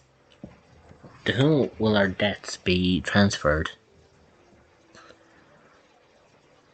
I don't know, but before that time we shall be ready with the money, and even though we were not, it would be a bad fortune indeed to find so merciless a creditor in his successor. We may sleep tonight with light hearts, Caroline. Yes, soften it as they would, their hearts were lighter. The children's faces, hushed and clustered around to hear what they so little understood, were brighter, and it was a happier house for this man's death. The only emotion that the ghost could show him caused the event was one of pleasure. "Let me see some tenderness connected with a death," said Scrooge, "or that dark chamber spirit, which we just left now, will forever be present to me." The ghost conducted him through several streets familiar to his feet, and as they went along, Scrooge looked here and there to find himself, but nowhere was he to be seen. They entered poor Bob Cratchit's house, the dwelling he had visited before, and found the mother and the children seated around the fire. Quiet, very quiet. The noisy little Cratchits were as still as statues in one corner, and sat looking up at Peter, who had a book before him. The mother and his daughters were engaged in sewing, but surely they were very quiet. And he took a child and set him in the midst of them. Where had Scrooge heard those words? He had not dreamed them. The boy must have read them out as he and the spirit crossed the threshold. Why did he not go on? The mother laid her work on the table and put her hand up to her face. "The colours hurt my eyes," she said. "The colour?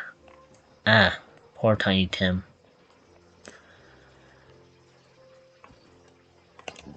"They're better now again," said Cratchit's wife. It makes them weak by candlelight, and I wouldn't show weak eyes to your father when he comes home, for the world, it must be near his time. Past it rather, Peter answered, shutting up his book, but I think he was walked a little slower than he used these few last evenings, mother. They were very quiet again. At last she said, and in a steady, cheerful voice that was only faltered once, I have known him walk with Tiny Tim upon his shoulders very fast indeed. And so have I, cried Peter often. And so have I, exclaimed another. So had all. But he was very light to carry, she resumed, intent upon her work, and his father loved him so that it was no trouble. Are there is your father at, and there is your father at the door? She hurried out to meet him, and little Bob, in his comforter, he had need of it, poor fellow, came in. His tea was ready for him on the hob, and they all tried who should help him to it most. The two young Cratchits got upon his knees and laid each child a little cheek against his face, as if they said, "Don't mind it, father, don't be grieved." Bob was very cheerful with them and spoke pleasantly to all the family. He looked up at the work upon the table and praised the industry and speed of Mrs. Cratchit and the girls. They would be done long before Sunday, he said. Sunday? You went by today then, Robert? Said the wife. Yes, my dear, returned Bob. I wish you could have gone. It would have done you good to see how green a place it is. But you'll see it often. I promised him that I would walk up there on a Sunday. My little child, cried Bob. My little child. He broke down all at once. He couldn't help it. If he could have helped it, he and his child would have been farther apart, perhaps, than they were. He left the room and went upstairs into the room above, which was lighted cheerfully and hung with Christmas. There was a chair set beside the child, and there were signs of someone having been there lately. Poor Bob sat down in it, and when he had thought a little and composed himself, he kissed the little face. It was reconciled to what had happened, and went down quite happy. They drew about the fire and talked. The girls and mother working still, Bob told them of the extraordinary kindness of Mr. Scrooge's nephew, who he had scarcely seen but once, and who, meeting him in the streets that day, and seeing that he looked just a little down, said Bob, inquired what had happened to distress him. On which, said Bob, for he is the pleasantest spoken gentleman who you ever met, I told him. I am heartily sorry for it, Mr. Cratchit, he said, and I'm heartily sorry for your good wife, by the by. How he ever knew that, I don't know. Knew what, my dear? Why, that you are a good wife, replied Bob. Everybody knows that, said Peter.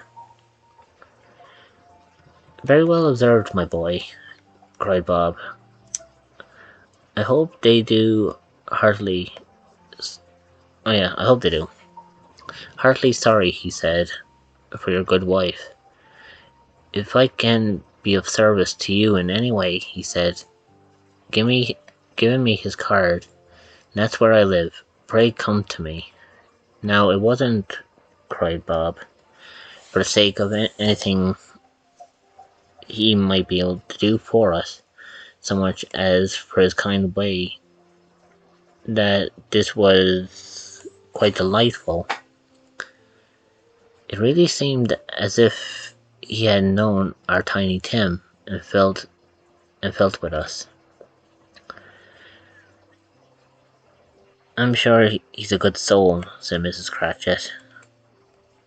You would be sure of it, my dear, returned Bob. If you saw and spoke to him, I shouldn't be at all surprised. Mark what I say. If you got Peter a better situation. Only hear that, Peter, said Mrs. Cratchit. And then cried one of the girls, Peter will be keeping company with someone and setting up for himself. Get along with you, retorted Peter, grinning. It's just as likely as not, said Bob. One of these days, though, there's plenty of time for it, my dear. But however and whenever we part from one another, I am sure we shall none of us forget poor Tiny Tim. Shall we? Or this first parting that there was among us. Never, father, cried they all. And I know, said Bob, I know, my dears, that when we recollect how patient and how mild he was, although he was a little child, we shall not quarrel easily among ourselves and forget poor Tiny Tim in doing it. No, never, father, they all cried again. I am very happy, said little Bob. I am very happy. Mrs. Cratchit kissed him, his daughters kissed him, the two young Cratchits kissed him, and Peter and himself shook hands. Spirit of Tiny Tim, thy childish essence was from God. Spectre, said Scrooge, something informs me that our parting moment is at hand. I know it, but I know not how. Tell me what man that was whom we saw lying dead. The ghost of Christmas yet to come conveyed him, as before, though at a different time, he thought. Indeed, there seemed no order in the latter visions, save they were in the future. In the resorts of business men, but showed him not himself. Indeed, the spirit did not stay for anything, but went straight on, as to the end just now desired, until bestowed by Scrooge to tarry for the moment. This court, said Scrooge, through which they hurry now, is where my place of occupation is, and has been for a length of time. I see the house. Let me behold what I shall be in days to come.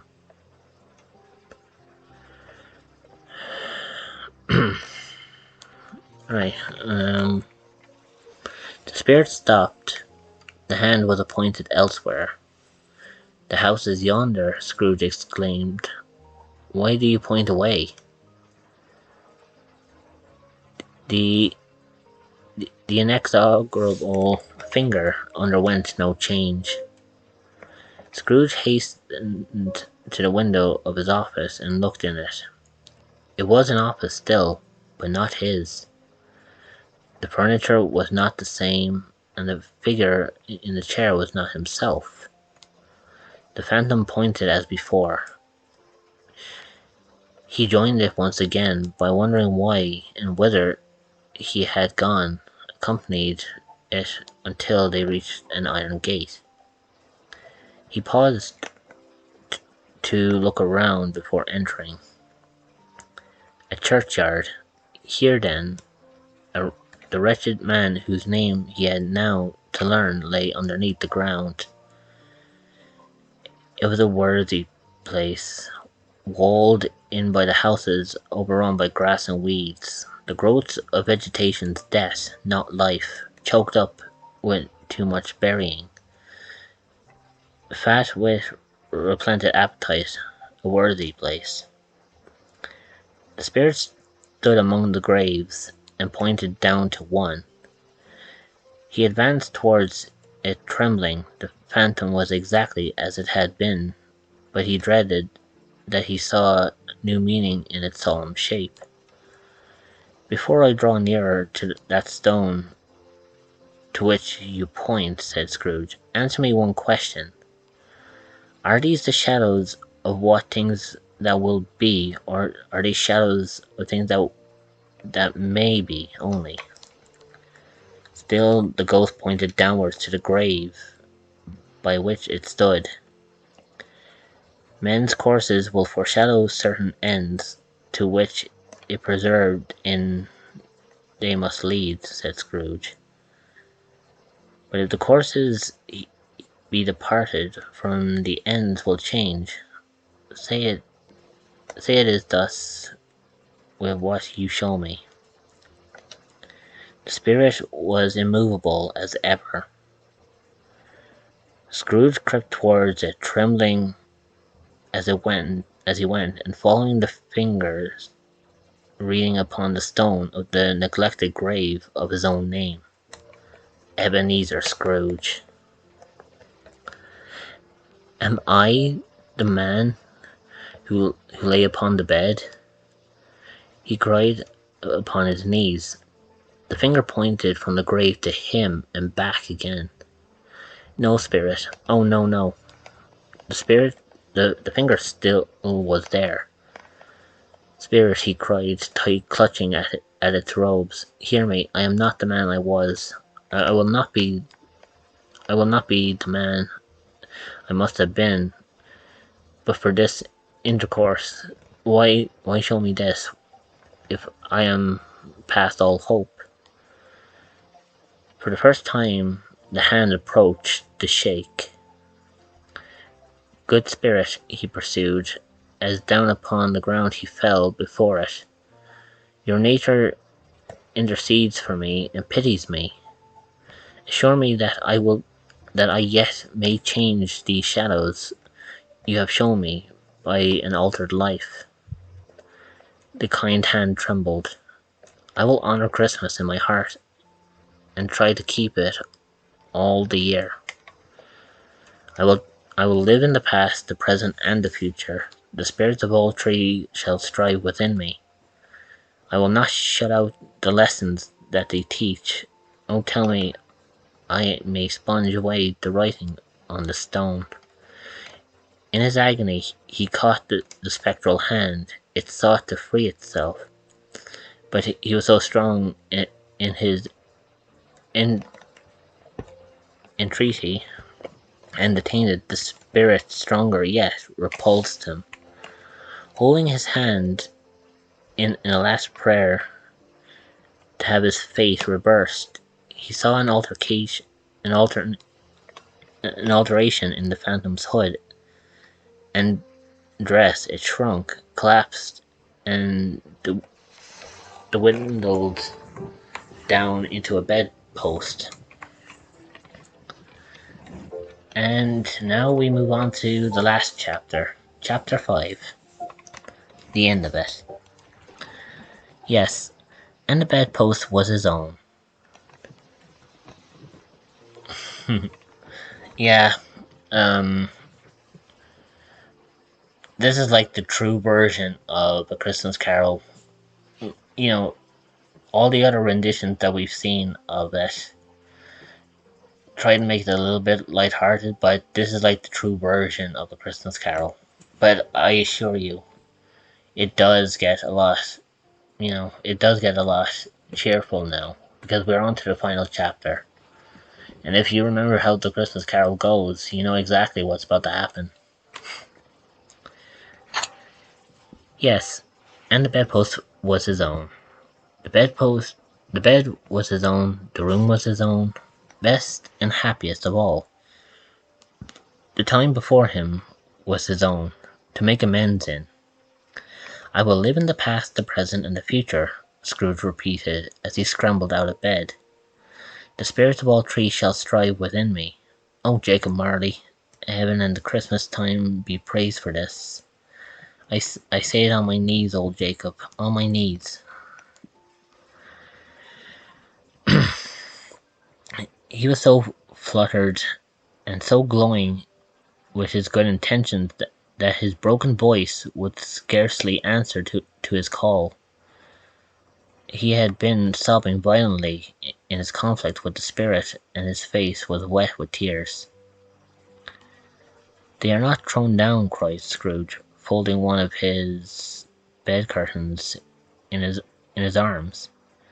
"They are not torn down, rings and all. They are here. I am here. The shadows of the things that would have been may be dispelled. They will be. I know they will." His hands were busy with his garments all the time, turning them inside out, putting them on upside down, tearing them, mislaying them, making them parties of every kind of extravagance. "I don't know what to do," cried Scrooge, laughing and crying in the same breath, and making the perfect lacoon of himself with his stockings. "I'm as light as a feather, I'm as happy as an angel. I'm as merry as a schoolboy, I'm as giddy as a drunken man. A Merry Christmas to everybody. A Happy New Year to all the world. Hello here. Whoop, hello." He had frisked in the sitting room and was now standing there perfectly winded. There's a saucepan with the gruel was in," cried Scrooge, starting off again and going around the fireplace. "There's the door by which the ghost of Jacob Marley entered. There's the corner where the ghost of Christmas present sat. There's the window where I saw the wandering spirits. It's all right. It's all true. It all happened. Really, for a man who had been out of practice for so many years, it was a splendid laugh, a most illustrious laugh, the father of a long, long line of brilliant laughs. "I don't know what day of the month it is," said Scrooge. "I don't know how long I've been among the spirits. I don't know anything. I'm quite a baby. Never mind, I don't care. I'd rather be a baby. Hello, whoop, hello here." He was checked in his transports by the churches ringing out the lustiest peals he had ever heard. Clash, clang, hammer, ding dong bell. Bell dong ding hammer clash crash. Oh, glorious, glorious! Running to the window, he opened it and put out his head. No fog, no mist, clear, bright, jovial, stirring, cold piping for his blood to dance to. Golden sunlight, heavenly sky, sweet fresh air, merry bells. Oh, glorious, glorious! "What's today?" cried Scrooge, calling downwards to a boy in Sunday clothes, who perhaps had loitered in to look about him. "Eh?" said the boy, with all of his might and wonder. "What's to-day, my fine fellow?" said Scrooge. "To-day?" replied the boy. "Why, Christmas Day." "It's Christmas Day," said Scrooge to himself. "I hadn't missed it. The spirits had done it all in one night. They can do anything they like. Of course they can. Of course they can. Hello, my fine fellow. Hello," returned the boy. "Do you know the poulterers in the next street, but one at the corner?" Scrooge inquired. "I sure hope I did," replied the lad. "An intelligent boy," said Scrooge. "A remarkable boy. Do you know where they sold the prize turkey that was hanging up there? Not the little prize turkey, the big one. The one What, the one as big as me? Returned the boy. What a delightful boy, said Scrooge. It's a pleasant to talk to him. Yes, my buck. It's hanging there now, replied the boy. Is it? Said Scrooge. Go and buy it. Walker, exclaimed the boy. No, no, said Scrooge. I am in earnest. Go and buy it and tell him to bring it here, and I may give him the directions to where to take it. Come back with the man and I'll give you a shilling. Come back in less than 5 minutes, I'll give you half a crown. The boy was off like a shot. He must have had a steady hand at a trigger who could have got a shot off half so fast. I'll send it to Bob Cratchit's, he whispered Scrooge, rubbing his hands and splitting with a laugh. He shan't know who sent it. It's twice the size of Tiny Tim. Joe Miller never made such a joke as sending it to Bob Wilby. The hand in which he wrote the address was not a steady one, but write it he did, somehow, and went downstairs to open the street door, ready for the coming of the poulterer's man. As he stood there, waiting his arrival, the knocker caught his eye. I shall love it as long as I live, cried Scrooge, patting it with his hand, and scarcely ever looked at it before. What an honest expression it has in its face. It's a wonderful knocker. Here's the turkey. Hello, whoop. How are you? Merry Christmas. It was a turkey. He never could have stood upon its legs, that bird. It would have snapped them short off in a minute, with sticks of sealing wax. Why isn't it impossible to carry that to it's impossible to carry that to Camden Town, said Scrooge. We must have a cab. The chuckle which he said this, and the chuckle with which he paid for the turkey, and the chuckle with which he paid for the cab, and the chuckle with which he recompensed the boy, were only to be exceeded by the chuckle with which he sat down breathless in his chair again, and chuckled till he cried. Shaving was not an easy task, for his hand continued to shake very much, and shaving requires attention. Even when you don't dance while you are at it. But if you had to cut the end of your nose off, he would have put a piece of sticking plaster over it and been quite satisfied. He dressed himself all in his best, and at last got out into the streets. The people were by this time pouring forth, as he had seen them with the ghost of Christmas present, and walking with his hands behind him. Scrooge regarded every one with a delightful smile. He looked so irresistibly pleasant. In a word, that 3 or 4 good-humoured fellows said, "Good morning, sir, and Merry Christmas to you," and Scrooge said often afterwards that of all the billest sounds he had ever heard, those were the billest in his ears. He had not gone far when, coming on towards him, he beheld the poultry gentleman, who had walked into his courting-house the day before, and said, "Scrooge and Marley, I believe?" He sent a pang across his heart to think how this old gentleman would look upon him when they met. But they knew what path lay before him, and he took it. "My dear sir," said Scrooge, quickening his pace and taking the old gentleman by both his hands, "how do you do? I hope you succeeded yesterday. It was very kind to you. Merry Christmas to you, sir." "Mr. Scrooge?" "Yes," said Scrooge, that is my name, and I fear it may not be pleasant to you, but allow me to ask your pardon. And will you have the goodness here? Scrooge whispered in his ear. Lord bless me! Cried the gentleman, as if his breath was taken away. My dear Mr. Scrooge, are you serious? If you please, Miss, said Scrooge, not a farthing less. A great many back payments are included in this, I assure you. Will you do me that favor? My dear sir, the other shaking hands with him. I don't know what to say to such Don't say anything, please, retorted Scrooge. Come and see me. Will you come and see me? I will, cried the old gentleman, and it was clear he meant to do it. Thank ye, said Scrooge. I am much obliged to you. I thank you 50 times, bless you.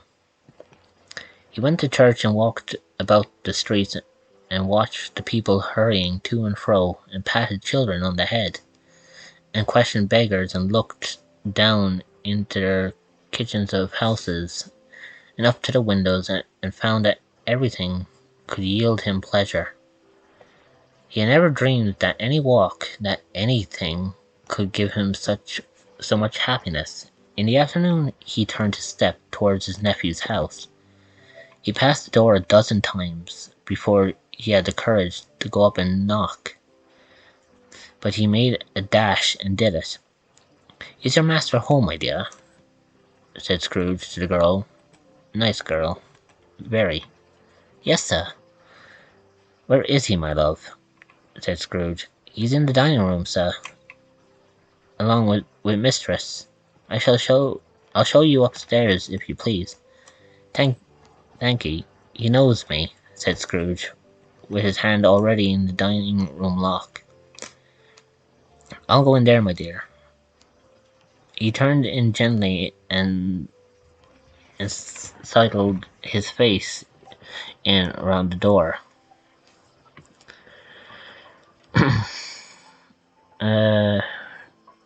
They were looking at the table, which was spread out in great array, for these young housekeepers are always nervous at such points, and like to see everything is right.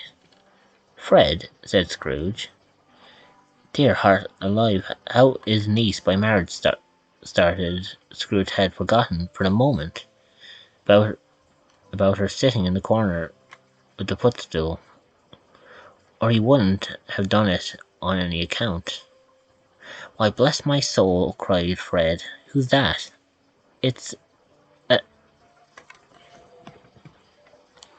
your Uncle Scrooge. I have. Oh, it's I, your Uncle Scrooge. I have come to dinner. Will you let me in, Fred? Let him in. It is a mercy you didn't shake his arm off. He was just home in. He was at home in 5 minutes. Nothing could be heartier. His niece just looked just the same. Hey, boss. And welcome in, Wes. You're actually catching the very end of my story time of A Christmas Carol. So did Topper when he came. So did the plump sister when she came. So did everyone when they came. Wonderful party, wonderful games, wonderful unanimity, wonderful happiness. But he was early at the office next morning. Oh, he was early there. If he could only be there first and catch Bob Cratchit coming late. That was the thing he had set his heart upon.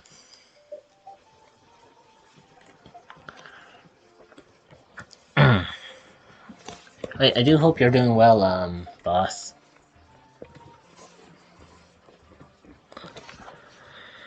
Okay, where were we? Well, I lost my track here for a second. Where am I? Ah, there we go. And he did it. Yes, he did. The clock struck 9, no Bob. A quarter past, no Bob. He was full 18 minutes and a half behind his time. Scrooge sat with his door wide open, and he might see him come into the tank. His hat was off before he opened the door, his comforter too. He was on his stool in a jiffy, driving away with his pen as if he were trying to overtake 9 o'clock. "Hello?" growls Scrooge, in his accustomed voice, as near as he could feign it. "What do you mean by coming here at this time of day?" "I am very sorry, sir," said Bob. "I am behind my time." "You are?" repeated Scrooge. "Yes, I think you are. Step this way, sir, if you please." "It's only once a year, sir," pleaded Bob, appearing from the tank. "It shall not be repeated. I was making rather merry yesterday, sir." "Now I'll tell you what, my friend," said Scrooge. "I am not going to stand this sort of thing any longer. And therefore," he continued, leaping from his stool and giving Bob such a dig in the waistcoat that he staggered back into his tank again, "and therefore I am about to raise your salary." Bob trembled and got a little nearer to his ruler. He had a momentary idea of knocking Scrooge down with it, holding him and calling it to the people in the court for him to be straight waistcoat, or the help and the straight waistcoat. "Merry Christmas, Bob," said Scrooge, with an eagerness that could not be mistaken, as he clapped him on the back. "A merrier Christmas, Bob, my good fellow. Then I have given you for many a year. I'll raise your salary and endeavour to assist your struggling family, and we'll discuss your affairs this very afternoon, over a Christmas bowl of smoking bishop, Bob. Make up the fires and buy another coal scuttle before you dot another I, Bob Cratchit." Scrooge was better than his word. He did it all, and infinitely more. And to Tiny Tim, he did not die. He was a second father. He became as good a friend, as good a master, and as good a man. And as the good old city knew, and any other good old city, town, or borough in the good old world, some people laughed to see the alteration in him. But he let them laugh, and he little heeded them, for he was wise enough to know that nothing ever happened on this globe for good at which some people did not heed their feel of laughter in the outset, and knowing that such as these would be blind anyway, he thought it'd be quite as well that they should wrinkle up their eyes in grins, as have the milady in less attractive forms. His own heart laughed, and was quite enough for him. He had no further intercourse with spirits, but lived upon total abstinence principle ever afterwards, and it was always said of him that he knew how to keep Christmas well. If any man alive proceeded to knowledge, may that be truly said for us and all of us. And so, as Tiny Tim observed, God bless it, everyone. And with that, we come to the end of A Christmas Carol. So, I actually forgot I still had that. So,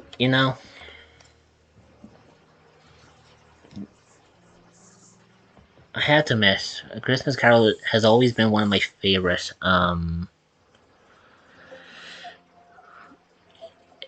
It's always been one of my favorite Christmas stories that I love to read. And there's some parts in it that really tugs at the heartstrings.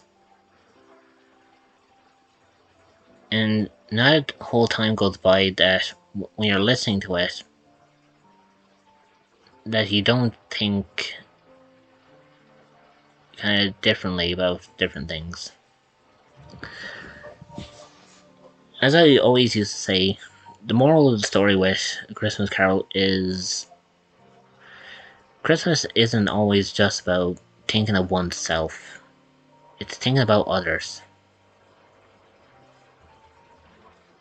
And to be honest, that's what I delve with all the time in my channel. It's how I am. It's who I am. I don't have a bitter bone in my body. I would do what I can to make someone's life feel a little bit better in themselves. It doesn't matter what it is. But you know,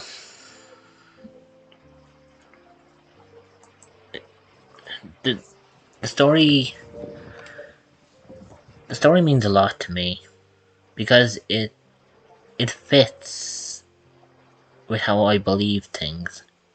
And I feel like there's a lot that can be taken away from this. Because, it's stories like this that kind of makes me think. And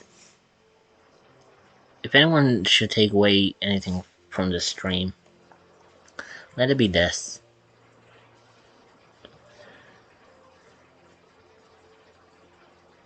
No matter how good things are in life,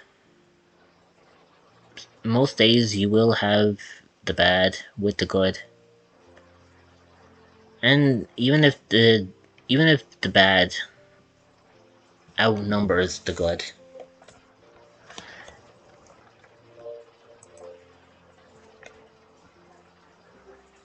and it's okay, boss. I fixed it. But as I was saying, for anyone out there, um, even if the bad outweighs the good, you always know that there's always going to be some shroud of enjoyment, some shroud of happiness out there. There's going to be something out there where,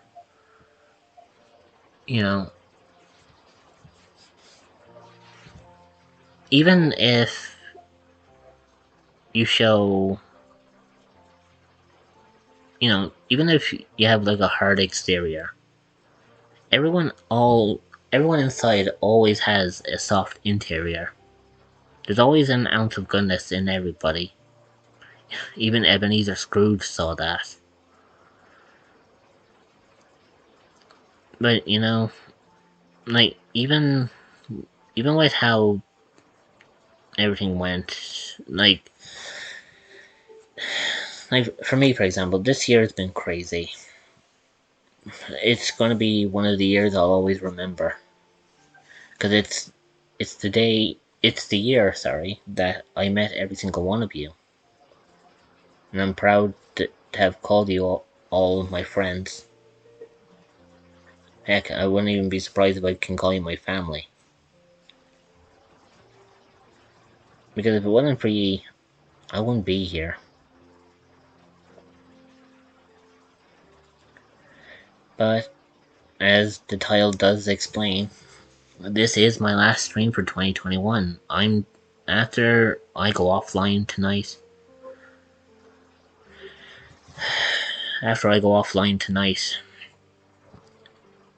you won't see me live till the 10th of January, which means this whole overlay, this whole look, even this avatar you're looking at with the little Santa hat, everything will be changed pretty much back to the way it once was. But just because it changes doesn't mean the person behind this avatar is going to change. Because I'll never change. I'll still be your silly, quirky Irish guy who likes to take the piss and love to joke around every so often. But if anything was to be taken away from this, it's the fact that I'm proud to have you all in my community. And I'm even saying that with tears in my eyes. Because like what I'm saying to you now is the truth. I couldn't be more proud to call you my community.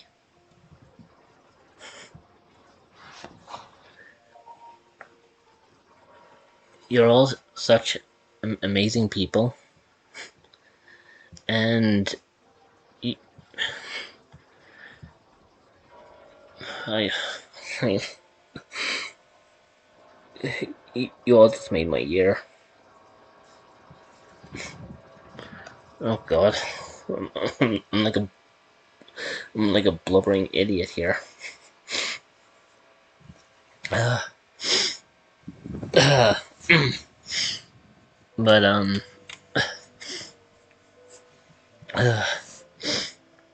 but yeah, I couldn't ask for a better community.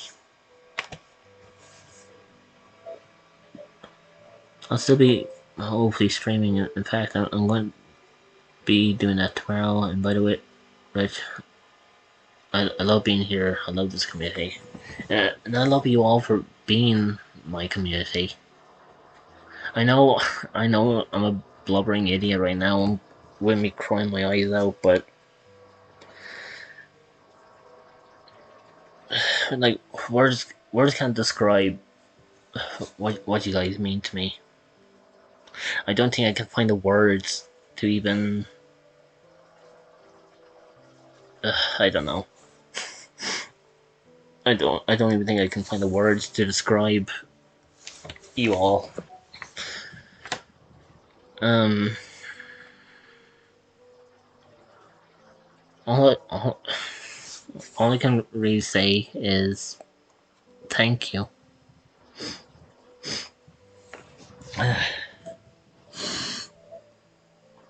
You give me. Boss, stop! You're gonna make me cry more. I'm glad to be the motivation for people. I want everyone out there to pursue their dreams, to pursue what they want. Because I can tell you one thing, you guys have given me my dream. And I don't know how I can thank you for that.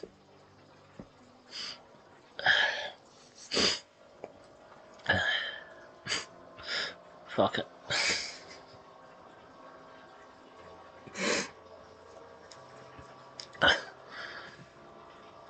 You know, like I'm usually not a person who likes crying on stream, but this can't be helped.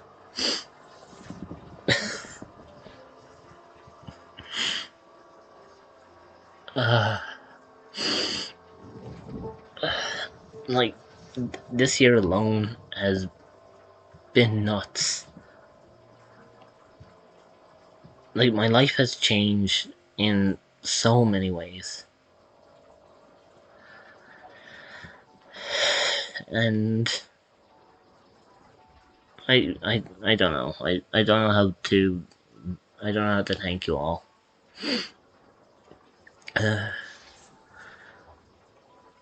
But let's see. Fuck, I can't even see my list of who we're going to raid. Okay, give me a second. I need to clear my eyes. I can't see.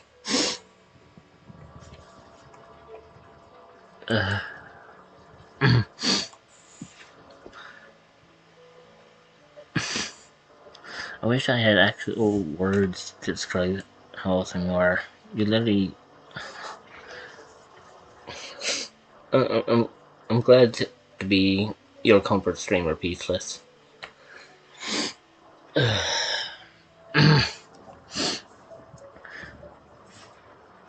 All I ever wanted was to be someone's.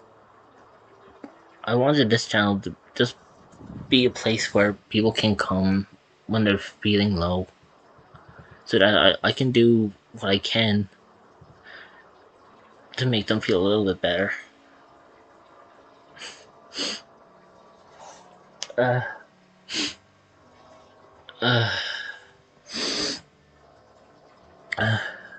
I'm sorry.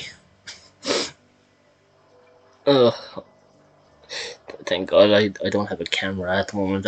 Otherwise I look like an absolute mess.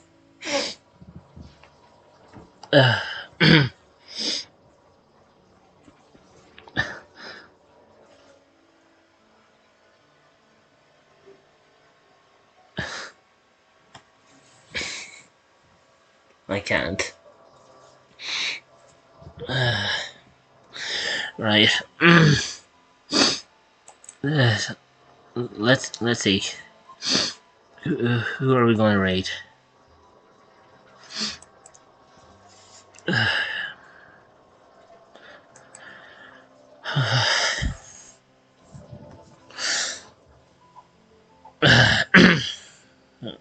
Okay. Composure. Composure.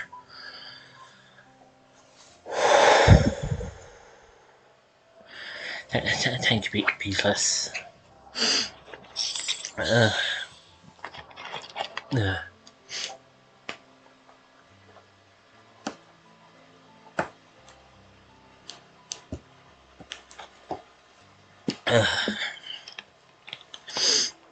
Oh boy.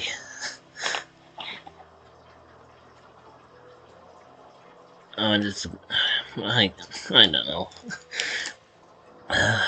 It's weird. Anyways, I know who we're actually going to raid. I know I think he's still currently streaming, but we're going to go and raid my good friend Ace because he deserves it.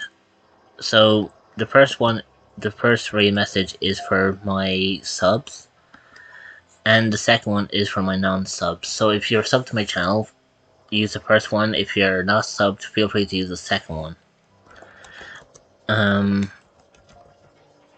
We're going to start off this raid right away. And I can tell you one thing, guys. I want to thank you all for being here and making my last stream of 2021 memorable. I love every single one of you. And don't you worry, I will be back on the 10th of January. And I'll be definitely posting a lot of my stuff for that year. So please, if you're not part of my Discord, feel free to check it out. That's where I'll be posting a lot of my schedules, and you know, even though I won't be streaming, I'll be active on Discord and I'll be active in other streams. But again, thank you guys so much for being here. I love you all, and I will see you on the 10th of January when I return. My name is Immortal Rich. Ye are the Immortal Army, and you are all dismissed. Now let's go and give Ace some love.